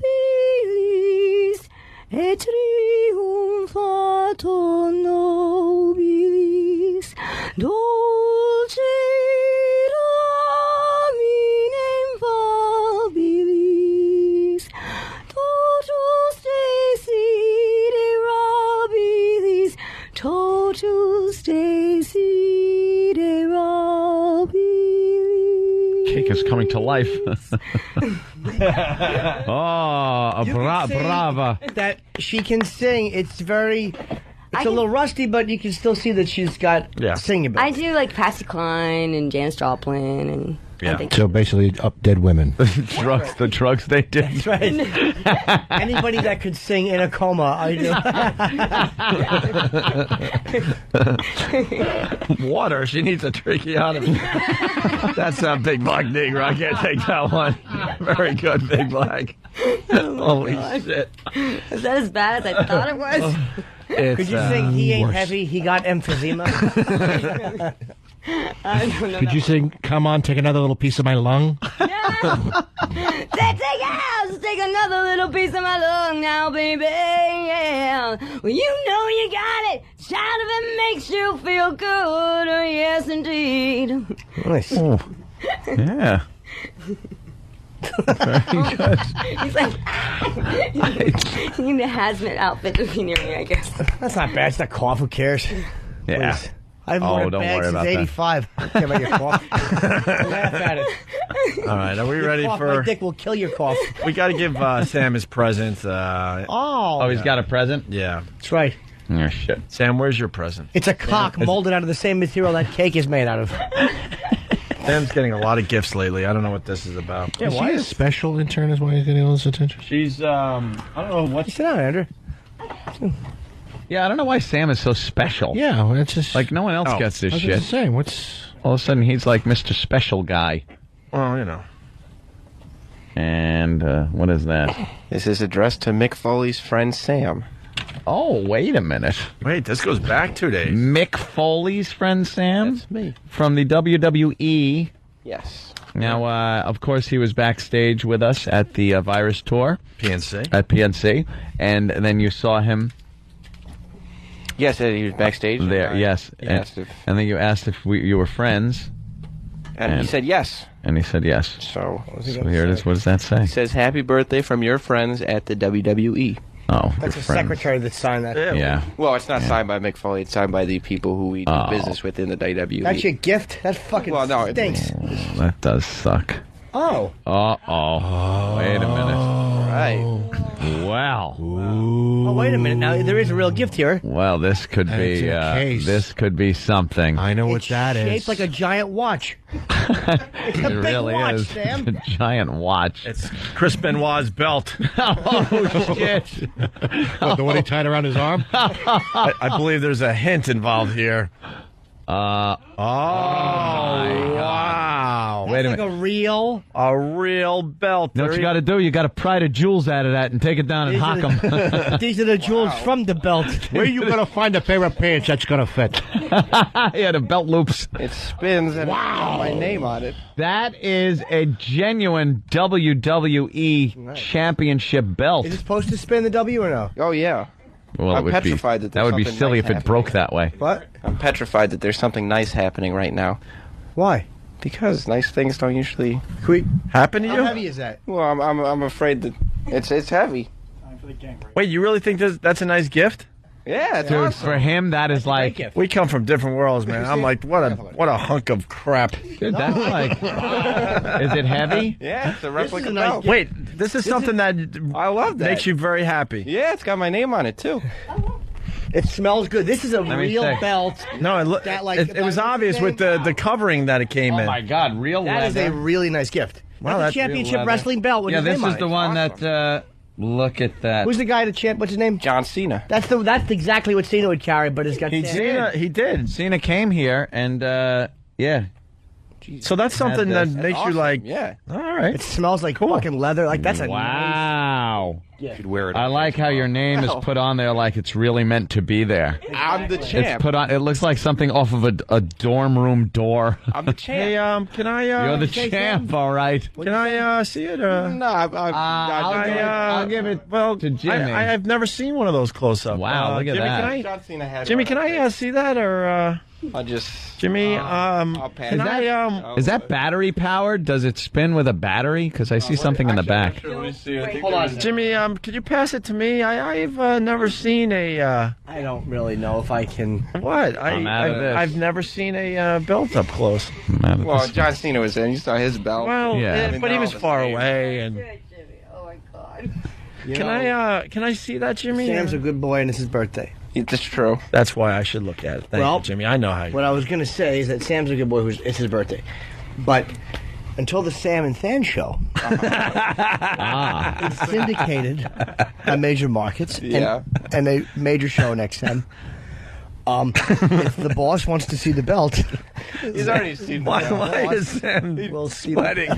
Look at his forehead. Oh my God! Just That is the best present anyone could have given. Well, it spins. It's a spinner. I understand You can that. smell the leather from here. Well, let me check. Yeah. I'll tell you. But is his name spelled correctly? You should check that out. Oh, is it? No, Is I'll the name check it. spelled right? He doesn't even know how to spell my name. Why are you so nervous, man? I mean, I let Ope see it. it was a Rolling Stones Yeah, let Ope see it. pinball machine, vintage. Yeah. it was an antique. There's a couple of poker chips. That's heavy. Yeah, it's really nice. Yeah. It's heavier than the cake, Dude, which is hard to believe. It's very nice. That is a Yeah, let Ope see it. He'll, Yeah, I would. I'll show it to Ope, after the show or something. Do you want to wear it, Ope? No, but now he sure wants to do, smell it. Jimmy. I sure do. Well, I think Yeah, Ope should wear it. I don't know if he needs to wear it necessarily. He's got a belt on already. It doesn't fit through his belt loops. He'll be able to. It smells nice. I know leather. Talking like leather. Let me smell. Oh, I love the smell of new leather. There you go, Ope. Check it out. Oh, Wow. Ope has it. Wow, it is. Isn't that cool? It's all heavy and stuff. yeah. It's pretty heavy. That actually is Yeah. I'm going to tell you That is like a really good gift for you, isn't Yes, it? that means that wrestling really likes Sam. Yes. For real. I'm going to hand this back to Sam because I learned something about Sam yesterday. What's that? That this boy knows how to keep a secret. That's true. I kept your secret very well. Nobody here knew. Hey, he showed me where on the doll where he was touched. Absolutely. He doesn't keep a secret at You all. missed by one hole, Ope. Oh, my God. See, Opie, birthday. You turned a corner, man. Didn't he? See, getting He gave engaged that just back. turned you Yep. around. Trust me, my palms were sweating. You wanted to were just they? smash that. That's a nice gift. You can't smash a truly nice one. I haven't seen anybody else with one of those aside from the champ. Well, it's got my name on it too. I'm the champ. I understand, but now let's say you were going to a wrestling match. Would you take that with you?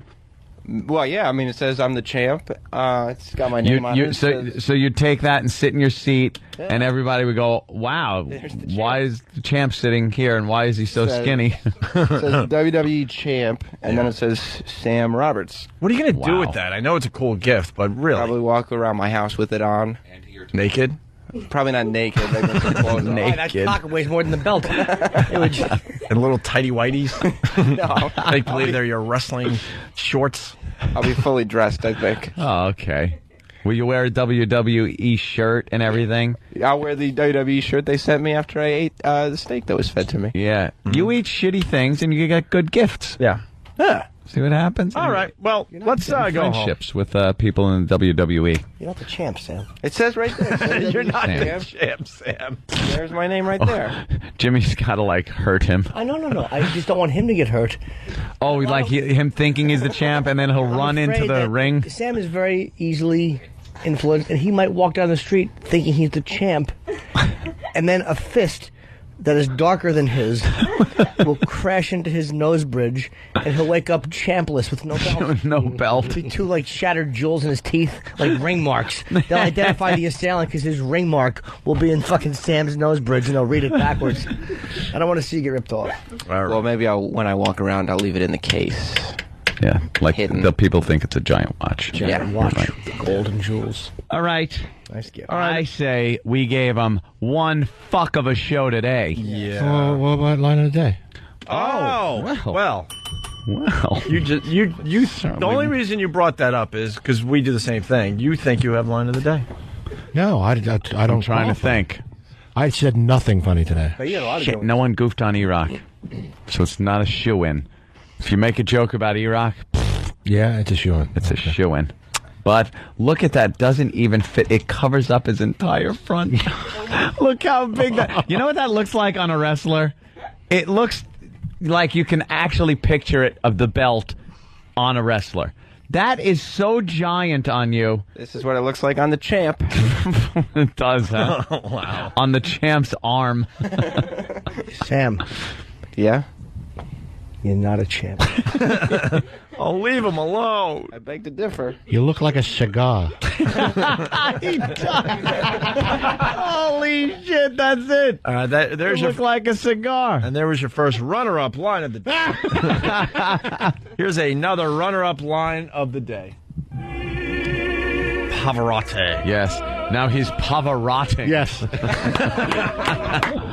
Oh, that old gag. That was a good one, though. It was a great one. Sam, stop admiring the belt. Yeah, what are you doing? It's getting a little. Sam's going to do this It was naked. cool, but Look now at it's his, getting Look at creepy. his cock just to the right of the look at it's hanging down like a fucking meatloaf. Could you spin the W and go, come on, 1,000, come on, 1,000? Yeah. Your cock is making that belt look dizzy.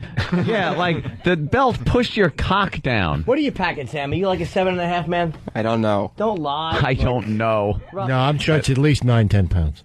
Yes, gotta be. No, roughly. Would you say you're 7.5, or are we completely off? You wouldn't be completely off. Are we falling short, or are we giving you a little too much credit? Do you pass the 2-fist test? Yeah.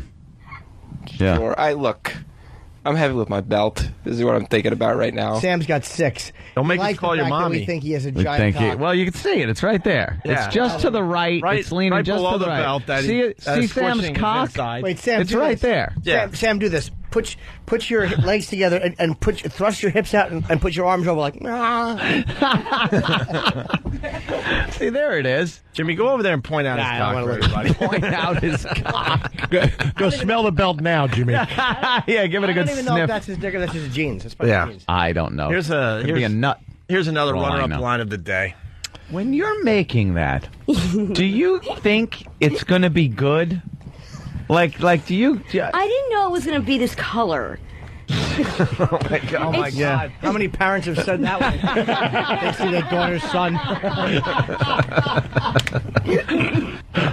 Yes, Jimmy Norden. Very good. That was a funny one. I hope that big W falls off. I hope you spin it around and it rolls right out of that thing, and you got to chase it down the street. Well, it always goes upside down. It just looks like an M. No one knows what it He's the means. champion. Moron. You have to polish it so it don't get tarnished. Yeah. That's true. Mike from Minnesota brings up a very good point. Champs don't eat gummy cola bottles. I'm reinventing the game. Yeah. He's reinventing the game. I see. Those stupid belts are like $400. Wow. It's a nice gift. That is pretty good. You're going to sell it? I'm the champ. Somebody's going to have to beat me if they want to get this belt. Andrea, you want a belt? Oh, here goes Stan. He's taking the belt and cashing I'm it not in defending it right now. for the rip-off iPhones you sold us. I told you to put the dishes where they're not going to fall. He got me a good deal on an iPhone. I could have paid $300 less for it. If you waited till today, right? Well, Price drop today, was it? Yeah, I think so. Whatever. Let's do your line of the day. Oh, here it comes. Here Comes. Light of the day. Line. And we're off. Exciting. He smelled good, right? Yeah. What do you smell like? Like deliciousness? I don't know. Just shut up. There it is. He smelt like deliciousness. Roland's comments on President Bill Clinton. Is it overkill to play Roland doing Pavarotti? No. Did you ever meet Clinton, Rob? Kidding? No. Did you ever talk to him on the phone? No. When Imus Phone. was talking to him? No. Oh. All right. No, I mean, I was there when he did, but I didn't hear him. All right. You weren't listening? I was listening, but I wasn't there. I heard him like everyone else heard him. Yeah. Rob? Yeah. September 15th, Rob Bartlett, very funny guy, obviously, Oh, yeah. from Imus's radio show. Does Brian Wilson and Bill Clinton and many others. Beatles. Yeah. He's a great stand-up. He'll be playing the Comedy Connection September 15th in Saugus, Massachusetts. Yeah. And October 6th, St. John's University. Sorry, Here St. in John's Long Island. University. Right. In Oakdale, Long Island. Anything else there, Rob? Oakdale. No. It's pretty much it. When's the show start? Oh no, we've been doing the show the whole time. Yeah. Oh, okay. And tomorrow, someone's going to challenge Sam For the belt. For the championship That belt is now up for grabs. You said someone's going to have to beat you for it. That's right. The champion only has to defend his belt once every 30 days. So, all right. I don't see why I have to defend it tomorrow. That's one day. There have been some champs that have had the belt for one day, haven't there? Yeah. But That's for this last isn't one of them. Well, you're going to have to defend it. I don't know if I'll have to have a... Can we make up your wrestling character? Of course. All right, good. I will get his wrestling character. He's the champ. Right now, he's the champ. And then someone's going to have to, beat him and take it. Wait, because that'll upset him so much. He's the cockinator. Is this Senator Craig about to resign? No, he hasn't decided yet. Keeps changing his mind. Yeah. Just like his sexuality. In that bathroom. You know what? It's just, how is there any gray area? You either... Suck the cock. You can say it. We're on XM. Oh, that's right. You either take the balls or the face, you don't. Right. Well, I'll tell you. All right, Jimmy. All right, listen. I think there's a gray area there. Roland sings Pavarotti in honor of the passing of Pavarotti. Yes. We'll see you guys tomorrow. And keep in mind. What, Jimmy? What? Just keep in mind. I just wanted the floor for a second. And then I panicked. Yes. You got to do Pavarotti proud. I will. All right. Now, do you know where to come in? Sure. All right, here we go. I think I do. Roland doing Pavarotti. It's a little musical.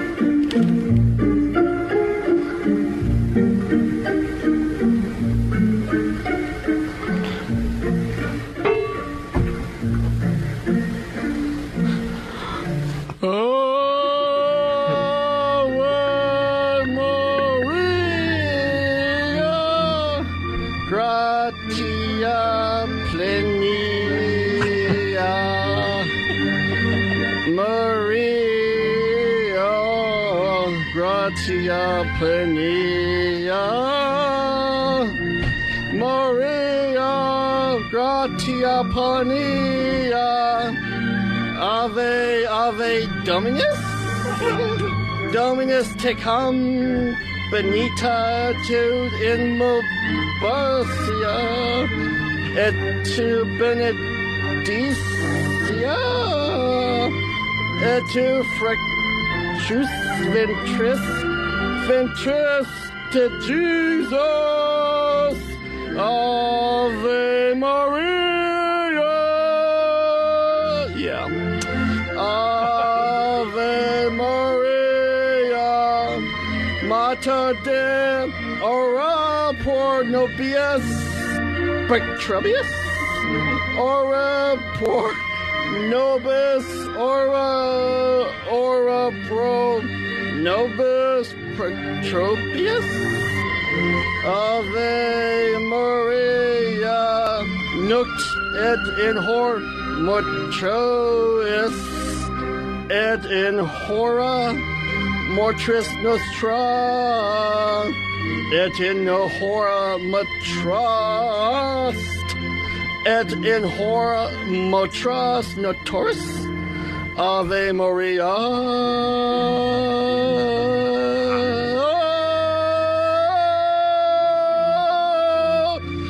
Yeah. Oh my God. Oh. Wow. You think he'll get an 11-minute standing ovation? Bravo! Bravo! Bravo! El Fatso! El Fatso!